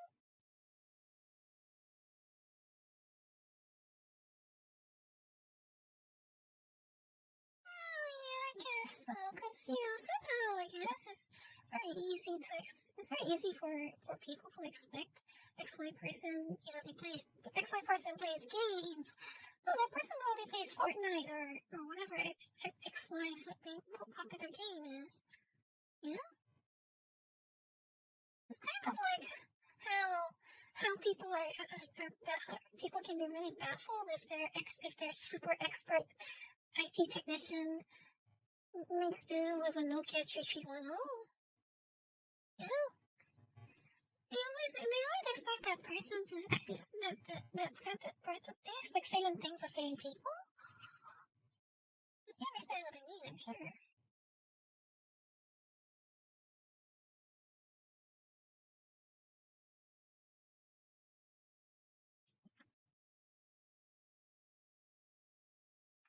Like me, for example, like as far as I know, people expected me to be one of those loud mouth cussing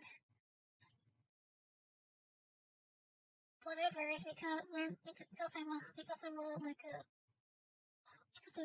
I'm from the hot pursuit community.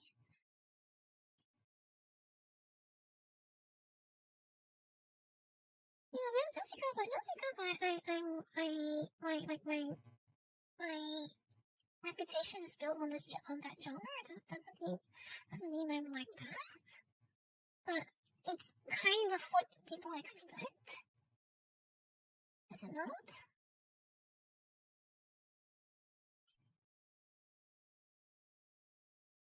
The majority of the people that are probably cussing up and down like rock or metal music or rap and are into Get Low and mods and everything.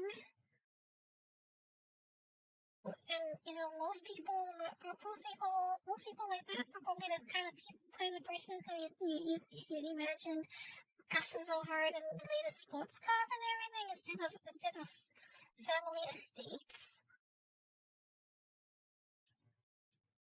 It's all about like demographic expectation. It's statistically true, I suppose, but it doesn't mean it's absolute. Yes.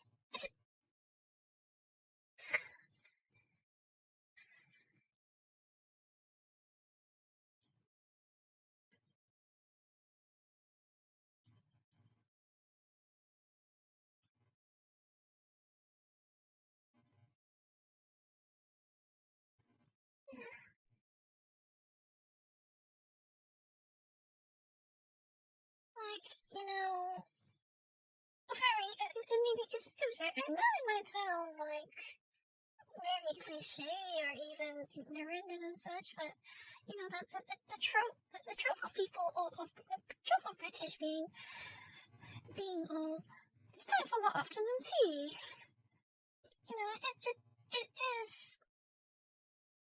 It's a stereotype, yes, but it's a stereotype rooted in tradition and truth, is it not?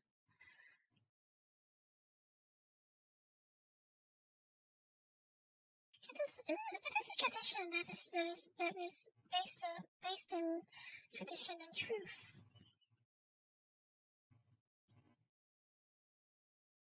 It's simply like statistically and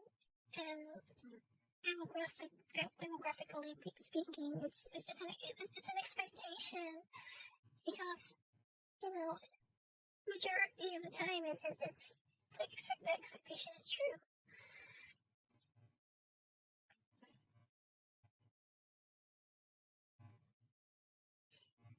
Like you would expect.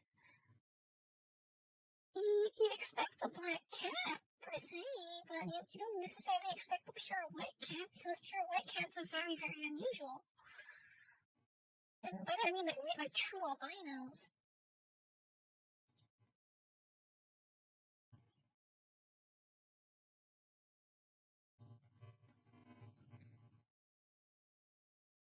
Here's another example, I guess, if we're talking about stereotypes, like, there's this stereotype about black people liking fried chicken, and, well, let's be honest, it's a stereotype because the fact of the matter is that a lot of them do, but at the same time, can't you really blame them, because a lot of people like fried chicken anyway.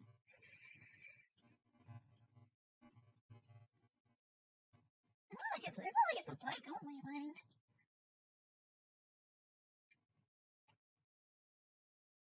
Like again, I use the word statistically speaking.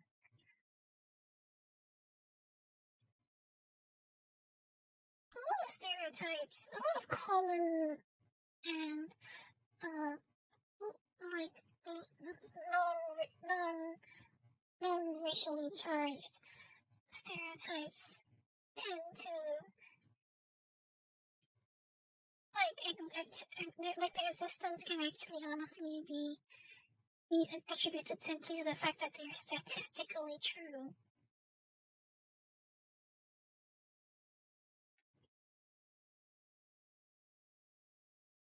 I'm a rational person, so I have no reason to lie about it.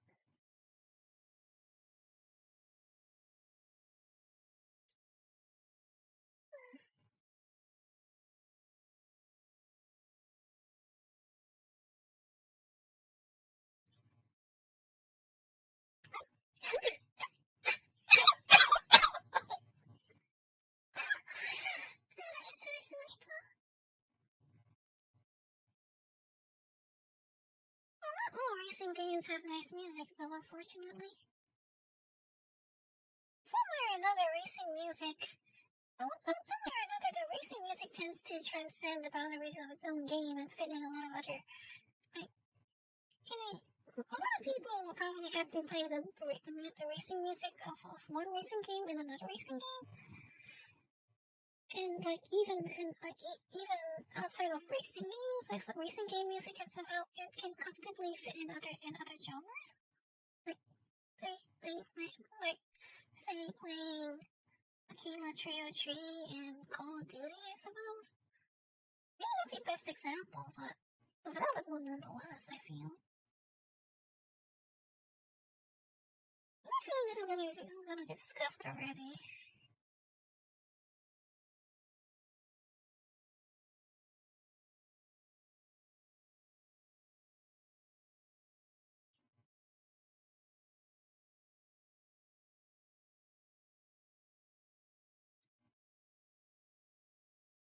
Okay, fine. I mean, there's no better safety net than the hypercube, I guess. Oh, yeah.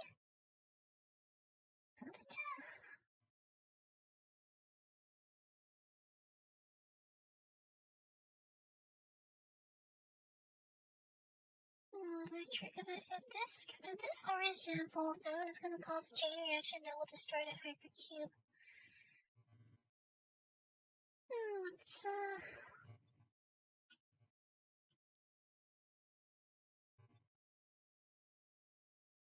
Unless I think that'll still. Unless I can get this green gem to the right.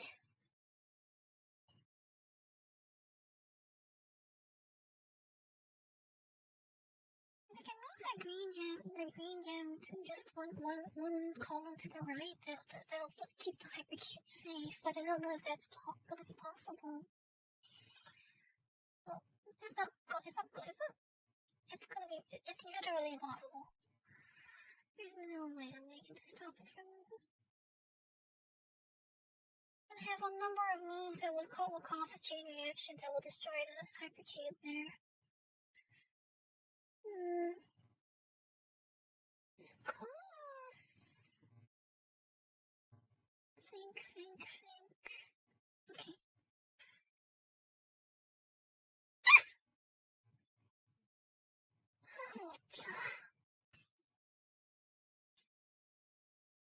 Oh, that was not what I had in mind.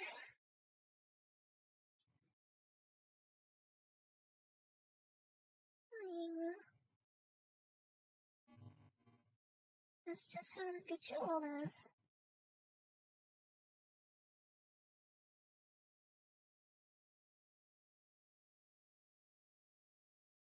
That is simply the laws of ritual.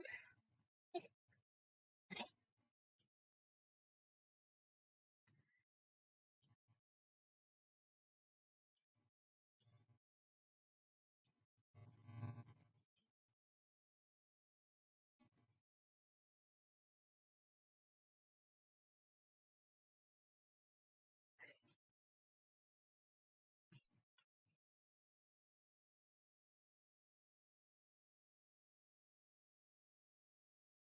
Speaking of radio stations in video games, right? I don't know what burnouts are like, but I think one thing that Grand Theft Auto is so famous for is the radio stations in the game, right?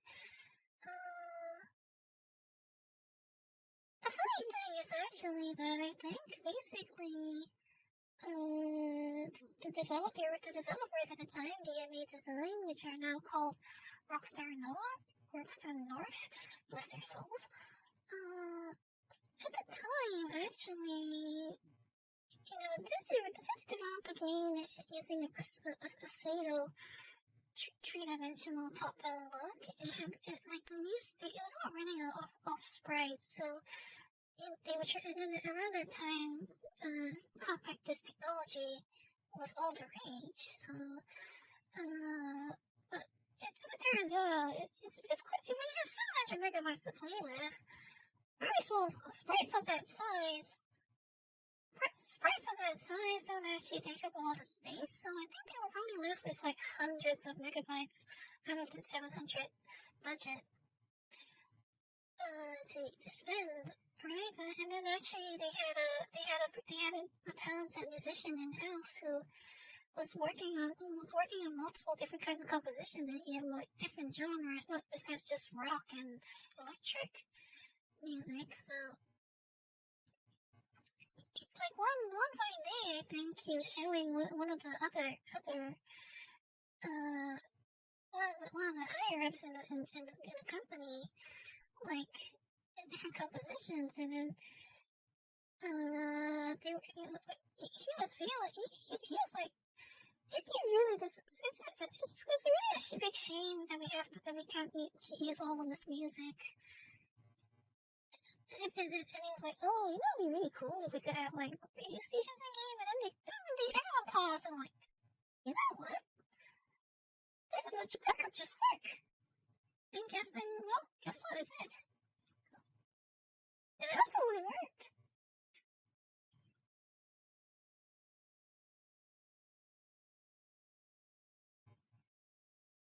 And I think the fun thing also that was particularly amusing was that the original design document, the starting project design document for what would become Grand Theft Auto, which was originally called Race and Chase, I think.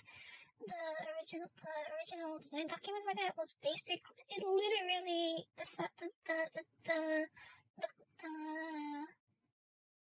section the sound section in the design document, it literally just said, I think, what 50 megabytes allocated for sound. Nothing, just that's all it said. So it's probably quite bemusing if you ask me.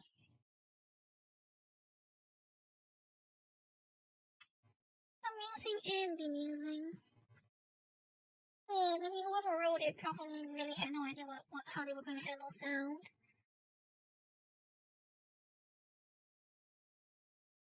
Unfortunately, humans are masters of ingenuity, so Grand Theft Auto became a lot more than that. Rings a bell? What does? What rings a bell? Sorry, I think I'm pretty sure we have a latency synchronization, so sometimes I don't know what you might be responding to specifically.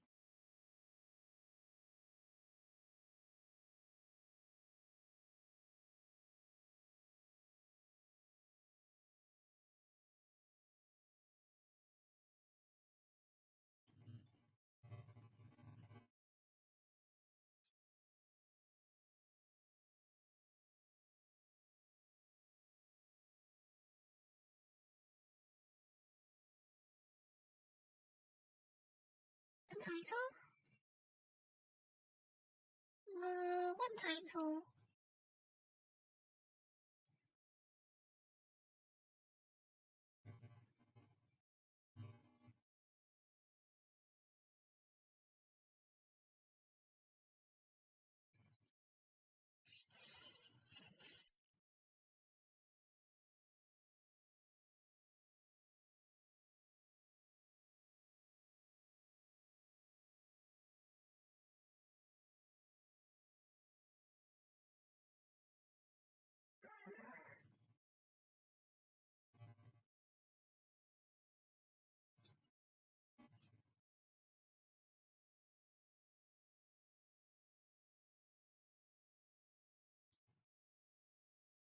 Racing?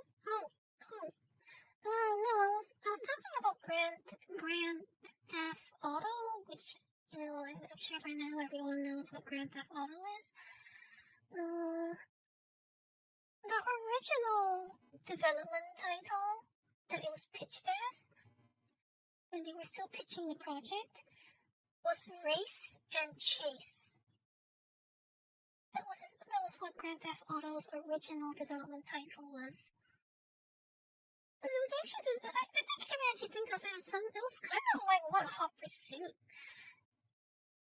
It was probably intended as something similar to like what Hot Pursuit would eventually become, except from a top-down perspective.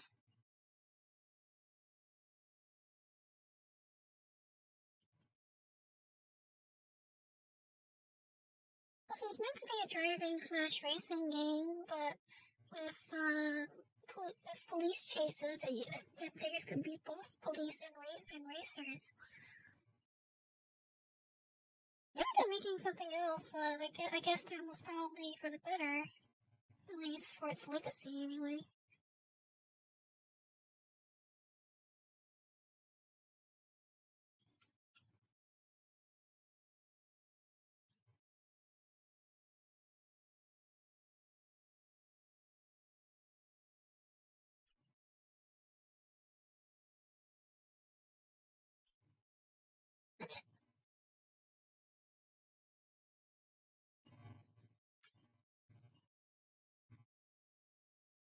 Like, I suppose, if not for its criminal bent, Grand Theft Auto might not have been as influential as it was.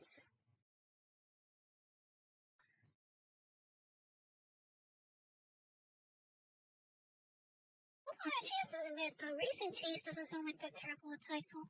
Runs off his tongue pretty well, I think.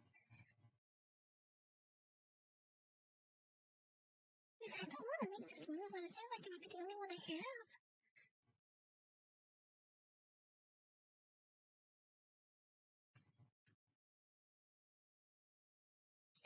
Although I think the part on honestly, the part that gets me the most is that the people that made Lemmings are the same people that made Grand Theft Auto. Like, that does not compute for me.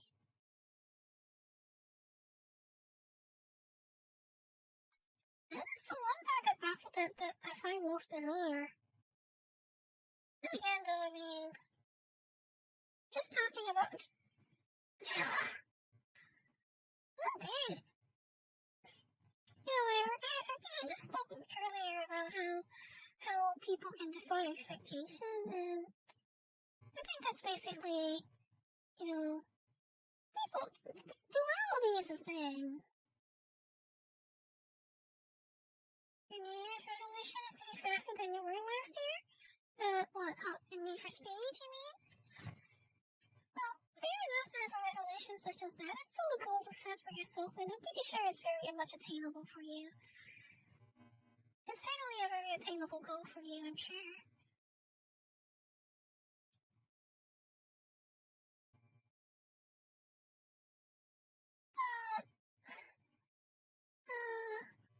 I do hope that next year your goal is something like, don't take this the wrong way, but I hope your goal next year is something that is quote-unquote productive. Yes, I'm not saying that it's unproductive to play games, it's just, like learning a new skill or something like that, rather.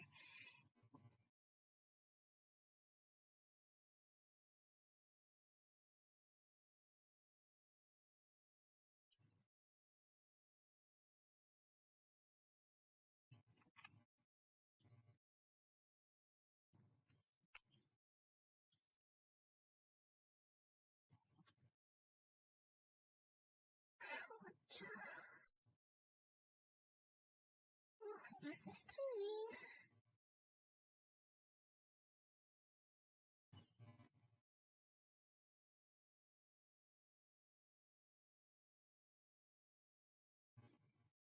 Every time I try to protect the cube, the game eventually insists on taking it away.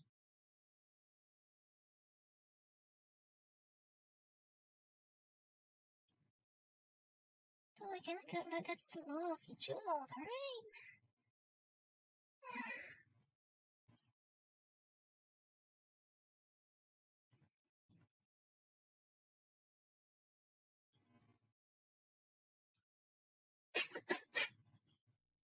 I never had the game on mute all the time.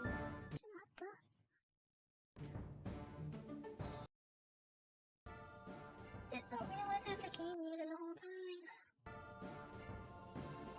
It's just great.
You don't think you'll live that long, or you don't think, or you don't know what you'll be doing in the 40s? Like, I don't think there's anything wrong with not having an image of yourself in the future. Of what you be in the future, it's perfectly fine.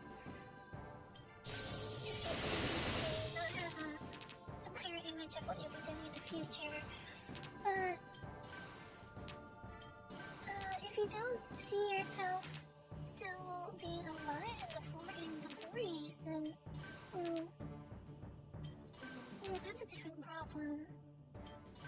I'm not sure how I would recommend addressing that. Addressing that,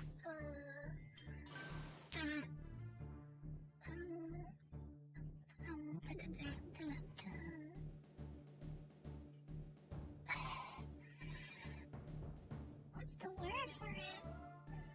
I don't see how I would recommend addressing that, line of thought, but, you know, it's not that it's not impossible, is it?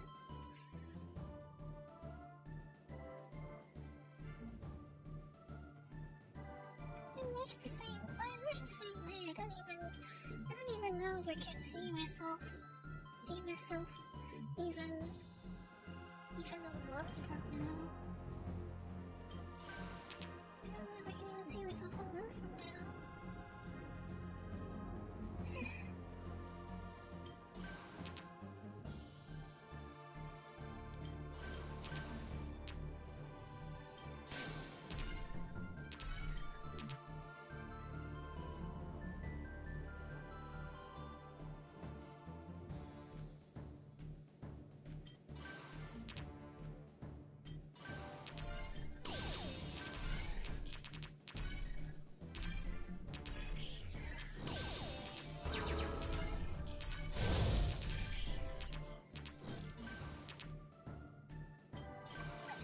Really risky to make special gems because it's so easy for them to implode and cause a chain reaction that destroys some like a hypercube or something that you've been saying.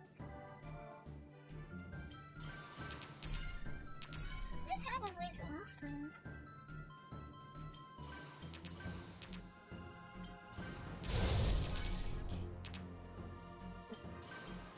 Natural urge is to make special gems, but sometimes, like, it's actually really risky to do that.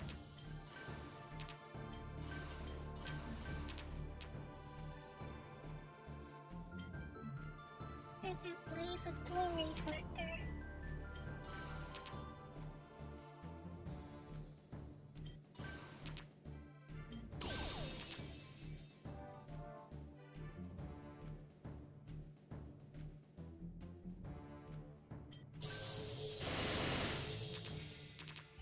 Evolution of yourself?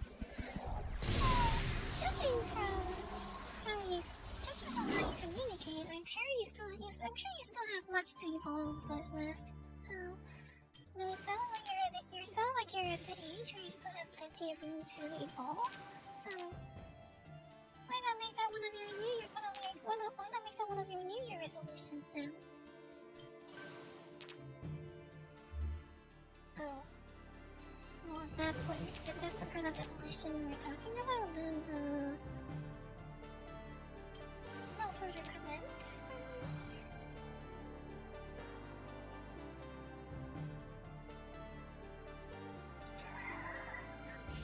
There's not another wolf over there.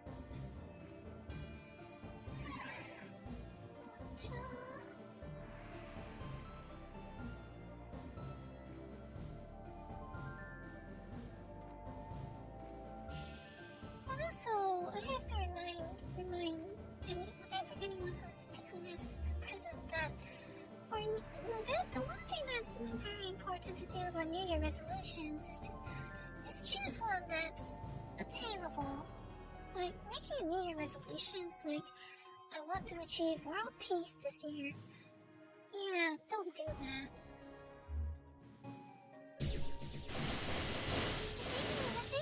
Resolutions because they work much better if you choose something that's attainable and worth working towards. That's part of the nature of New Year resolutions.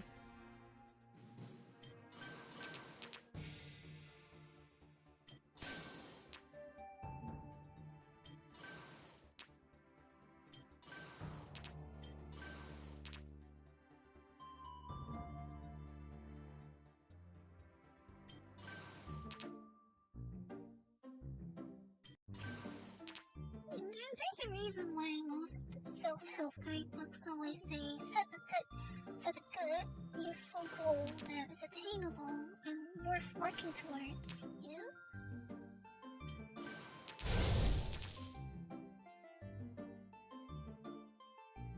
Like if I were to set myself a goal that, like I would definitely stream more, for example, or I would, what do you call it?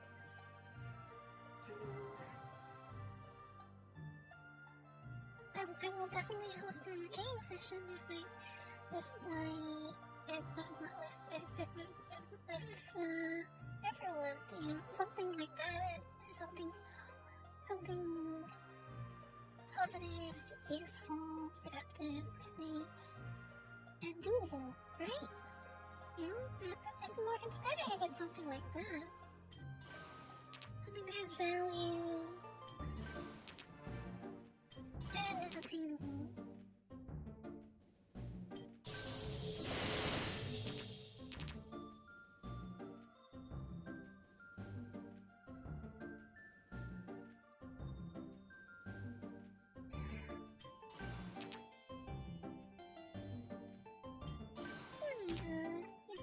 Much better at giving advice than giving advice than actually helping myself.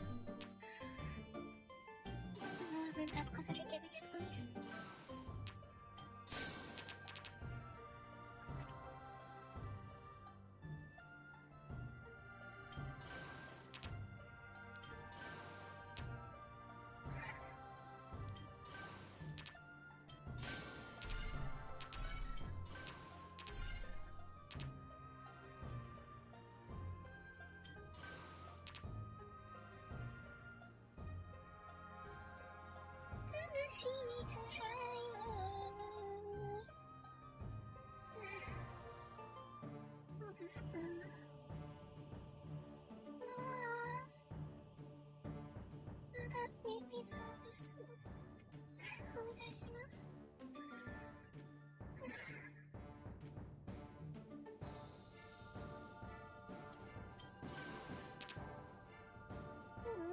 Okay, but at least if I fail now, at least I'll still get the level or badge.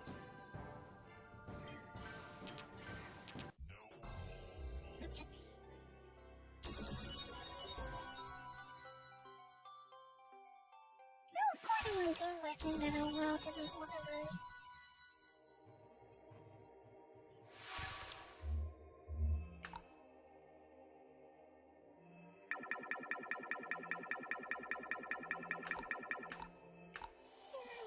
I've done enough projects as to an actual lightning.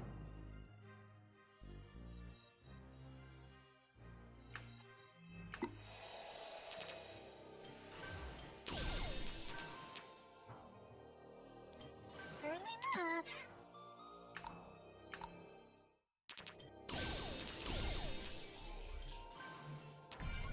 Yeah, I think I'm too slow right now.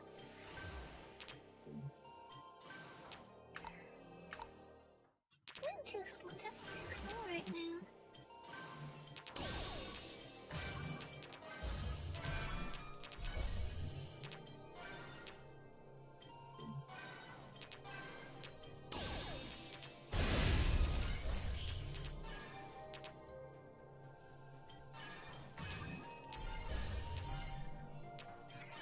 I can't try again.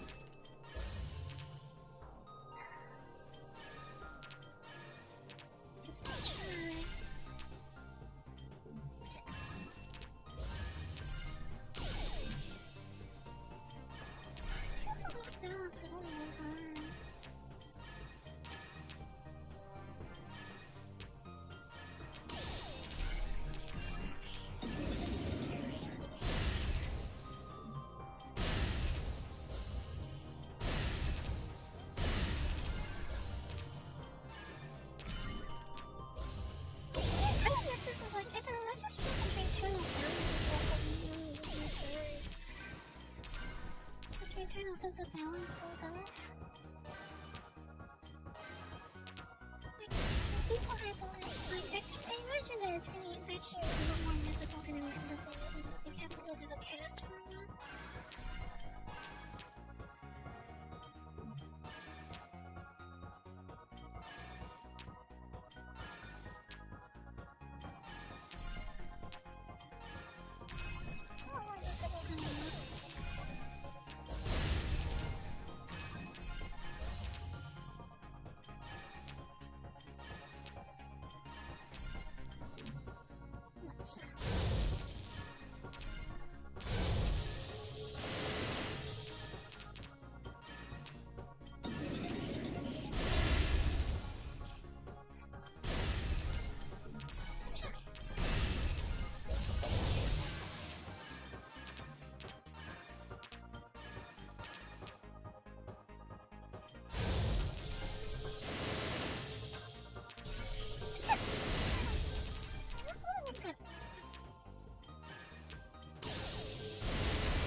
want to play on this other tablet with a stylus. We should have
too slow.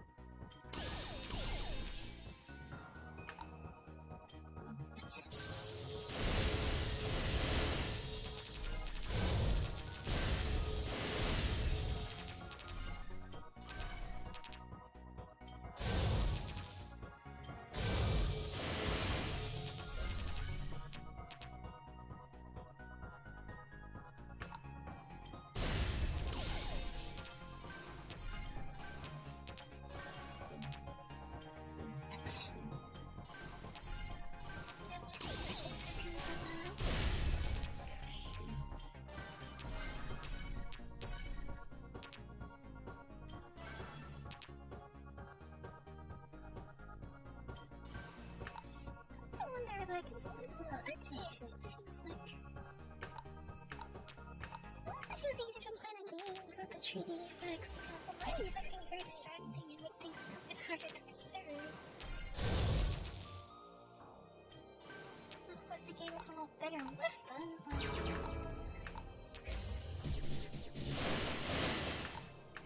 You know how people make such a fuss over saving, like, God rays and all that competitive games?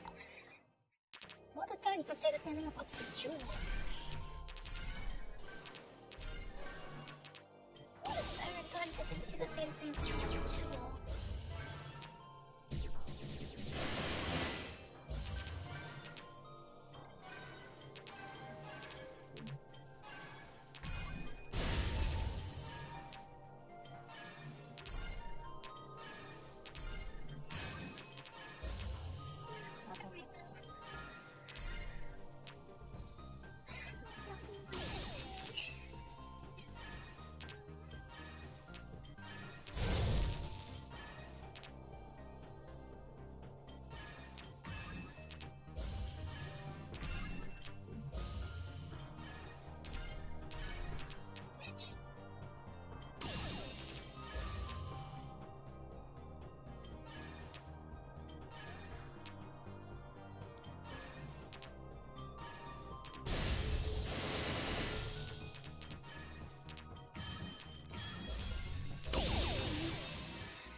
Options for the difficulty, like having less colors, using the number of colors of the level of the story, because like designing one mode for that mode, it has less colors.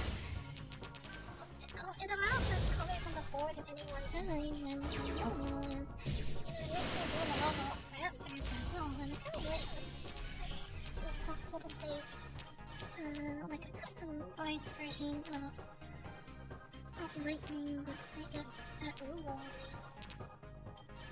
You know what I mean? What is easier, but and then Solar Station should not be allowed enough to look at that.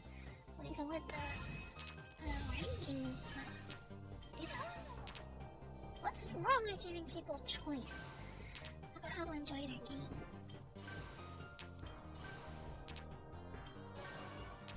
I mean, for Zen modes, like I don't want to give you a relaxation option.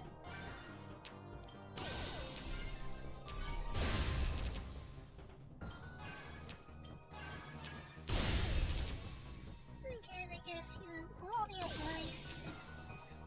life improvements is somehow very rare in video games.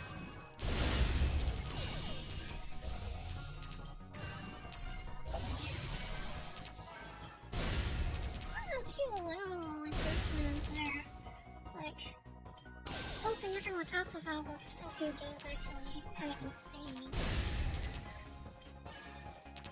It's only starting to get a little bit more focused these days, rather than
concentration.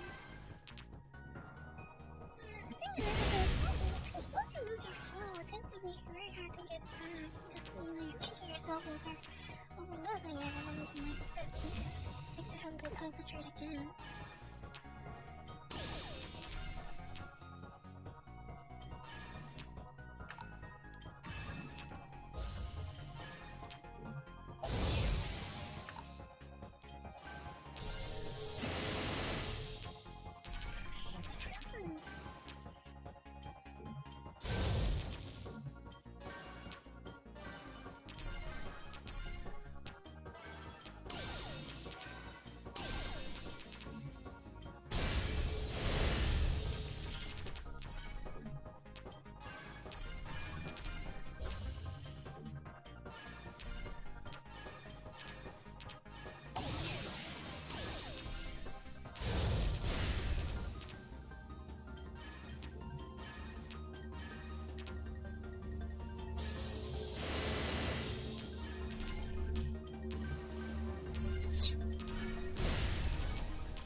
This is a lot harder than it sounds.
Play the drill by having you hit the hint button, like, make whatever rules it seems. I mean, I'm sure you can train an AI to actually play it because, you know, it needs an AI that can generate the gems in a way that makes more matches. By that logic, it should be very easy to train an AI magic anyway. AI robot. I mean, what are your inputs? Basically, just an AI robot. Might be slightly different in nature, I guess. I think about it. I think it would be an aimbot.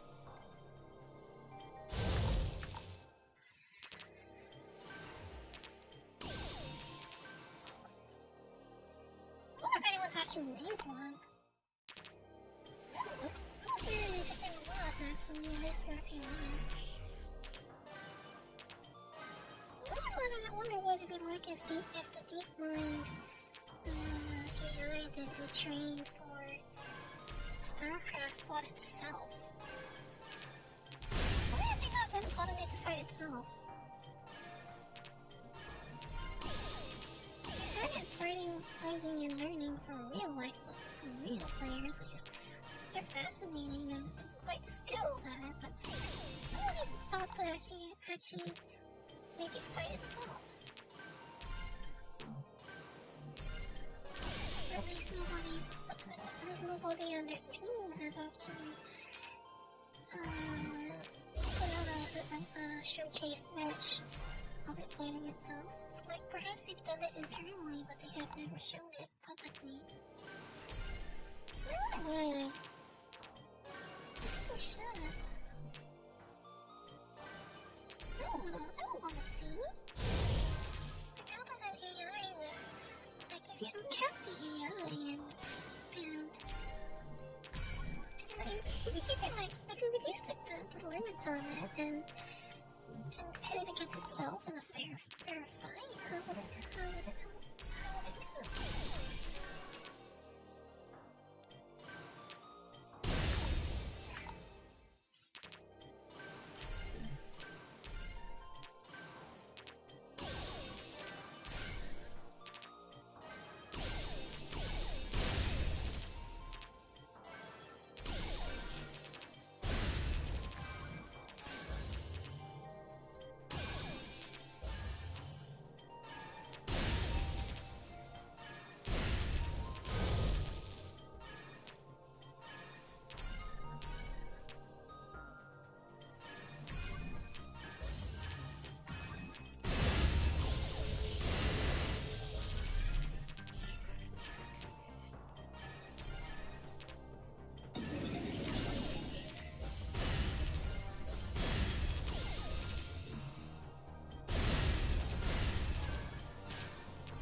We're at the point where I think I'm at the limit already. Should I carry this in? But I don't really think much of anyone is still here. So, with that said, as the game says, goodbye.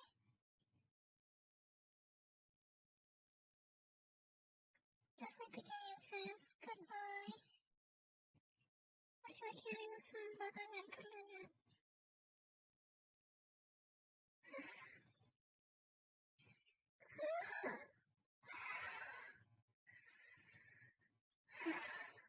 Wish you were carrying the sun. Once again, あけましておめでとうございます。Happy New Year. はい。それじゃあ